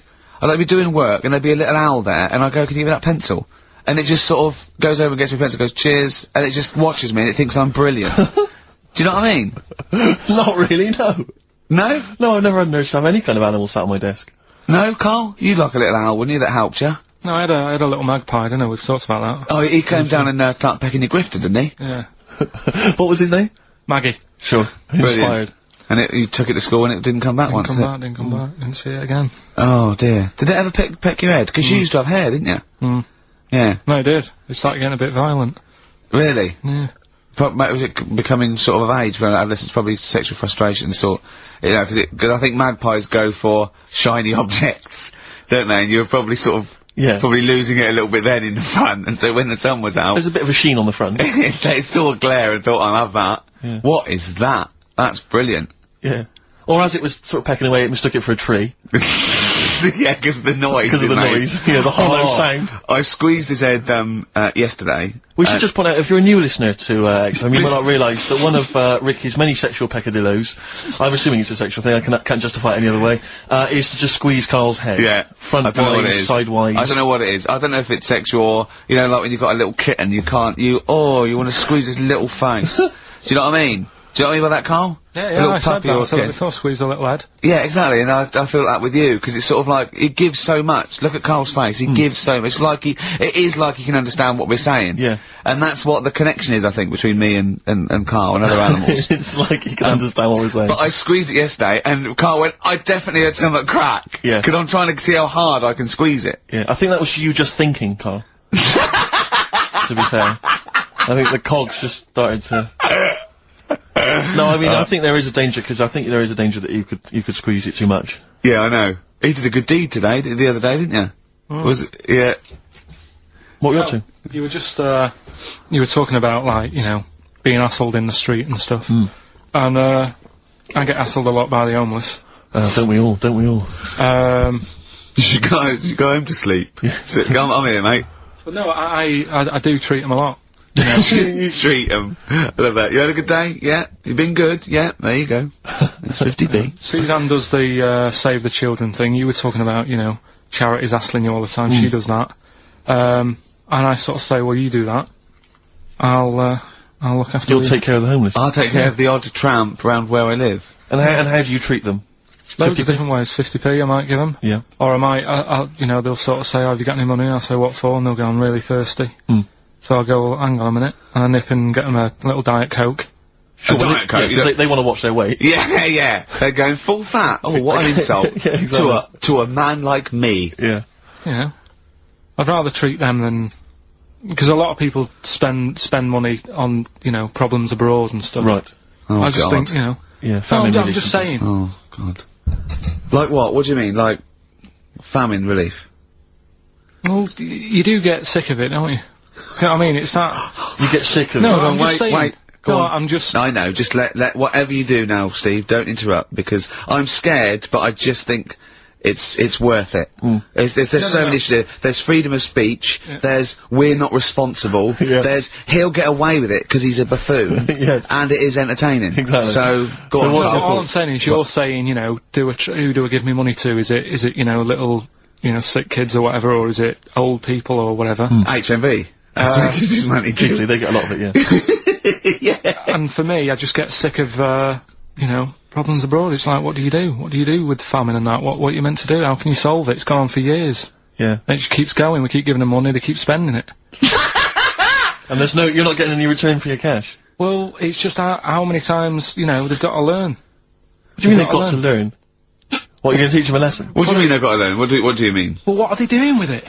Yeah, they must have, like, better interest accounts or something where, you know, look after, put the money in the right things. Sorry, do you think that Bob Geldof sort of writes him a cheque?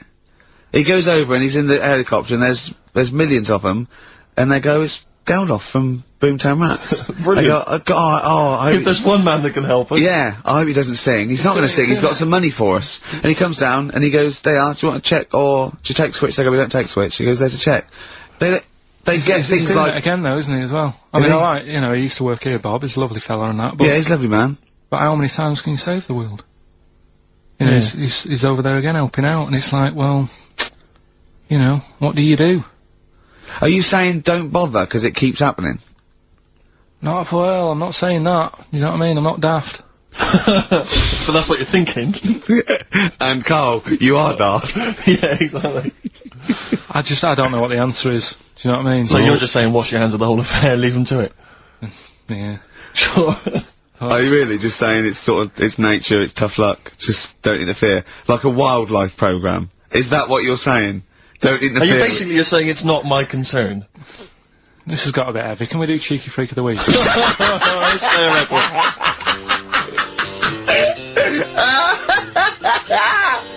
Oh, God! Oh. My Hey Hey Out of the Blue from the album Rust Never Sleeps by Neil Young. Such a brilliant song. Oh, he's a great musician. He's amazing. Yeah. He's incredible.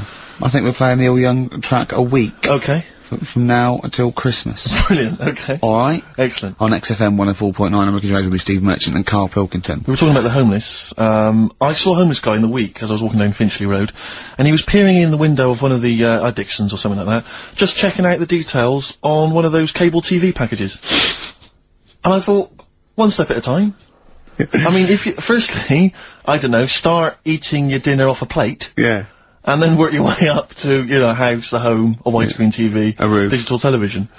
But, it's odd. Well, that might answer one of the questions, because I keep getting recognised by homeless people, and I never know what to say. I go, oh, it's your, I think, well, either they're not really homeless, and they've, you know, I don't know, they've got sort of digs or something, and they watch television, or the scariest one is that they've become homeless in the last few months since the office, and I think, oh god, that's really scary.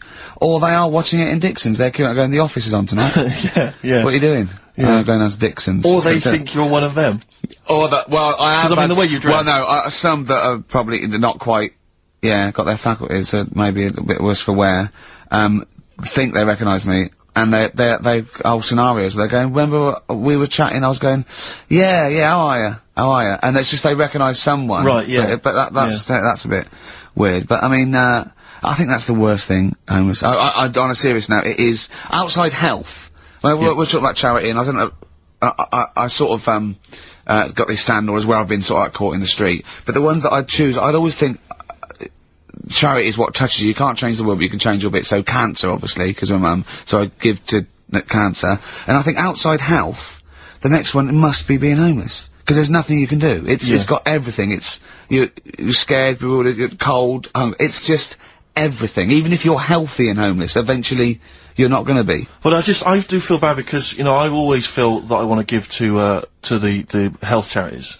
Like cancer, for instance, because there's that fear that I might get it. Well, yeah, it's not just that, it's just like, if you're not healthy, that's the first thing, isn't it? If your life's being threatened, there's nothing else you can really worry about. Yeah. But, I don't know if that makes it wrong, though, that I'm sort of, it's like I'm investing in a possible future. Yeah.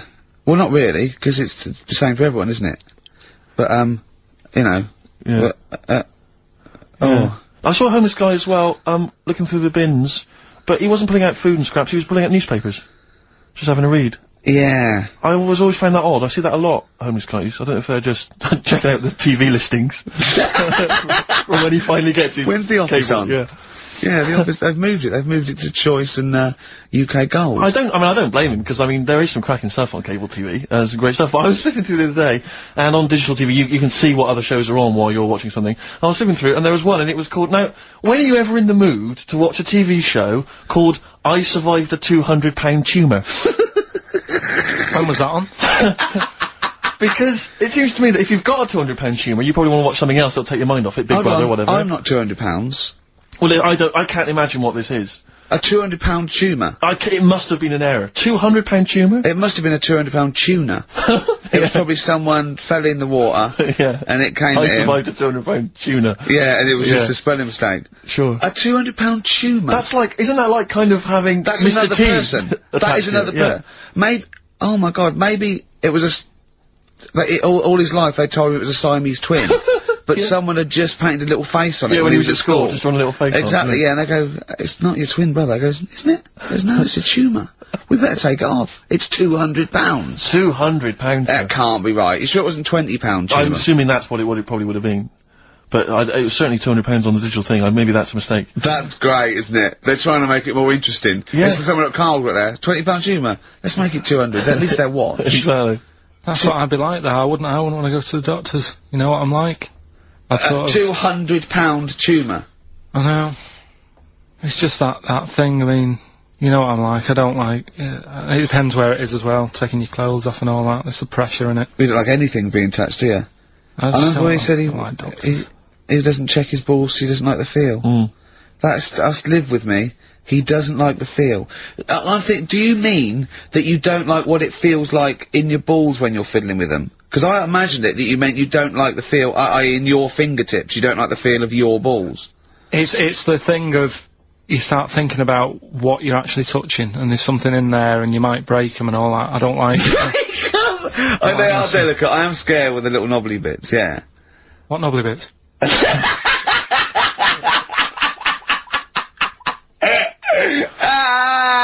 I'll tell you what, it's that thought, at the doctor's, it's that thing of, it's not taking your clothes off in front of him, right? It's the way you've got to take your clothes off, but he asks you to go behind that curtain to do it first. So there's more pressure, because then you come walking out with nothing on. So it's like, why have you asked him to go behind there? Yeah. Rather than, if I just sat there having a chat and he's going, so, Yeah. how have you been? It's like, alright, and just taking the pants off Yeah, and then exactly, yeah. it's the What was pressure he doing? Don't take your clothes off. And you came out and he lit a candle and there was Yeah. some soft music on. The lights were down. Nice. Yeah. Or he said, if it'll make you feel more relaxed, I'll take my clothes off. Yeah, exactly, yeah. But I'll do it in the form of a striptease. Now, Carl, I'm gonna ask you the question, knowing the answer. What do you think of, maybe a gay doctor just checking his testicles out? He's a professional, he just happens to be gay. That would never happen, would it? What are you talking about? Why not? Oh, speaking of, Go on. Doctors. no. Gay What? people and that. Do you know when we discussed, gay-only toilets? Yeah. It's only, it looks like it's coming into action. No, it doesn't. Right. No way. It was mentioned again Where? on, Your head. no, I think Do it you was on- think that people in positions of power are listening to this show getting ideas from you? Tony Blair. Makes you wonder, doesn't it? No, it really does. And the funny thing is, why are they getting upset? Why are gay people getting upset that they might have to have their own toilets? Carl, you don't know what you're talking about anymore. You don't They're know having a what sly look. You don't know what you're talking about. Okay, can we have Cheeky Freak after this? If you want. Placebo. This picture on XFM 104.9. Steve, you're thinking of taking over as producer, aren't you? Well, I just think it's a shambles. I've asked for Cheeky Freak of the Week, and it appears that Carl's not ready. He's not prepared. No, I can sort of remember it. It's just that I like to have all the information. Contempt for But the you've just listener. you've just had a whole bunch of adverts and placebo in No, order to get it ready. we're chatting, we're having a chat and that. Right, do you want to sort yourself out in future? Yeah, that's what we were chatting about. Someone emailed in about they watched the £200 tumour thing, and, when it was removed, it was carried away in a wheelbarrow, right? Carl said, what, even when she had it removed, she still carried it round in a wheelbarrow? And he went, I thought it's sort of like she'd become attached to it. You definitely are my favourite thing in the world. It's great. Look at the way he's looking back. But I think they're all the same. The people, I have had more emails about people saying I watched the £200 tumour and I documentary shaved me arse. than anything else. I know. When we ask We questions come about up with science, Shakespeare, we talk, yeah. Nothing, High silence. concept, we talk about political issues. one person emailed in, they said, I tuned into the £200 tumour documentary, it looked disgusting, I couldn't watch for long. What were you expecting? Yeah. That it might sing and dance? Do a little show for you? Oh, Anyway, so what's these the are really your listeners, Carl, now. I think you know what I mean? You sort of, you find your niche, you attract your, I think me and Steve are pretty much just here. I think the people that we had in the early days, Rick, they've long since abandoned us. They jumped ship. They've got jobs. Yeah. They've got jobs. They're out now. They've been released. Exactly. Yeah, they're getting their life back together. Carl, Come so on then, what's the Carl. situation with Cheeky Freak? I've got like a couple of bits. Like I say, I haven't got the in-depth stuff that I Oh normally... no, because usually it's it's Heavily pretty researched. scientific. Exactly, yeah. Do the jingle. We've come up with a new one, haven't we? The Freak! Say chic. Cheeky Freak of the Week. Right, well, couple of bits. I don't know which one to use as the main feature for this week. It's that good, is it? Well, there's been another one born. What? Little kid. You go on. 4 eyes. Insult? Just a guy who wears glasses, come on. 4 eyes, 2 noses, 2 mouths. That's weird, isn't it? This bloke, did he also have 2 heads, 2 bodies? Sort of born, sort of slightly separately? He wasn't stood next to a mirror. No, it's weird that, isn't it? That's all you've got, is it? I love that. That's weird. That. Imagine the doctor said that. Well, Mrs. Parks, kid's got 4 eyes and 2 noses. Weird, isn't it? Any clues? Any clues? So that's it. That's all the one. information Well, I'll you've tell you got. what, No, but that again- shouldn't be the main one. Okay, No, I've answered but your like I say, what's the idea of this feature? What do I say all the time? Dunno. I always say, think about it. Think about what that would be like. Okay. What? Giving birth to him? No. Being, I think it's a girl. Being like her. 2 mouths. 4 eyes. What would that be like? Mad, innit? I don't know what this feature is. I don't know what do I? Is there another one? Is that, you said, I mean, I 2. hope everyone took the opportunity there during that silence to just think about what it would be like. I know I was. Could she talk with a mouthful? What? Is that allowed? Because she's got 2 mouths. Yeah. Yeah. Would that be alright in her house? She'd be eating. Yeah, one, she could talk with one mouth and eat with the other, I Right, well suppose. listen, the main one, right, you've thought about that, that's good. The main cheeky freak of the week, I haven't got all the details. Smallest person ever. Right? How big would you say that is? Carl is now sort of like holding his hands up like a fisherman, long ways. That's about 1 foot. Right. Smallest man in the world. I printed the thing off and I can't find it. There's a little picture of him. Right? The odd thing was... But why have you asked me how... Did it say, or was it a picture of him? I didn't really read it. Of course you didn't. Of course you didn't. Jesus. I just saw it and thought, oh, that's... What, you sorted. straight away assumed it was natural size? It was that big. But what do you mean it was that big? Little fella, like that. But why are you doing that? What? It was a page with a little fella. How do you know that was natural size? No, it was, because it said it's world's smallest man. And the funny thing is, I've read the first line, I always read the first line, it said world's smallest man. Well done. The weird thing is, he's got an head like a light bulb. The shape of it, apparently. I don't know if that's got anything to do with his shape and size. Oh, God. That big. His name's Mr. Watts. And, the annoying thing is, what got me is, if you're that big, right, don't have your picture taken next to a fruit bowl. Why was he having his photo taken next to a fruit bowl? Dunno. Whoever the photographer was, obviously having a bit of a laugh. Yeah. At his expense. Because you would just stand in the middle of nowhere, you'd look normal and that, but he was stood there, just leaning on an apple. Leaning on an apple? What is this? In what world do you inhabit? This was on the internet. And I printed it Leaning off. on an apple? Was it Tom Thumb? What is this? Are you sure it wasn't some sort of sci-fi show they're advertising? No, it was, Leaning on it. Can you just lean on the apple? Just lean on the apple there. Do me a favour, you stand next to my chihuahua. You're not taking the piss, are you? No, not at all, no. Would you mind leaning on this matchbox? Yeah. Leaning on an apple. And that's what, so it just said he's the world's smallest man leaning on an apple. Smallest man, said about his head being like a light bulb, I don't know what that meant. And I just thought, right, that'll do, that's that sorted, cheeky freak of the week done. I think that was on like Monday. Right? I found that, I thought that's done. Printed it off, forgot to get it off the photocopier.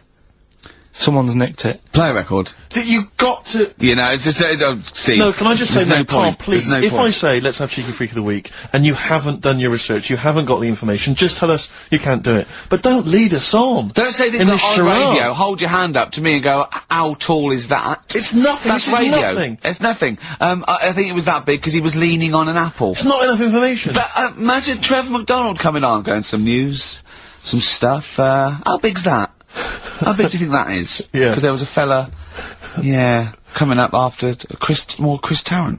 Play a record. I'm angry. I'm actually angry. And if Monkey News is in any way similar, you've really pulled your finger out with that, have you? Mm-hmm. Good. Let's have Rockbusters answers next. Supersonic. Oasis on XFM 104.9. Right. Getting through it. It's the Rockbusters. Right. It's the Rockbusters results, really, because this is, and a very important result is whether, they, stay in the Premiership or are relegated. This is the playoffs for Carl. Okay? You need 3 points. You need 3 points to stay up, Carl. Go on. Right, we had a lot of right answers in that. Right, okay, that's in your favour, you know. Yeah. Okay. The first clue was, the doctor said part of the foot and the leg was no good, so he took them off, he threw them away. Yeah. The initials TB. Yeah. Right? Go on. Toe, knee, Bennett. Alright, that's Tony Bennett. Tony Bennett. Tony Bennett. Yeah. Okay, that's a warning, that's a yellow card. That is a yellow card, but you can still get the points. Right. Because his name's not Bennett. Tony, brilliant. Tony, perfect. A pun. Toe, knee, his name's Tony. Perfect. Bennett, no, his name's Bennett. See? Well, he's in London this week as well, so I don't know if it's sold out. I won't mind. Are you on drugs? Or did I actually crack your head? Did I actually give you some brain damage? Because you're worse than usual now. It's like, go on. Right, the second one. That Scottish fella. We've got to speed this show up. Hang on a minute, hang on. I've just got to make sure it's right. We don't want to look stupid. Right? That Scottish monster has got a bit of a tan. I don't think we can look stupid with material like this. TD, that Scottish monster's got a bit of a tan. The answer there, the Darkness. I'll give you that. Right? Well done. And the last one. Goal. The 60s singer, he had a heart attack the other way whilst having it away. You won't be seeing him again. The initials FNM. That's Faith No More. Adam Faith. Right? No! Doesn't count! Why not? Adam Faith No More. Right? Adam Faith No More. So, sorry, what is the clue? Is the clue Adam Faith, or is it Faith No More? Just Faith, I suppose. Just Faith No More. As a 60s singer. So we got that. That's that. Safe for next week. Who's the winner? What do you make of it?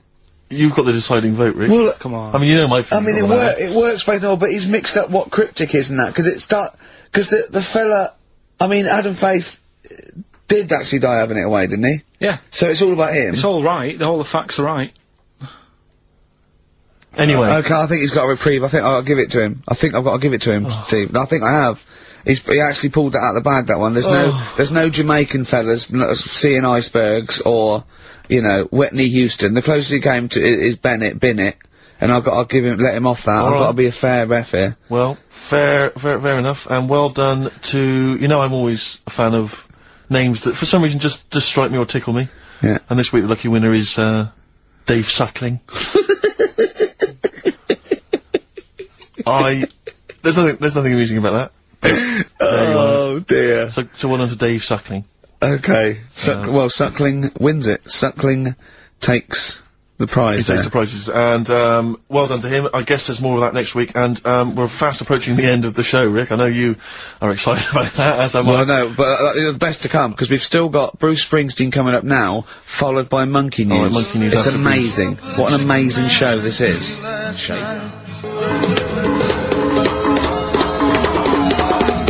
Oh, chimpanzee that Monkey News! Excellent. So, Monkey News time on XFM. Karl Pilkington, the man in the hot seat. Karl, what have you got for us? Okay, Monkey News this week. We've covered a lot of stuff. We have indeed. Now, do you know, like, there's places where you can go for, like, weekend rests and stuff, Sure. and you relax, you sit in a little spa, you might have a swim and stuff.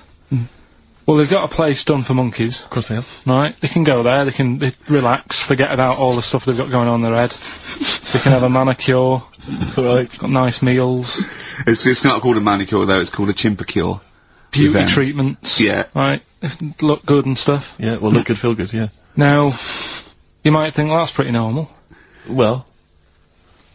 The bit I haven't told you about is it's actually run by a couple of chimps.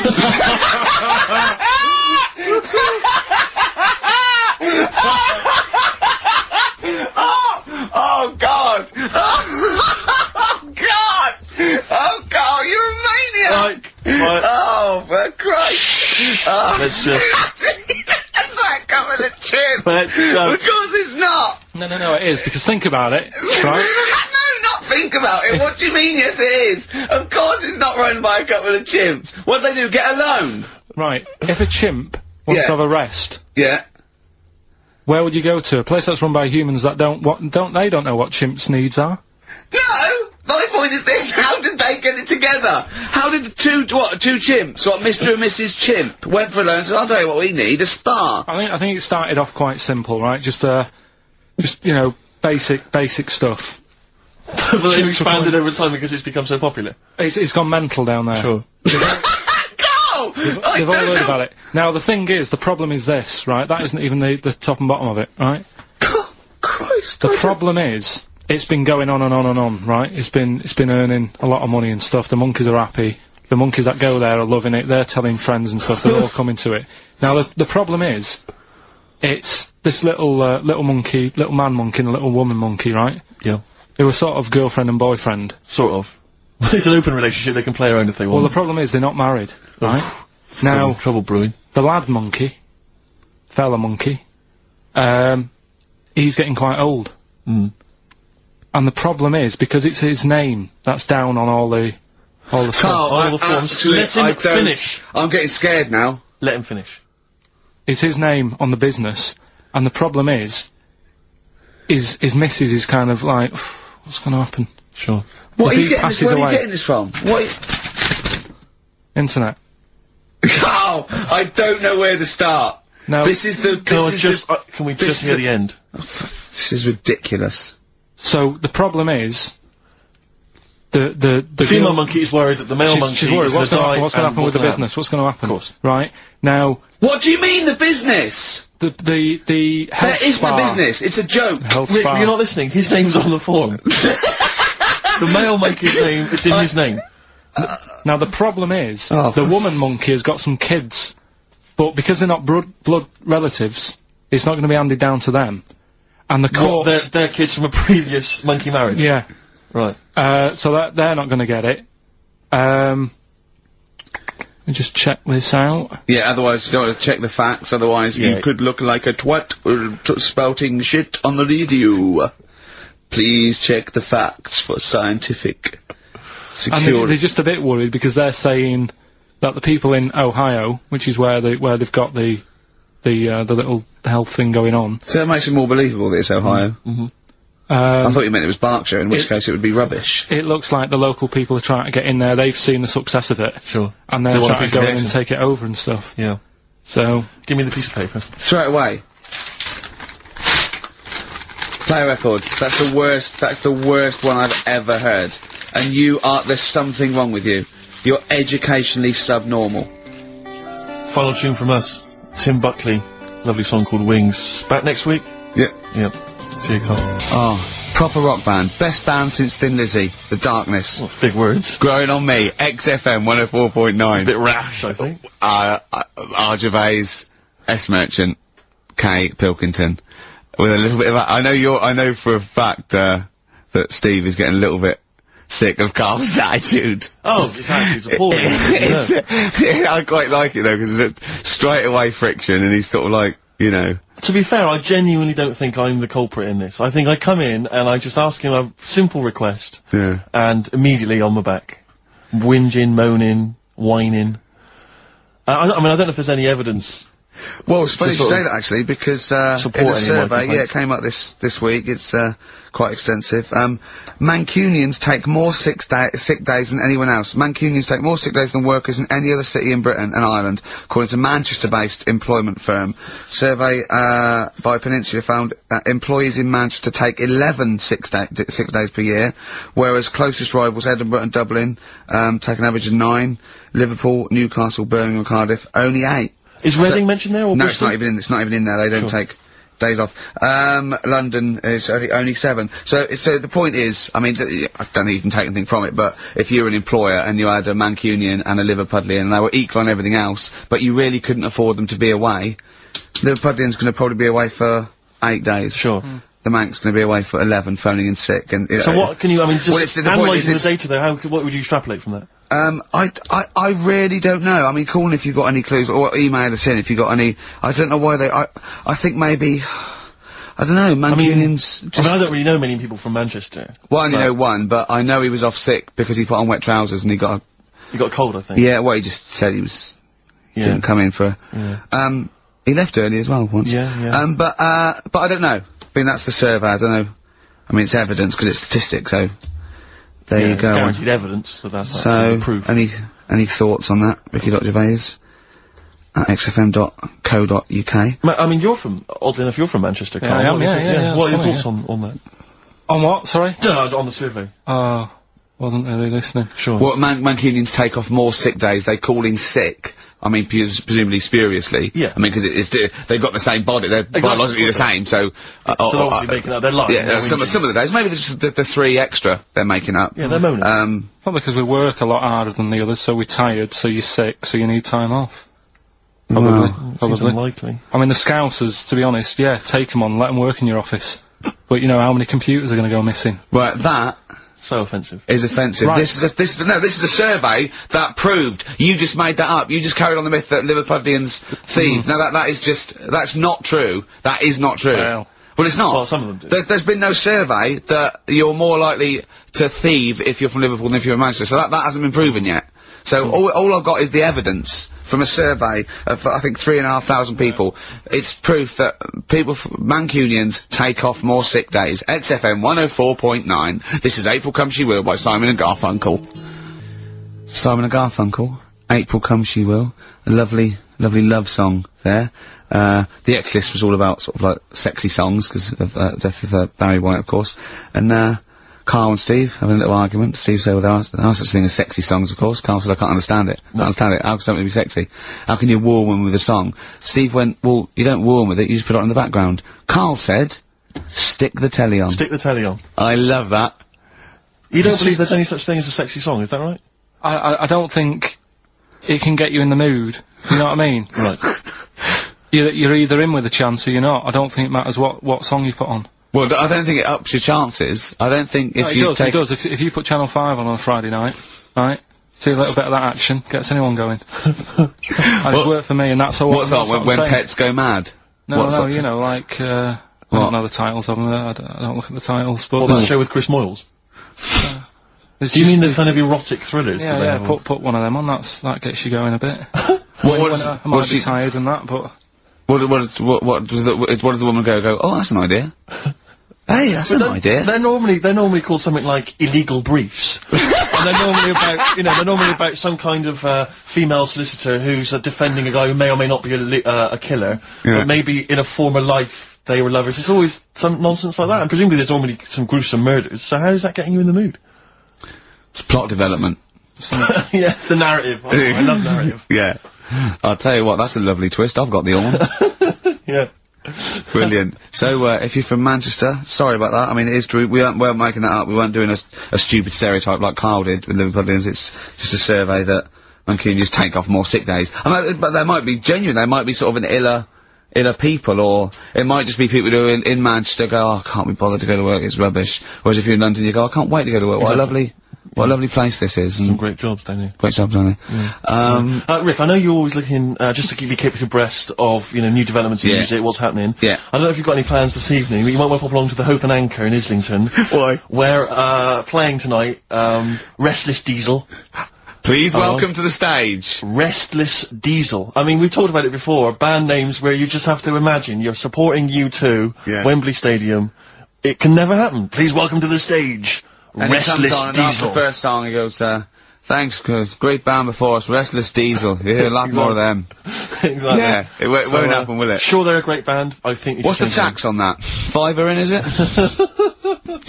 It's not telling us actually, but pop down to the Hope and Anchor, maybe tell us how Restless Diesel were tonight. Yeah, just call in, maybe call in on Christian Show Monday, just tell us how Restless Diesel were. We can make that a regular feature. Now, what's coming up on today's show? Really? Well, listen, we got all the usual favourites, we got, and some new ones. We got Monkey News, that's sorted, Carl told me. People are guaranteed Monkey News. He called in, he said, I've got some Monkey News. Brilliant. He's done that, I had to make sure. Yeah, we got that. We've got, some great tunes. I've got a great song from Tupac, some Cat Stevens, some Jimmy Webb, some Thin Lizzy. Can I surprise you with something from Aerosmith? Brilliant. And a little treat from Evan Dando. We're quite rocky today, aren't we? There's a threat that there won't be Rockbusters. Good. That's no threat. But, we can bring back Educating Ricky. Oh. I mean, 'cause it's sort of like seasonal, isn't it, our show? You don't want it's not like Ant and Dec's takeaways on all through the year. Yeah. They go away for a few weeks and we get something else like Ian Wright's, Friends Like These or something. Exactly. You know what I mean? And, so, maybe Rockbusters, maybe not. Rockbusters on hiatus, but Educating Ricky always fun. If you've not heard that before. And, I'll tell you what, Jane's Addiction, just because they rock as well, don't they? Oh, brilliant. XFM 104.9. Excellent, Ricky Gervais. Jane's Addiction, just because on XFM 104.9. Broadcasting from London, where people prefer to only be off sick when they actually are ill. Sure. Yeah, I don't think I've ever taken a day off sick. Except when I had that terrible tonsillitis. Is that when you went home, stayed with your mum and dad? Yeah. Why is that a problem? No respect to health. No, I'm not saying it's a problem. Respect to health. Yeah, I've got a loving family. So sue me. What do you make of that? The antagonism and piss taking is just like, oh god, 3 blokes in a pub. If there's people listening, I can't go. Are there? Carl, what do you make of London? Because you often say you'd much rather be up north. Well, he wouldn't, or he'd go. Well, this is what he constantly says. You've chosen to live here, you've lived here for years, you've got a flat here. No. I chose to come here because I was offered a job that was good money. Yeah. I wouldn't have come here if there was no job. So you prefer to be somewhere where there's a good job, so you've chosen to live here. I don't like being here, though.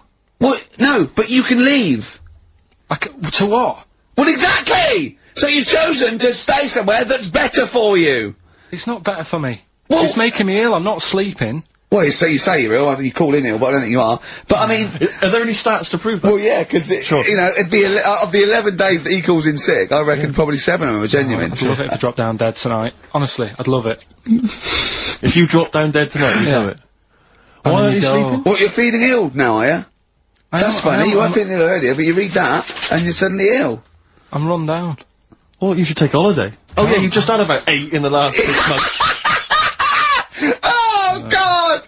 Why are you run down? Why are you run down? Yeah, what have you done? You sit in a little air-conditioned office. I haven't got time to tell you. Let's move on. Let's get on with stuff. What have we got anyway? Because we didn't have a chance to meet up this week. Me and Ricky could have done, but you said you were busy, Steve, so that's probably why you don't get run down, but finishing work at about 4 o'clock. No, so I could have had the meeting, but we gave you a time and you suddenly decided with very little notice that you couldn't make it, so that was the meetings and that. Oh. So what have we got then? What have we got? It's 1:20. What have we got? We're on till 3. Well, we've been talking, we've been doing well, we've been playing some great rock and roll, we've been playing some lovely songs, we've told them, we've explained a survey, just for employees, be careful. Yeah. We've, you know, put that out there, we put a shout out there, people know would you say it was probably safest if you are an employer to never employ Mancunians? Well, I wouldn't go that far, I wouldn't go that far, because, you see, that's only an average, so I imagine some Mancunians, like, you know, Londoners, you know, are nice, reliable people. It's probably just a few bad eggs that throw the stats up a little bit. You know, people that would go, I'm not coming in today, I'll put on some wet trousers. Alright, stay in bed. Yeah. Stay in bed. Yeah. You still got them on? Yeah. Well, pop them off. Put them on the radiator and go to bed with a little duvet. That'd be the best thing to do. Yeah. So, alright, Carl? Right. What's your attitude? Is it because you're tired? Yeah. Well, why are you tired, though? You weren't saying that watching those Channel 5 films again, were you? I'll tell you what, me and Steve were having a little meeting yesterday over lunch about, you know, planning stuff for the show, and Gary Kemp came up to me, started having a little chat about old times, and I went, oh yeah. As he went away, Steve said, right, think of this, he said, Rick, don't take this the wrong way. Remember that sentence, don't take this the wrong way. So there's a right way and a wrong way I could have taken this comment. He went, nodded to sort of Gary Kemp and went, he's aged better than you. I went, well, how could I take that the wrong way? Yeah, it's not offensive. No. Well, the point is this, because he didn't know me 20 years ago, so he's actually saying, Rick, don't take this the wrong way, he looks better than you do. Yeah, well he does. But why say that, Carl? What? Did you really say that? Yeah, although, can I just backtracking for a second? I love the fact you said you bumped into Gary Kemp and you reminisced about old times. What old times did you share with Gary Kemp? Well, no, he came up and said, did we drop the pops together? And I went, no, I did Razzmatazz. I said, oh, we did Razzmatazz. I think he was thinking, had he ever met me before? But he hadn't, because we hadn't. That's what I meant. Yeah. And, but if you had to make an objective analysis... I wouldn't. I think that's out of order. Sure. I mean, you're always slagging me off, but apparently you can't make a value judgment on something else. No. Well, because you're morally all over the place. You don't know where you're coming and going. Believe it. Sure. You should do what I say about you behind your back. So, would you say you're better looking now than you were? Or? Than I'm what? Would you say you're better looking now than you were? Than I was when? Well, like, you know, have you aged well? Yes. You've aged well? Yeah, I've kept my looks. Bit of Dando?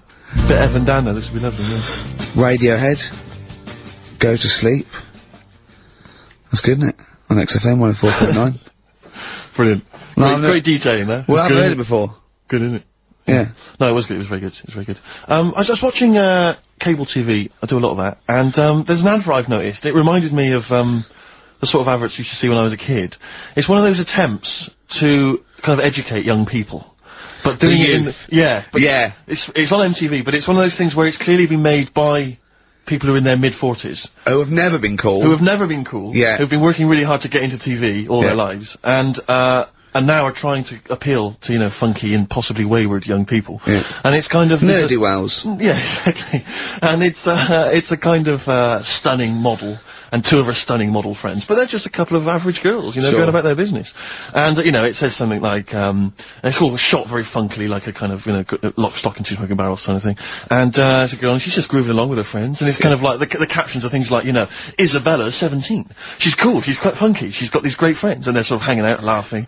And, she just pops into a tattoo parlour. Sure. Why not? Her friends are like, what are you doing? But she just goes in, you know, she has a tattoo done, and it sort of says, she's wild, she's crazy. You know, she lives life as she sees it. She takes every day as it comes. She's not tied down or anything. She doesn't smoke cigarettes. Yeah. So it just says don't smoke cigarettes. If you think she's if you think all this is cool, then you probably won't want to smoke cigarettes. Exactly. If you want to be cool, Yeah, then like don't. Isabella or whatever her Except name the is. thing with that is that people watching that, the youth watching that will go, well, Bill at my school, he smokes and he's cool. Exactly. Yeah. Well, this is the problem with it. Yeah. It's that it's not that the impulse is wrong. The message is fine. It's just this thing I can't imagine those things ever working with young people. No. With youths. It's like when you know, what was it? What it will do is that you'll get a lot of 13 and 14-year-olds sneaking out and getting a tattoo. Exactly. So the parents will be going, I'd rather she smoked. Exactly. She might give that up Yeah, I know, sometime. That's the life. She's got a spider's web on her face now for the rest of her life. Yeah, exactly. Yeah. But it's like, you remember that thing when they tried to get young people to vote? Do you remember that? Was it Rock the Vote? Was it called Rock the Vote? Was it? God. Was it people like Billy Bragg and, Yeah. and people kind of... Yeah.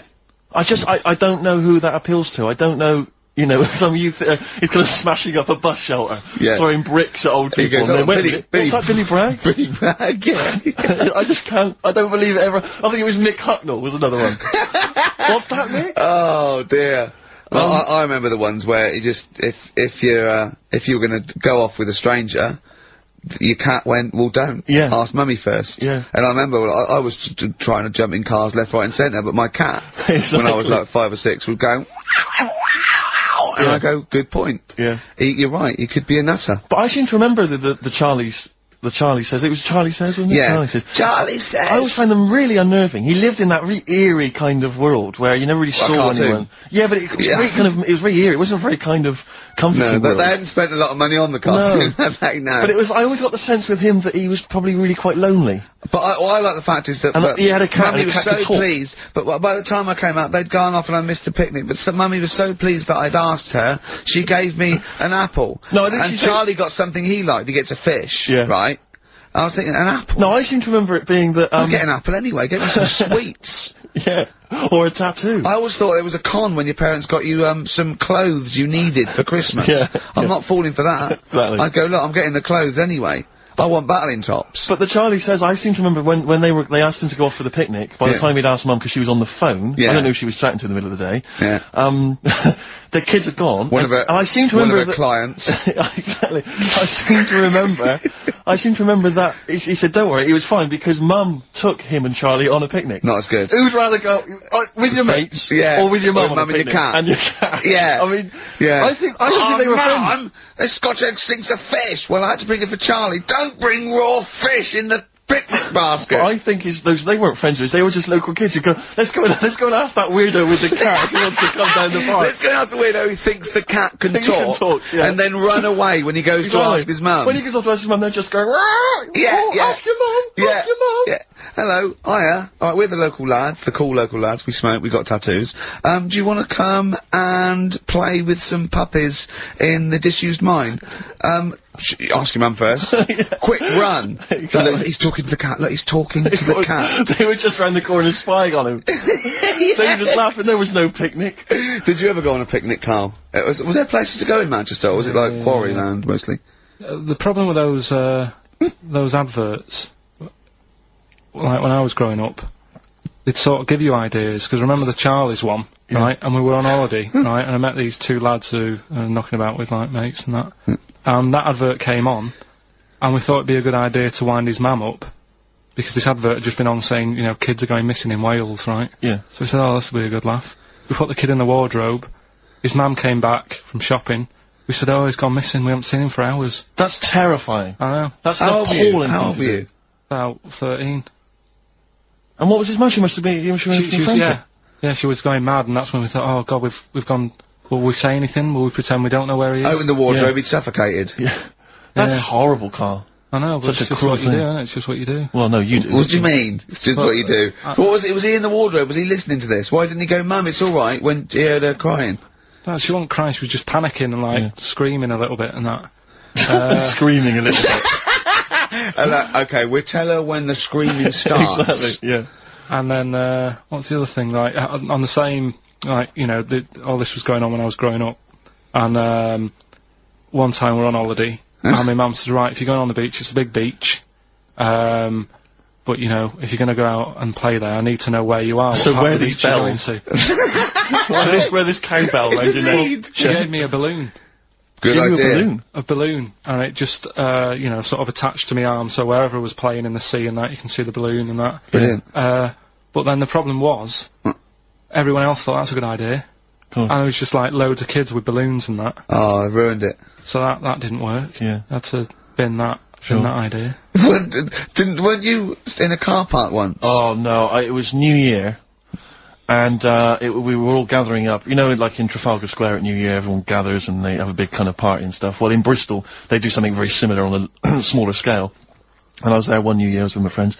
And, for some reason I picked up a balloon during the evening. You know, I don't know where I got it from, but I was holding this balloon.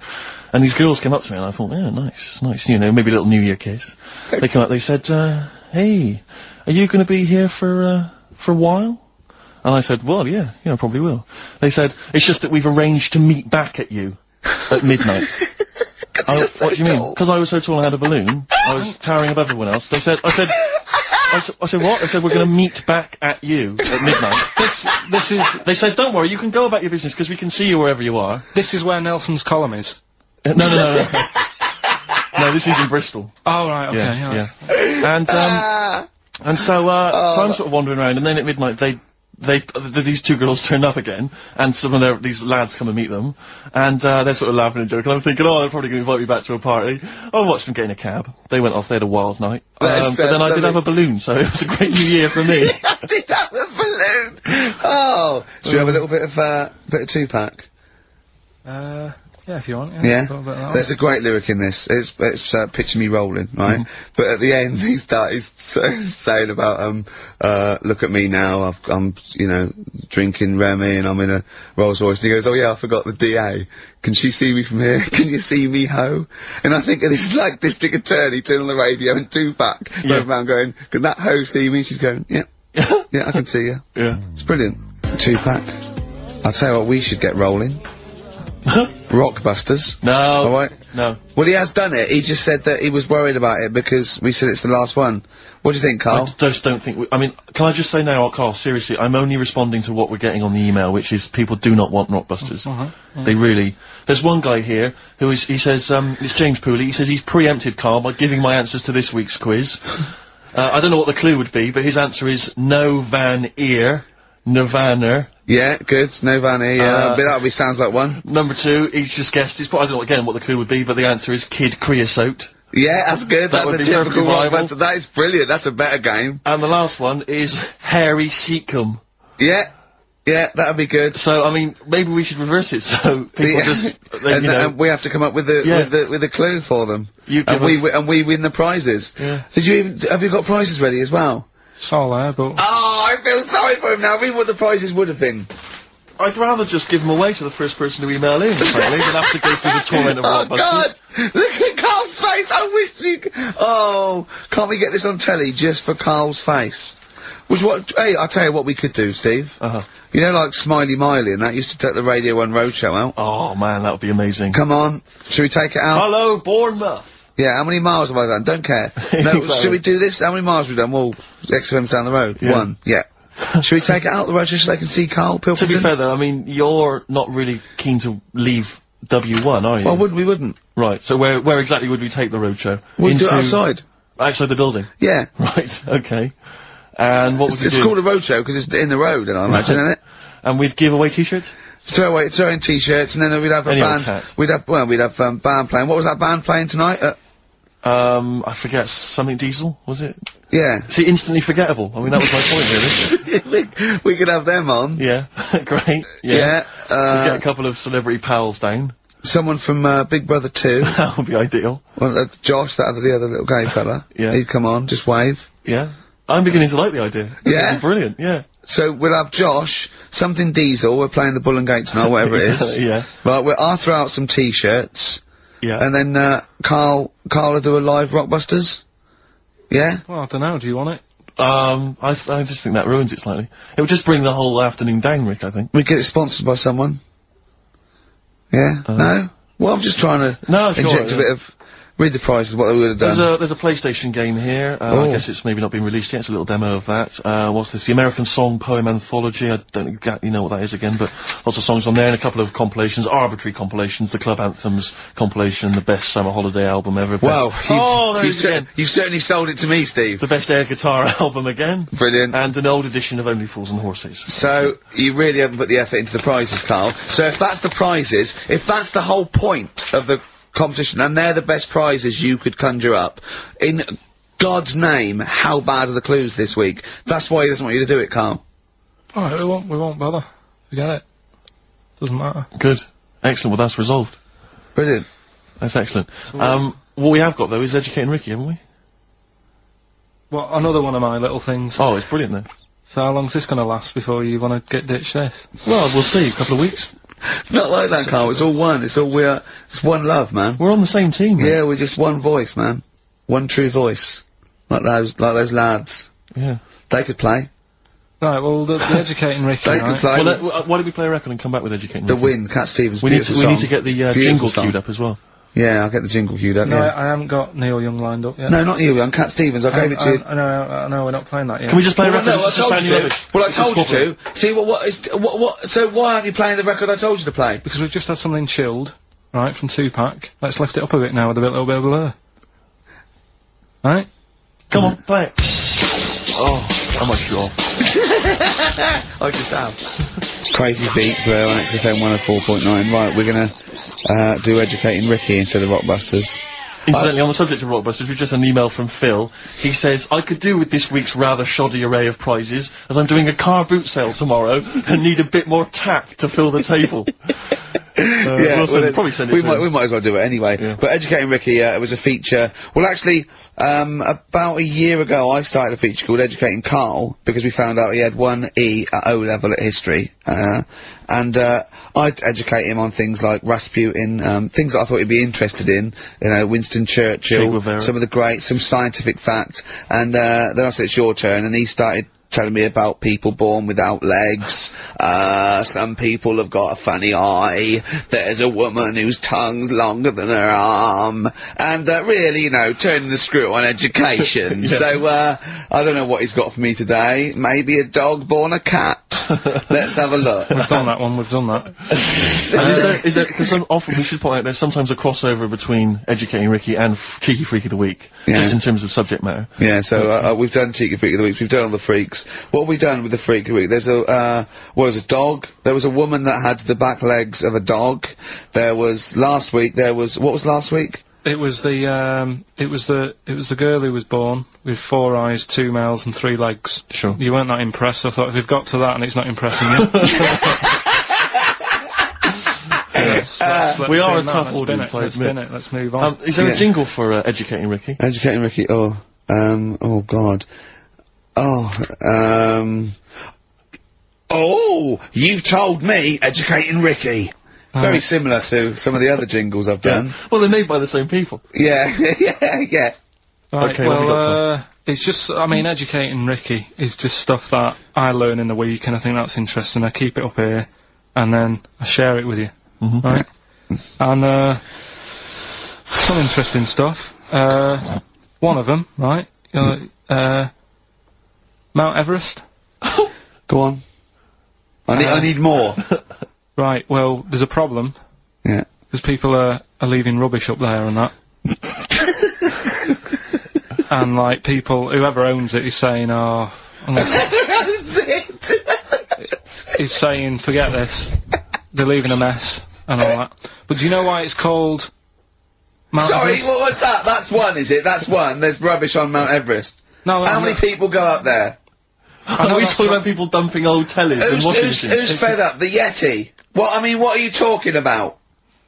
No, I mean, that isn't what I'm educating you. I'm just telling, this is part of the story. I'm just telling you. It's just a bit of context for you. That they're leaving loads of rubbish up there. Well, they're not leaving loads of rubbish up there, are they? No, they are. They apparently. Not it's like right prams and washing machines and seagulls flying everywhere. I don't know. Anyway. know. But anyway, do you know why it's called that? You know why it's called Mount Everest? Why it's called Mount Everest? I know the mount bit. It's because it's a large mount, and if you climb it, by the time you get to the top, you need to have a rest. And that isn't the educating bit. I'm just telling Well, it's you. not true. Well, we'll leave that. Well, Right. no, Carl. In the name of everything holy, do you think that anyone named it because you have to have a rest when you've climbed it? Well, we'll see. You'll see what people say on email. But Well, it's definitely not. But anyway, that's one thing that kind of thought that's interesting. I'll remember that. I'll teach Ricky that, so you've learnt that. Right, now, are you familiar with, this thing that they can do if you're dead, right? No, not if you're dead. It's like if you're ill and you know you're gonna die, right? I don't know what this is anymore. Extraordinary. Have a rest. Extraordinary. Himalayas. Himalaya. What? Listen, this is an interesting fact. Come on. If you're ill but you know you're gonna die. Yeah, you can have this thing done in Detroit where you get put in a fridge. Right. And, if they work out, you know, what's wrong with you in 20 years' time, you go, right, that fella is in the fridge, he had that, we can sort it, let's get him out. And, they sort you out. Yeah. Is this the first time you've come across this idea? Yeah, I read it the other day, I didn't know You've about never it. heard of this before? It's called Cryogenically cryogenics. preserved. It's good, isn't it? They put you at sort of like sub-zero temperatures, so they stop all cellular activity. So do you stop aging at that point? Yeah. It's suspended animation. So, well, what's the law on it, right? Because say if I had something, right? Yeah. And, I said, oh, put me in a fridge, and when you've got the cure and that, wheel me out, sort me out. Say if they did that. Yeah. And it was like 40 years. Yeah. And in 40 years' time, they get a cure for me. Yeah. Would I have to stay with Suzanne? Because she'd be 70. Do you mean what are the rules? Should you be allowed to date a younger woman? Well, it's not fair, is it? It's like good news, we sort you out, but... I don't think she'd mind. I reckon she'd have the best 40 years of her life. Yeah. And plus, they're never going to find a cure for what ails you. That is genius. That is brilliant. You come out, you're cured, and you go, oh no. I love the fact that's what he'd be lying there. if you can think while he's in that state, you think, oh god. She's losing her looks. Yeah. Just, oh dear. But everything else as well, like, my job wouldn't be here. No. No. Although the figures would have gone up a little bit. Yeah. Flat's probably gone or knocked down or whatever. Sure. Yeah. Most of my family would be dead. Yep. So what's the point?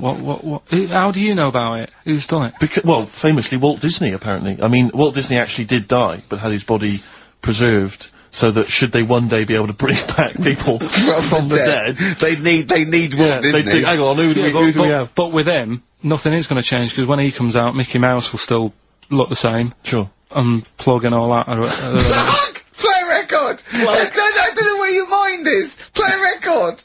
It's brilliant, you just say words! Have a rest! 50 Cent. Indie Club on XFM 104.9. So, Carl's a little bit fed up today. Actually whinging. I mean, properly whinging. Fed up. Reckons he's tired. Reckons he's overworked here. But, do you know what I mean, Carl? Everyone gets tired. Everyone gets tired. Everyone does the same sort of hours as you. What do you do? Sort of 9 till 6, 7? About 9 till 7, 8. Well, no, because a couple of times this week I've sort of met you for a drink about 6. So, it's funny, isn't it? That's weird. Some of the times I've come back after it. Just for another 40 minutes or something whilst no one's around. Try and get stuff done without phones going, without emails coming in. Yeah, we got to do it. Can I tell you what I think's a disappointment? You're head of a department. You got to do it. I just think it's a disappointment that Carl hasn't been able to put that aside and rise to the occasion. He's only got to do this show once a week. It's 2 hours. I mean, you and I, we're tired. We've got. You've got one job. We've got about 6, and we're still doing it. Do you know what I mean? We still do it. We still. Well, you're a professional, Rick. I mean, that's why you've won multiple awards. Is because you're willing to get up there, even if you're feeling a little bit under the weather, even if you hurt yourself, you've got an injury of some kind. You're out there. You're doing it. You're entertaining. You're providing a service. Yeah. So. It's disappointment. Yeah, but I've pressed all the right buttons at the right time. Indeed. Right? That's what I get paid for, yeah. Yeah. Done that, the adverts have gone out, Sure. you know what I mean? I've made your cups of tea. It's the negativity which is a problem. It's the vibe. You're bringing the Bringing us room down, bringing us down. and bringing us therefore down. the listeners. Therefore the listeners, bringing us down. If you don't like London, you know what to do. Well, I'm trying to get out of here, aren't I? we just bought a new flat. That's not the best Doesn't way. matter, Buy a flat in Manchester, live there. Doesn't matter, I can always rent it out and make a little bit of money. Why don't you sell the flat in London and buy a street in Manchester?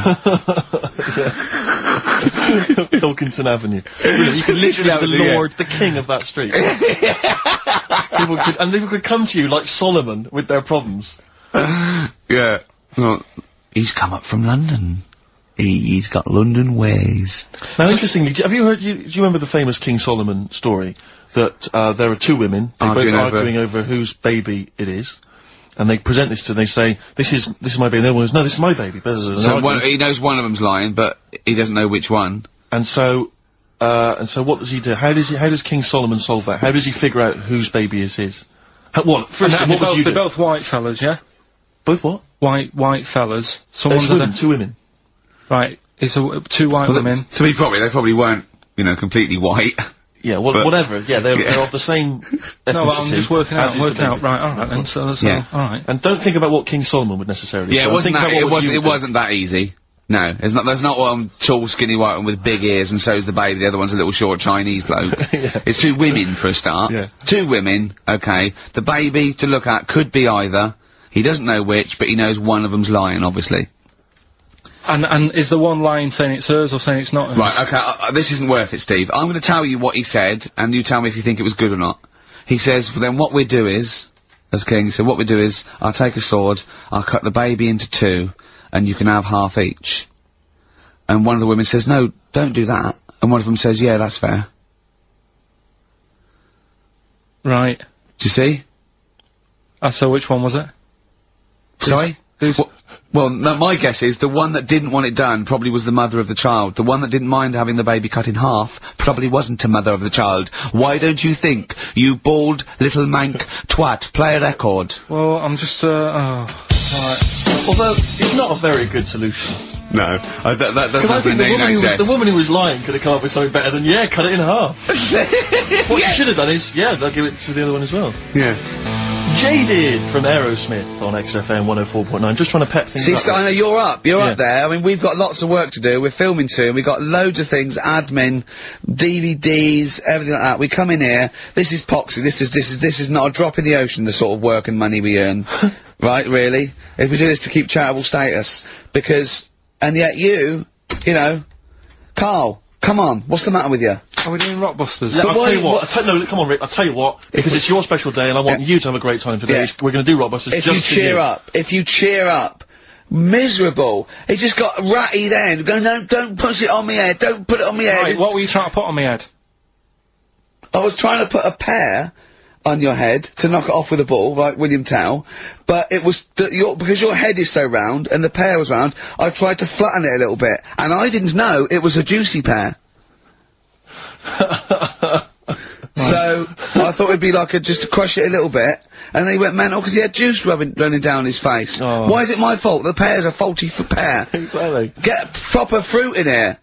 It worked with the apple. That was fine. And then he gets ratty with me. Okay, let's not waste any time with Rockbusters. Can we really, let's whip through it. Just do the clues, quickly. Quick, go, Rockbusters, right, go. Right, the first clue. Yeah, hurry up, faster. All the police cars are on fire. All the police cars are on fire. What's the initials? BS. BS, all the police cars are on fire. Good, what's the next one? The director of 28 Days Later is shouting about sleeping outside. Yeah, okay, what's the initials for that? DB. Right, okay. Okay, yeah. Right, go on then. He wants to be a sailor, why is that? Yeah, well, what's the initials there? B. Brilliant, okay. Give them again quickly, because I didn't quite catch the second one, but go from the top. All the police cars are on fire. Yeah, that's BS. BS. Yeah. The director of 28 Days Later is shouting about sleeping outside. Yeah, okay. DB. Yeah. Right? He wants to be a sailor, why is that? Yeah. B. B, okay then, brilliant. Okay, now Carl, you gonna cheer up now? Yeah. Email only, Ricky.Gervais at virgin.co.net. Radio 1 Roadshow. Smiley Miley. Smiley Miley's mileage game. If anyone remembers that, I mean, here's a man, right, whose job, Smiley Miley was not a DJ, lest we forget. Smiley Miley was the guy that organised the vans that carried the equipment to and from the road shows. Because he was such a crazy personality. Because he smiled a little bit. Exactly. He got recognition, Carl. Longevity, lots of money, and lives where he wants to live. The town that he wants to live in. Why don't you just enjoy the town that you've chosen to live in, because it's so good? London. What towns have you been to? Have you travelled at all? I've been about a bit, yeah. Right, okay, then what towns did you like? Okay, forget Manchester, that's safe, you like Manchester. Right, I'll do the big three. Shouting. London, New York, Paris. Okay, you don't like London, even though you live here, got flats here. Good, excellent, that makes sense. Have you been to New York? Yeah. What do you think? It's an amazing city, isn't it? Didn't like it. It's just noisy, it's smelly. Right, it's the city that never sleeps. I'm not surprised with all the racket and that. Paris. The city of love. The most romantic city in the world. Not really. I remember seeing an old woman in McDonald's in there, and it put me off. That's where that thing happened, where the old woman was. What's that? Tell us. We talked about it before, the old woman in McDonald's. Yeah, And what happened? She was sat in the corner there with her legs open, no knickers on, alright? Oh, God! That's Paris. Did that put you off your cheeseburger? Next city, where next? Have you been to, I don't know, the most beautiful city, Venice? Yeah, I've been there, yeah. It's good? No. Why? Because they sell it to you as if it is a romantic city. Where did you see it? Sold? No, I saw it on, when I was growing up, right? Remember 321 with Ted Rogers? Yeah, of course. Right, it used to be one of the star prizes on there. Right. And they'd say, let's show you the video, let's see what you're going to, let's see where you're going to be loving it for a couple of weeks. And he'd show you this scene of, like, the gondolas. Yeah. And all the city lit up at night. Yeah. Like a man and woman sat on a boat, loving it and stuff. Yeah. I went there, bin bags everywhere. Play a record. Yeah, it's a mess. Play a record. It's London. That flooded. is Wish You Were Here with Karl Pilkington. Alright. It's London flooded.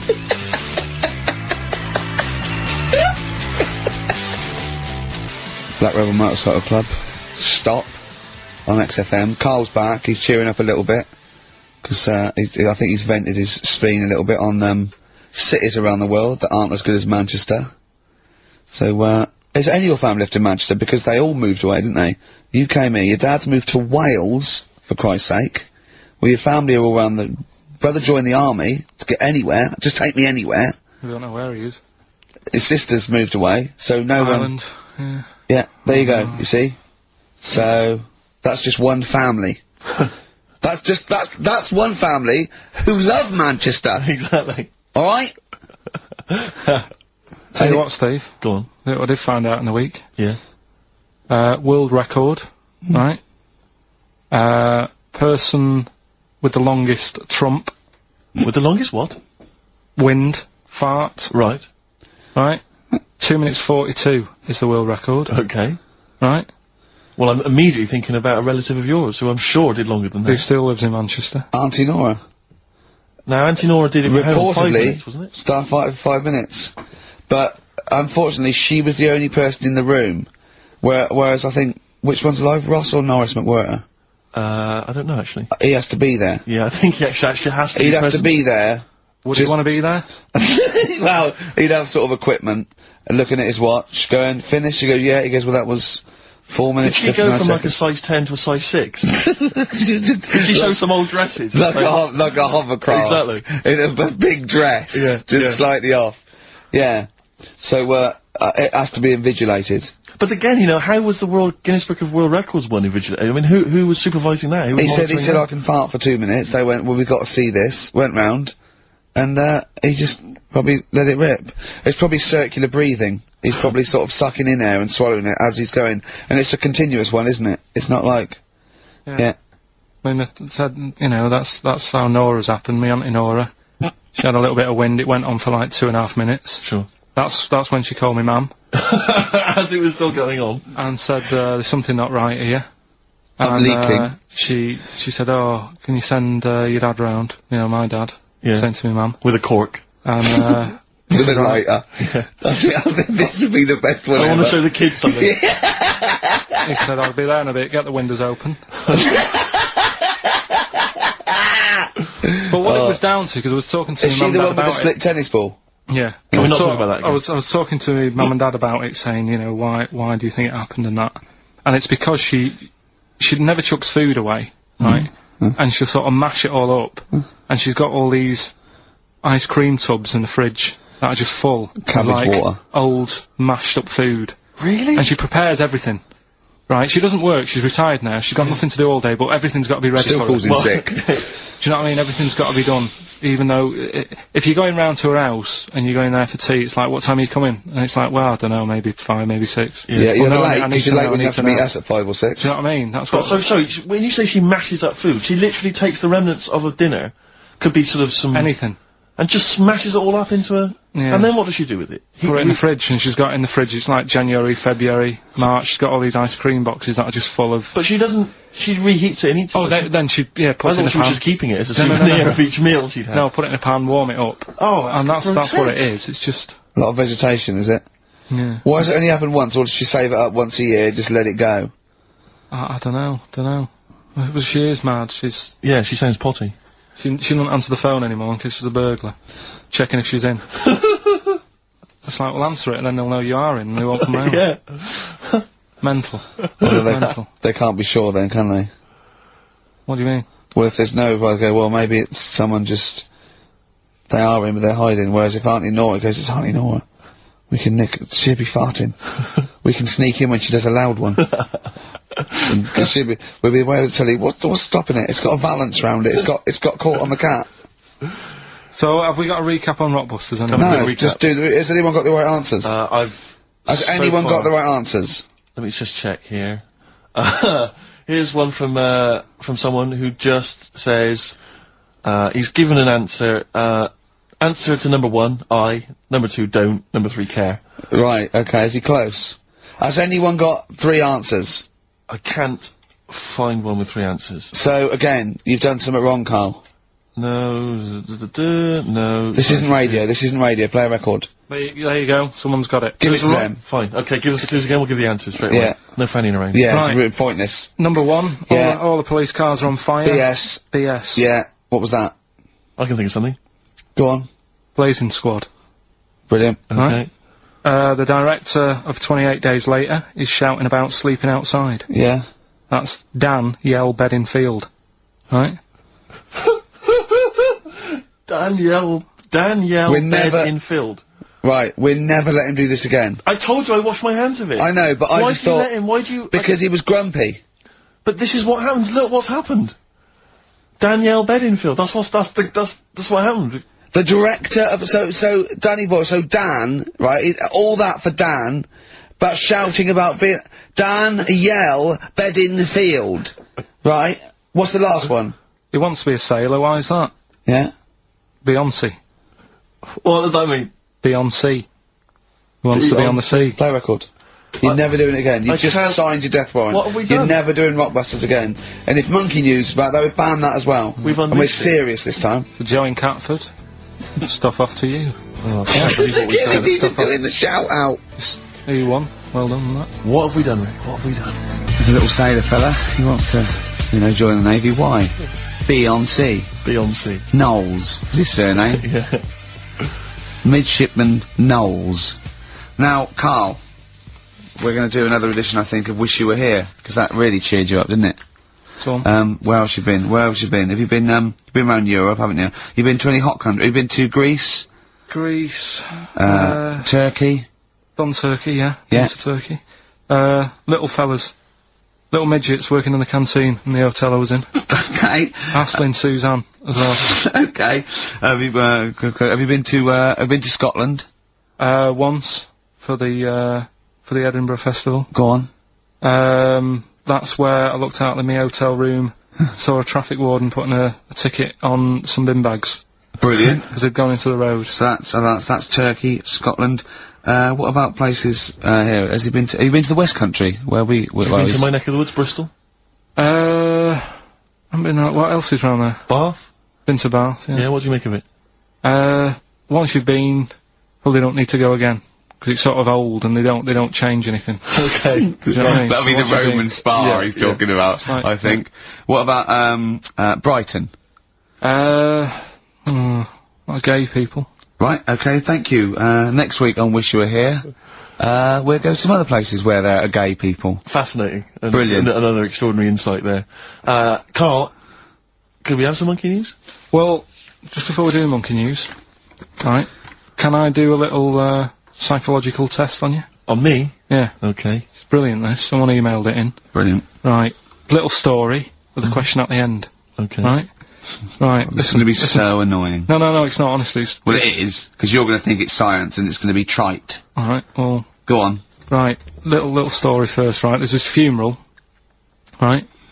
And this girl was at a funeral. Same funeral? Yeah. Right. It was a mother's funeral. Oh, yeah. Right? She met this fella who she didn't know, right? But she thought this fella who she met was amazing. She didn't know him, right? But she thought he was brilliant, right? Like a dream fella. Right. And she fell in love with him, right? But never asked for his number, his phone number, right? And she couldn't find him. Now, a few days later, the girl killed her own sister, right? Yes. Question is, why did she do that? Okay, well, it's one of those stupid things then, isn't it? So, it's not logic, it's what am I thinking? No, it's not. Seriously, it's a proper, it's a proper real mental logic. test. It's a proper mental test. A mental test. It is a bit mental. So you understand the story, yeah? I kind of. Let me just get it right. So there's a funeral. A girl goes to the funeral of her mother. Yeah. She meets the guy, or she meets the guy at the funeral. She meets the bloke. He looks alright. I fancy a bit of that. Right. Has a chat with him. Yeah. But doesn't get his name, doesn't get a phone number or anything. So to cut a long story short, the things are asked, right? So the reason she kills her own sister, is this something to do with finding out something about the man she met?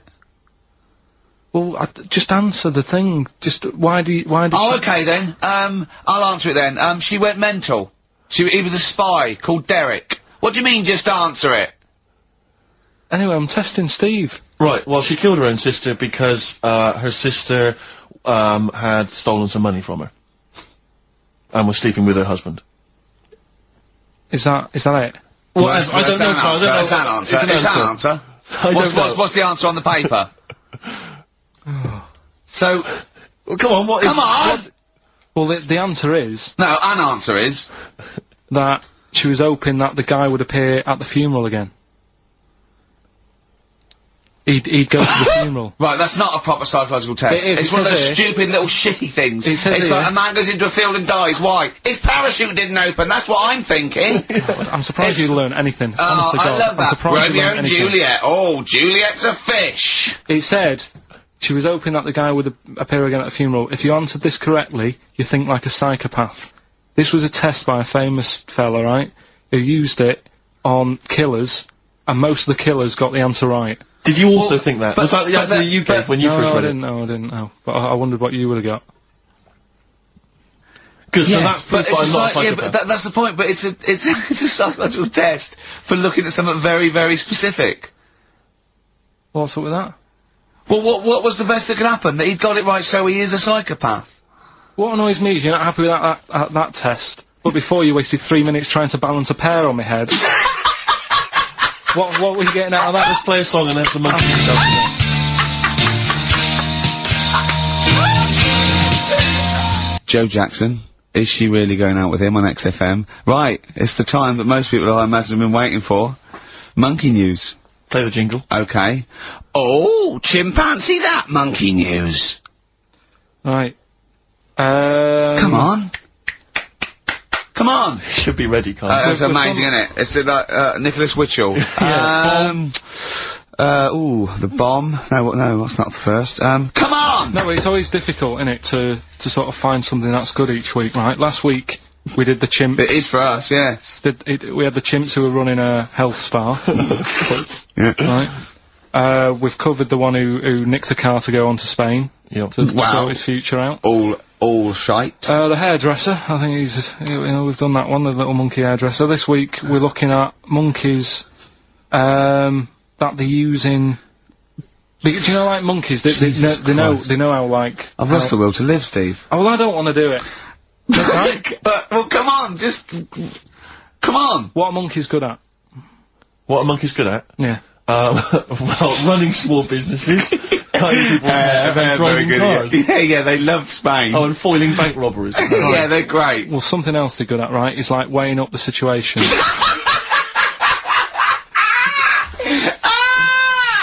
Oh, God! If you stick them in a field with loads of, like, obstacles on it, right, they're good at sort of, I can get over that, and I climb over that, I'll swing from there to there, that sort of thing, right? Okay. So the people in charge of somewhere, I've thought, Somewhere! I've thought we can use that skill, right? And what they've done is they've got a load of little monkeys, right? They've given them an IQ test. Yeah. And the ones that score above 80, right? Get to produce this show next week. Join the army.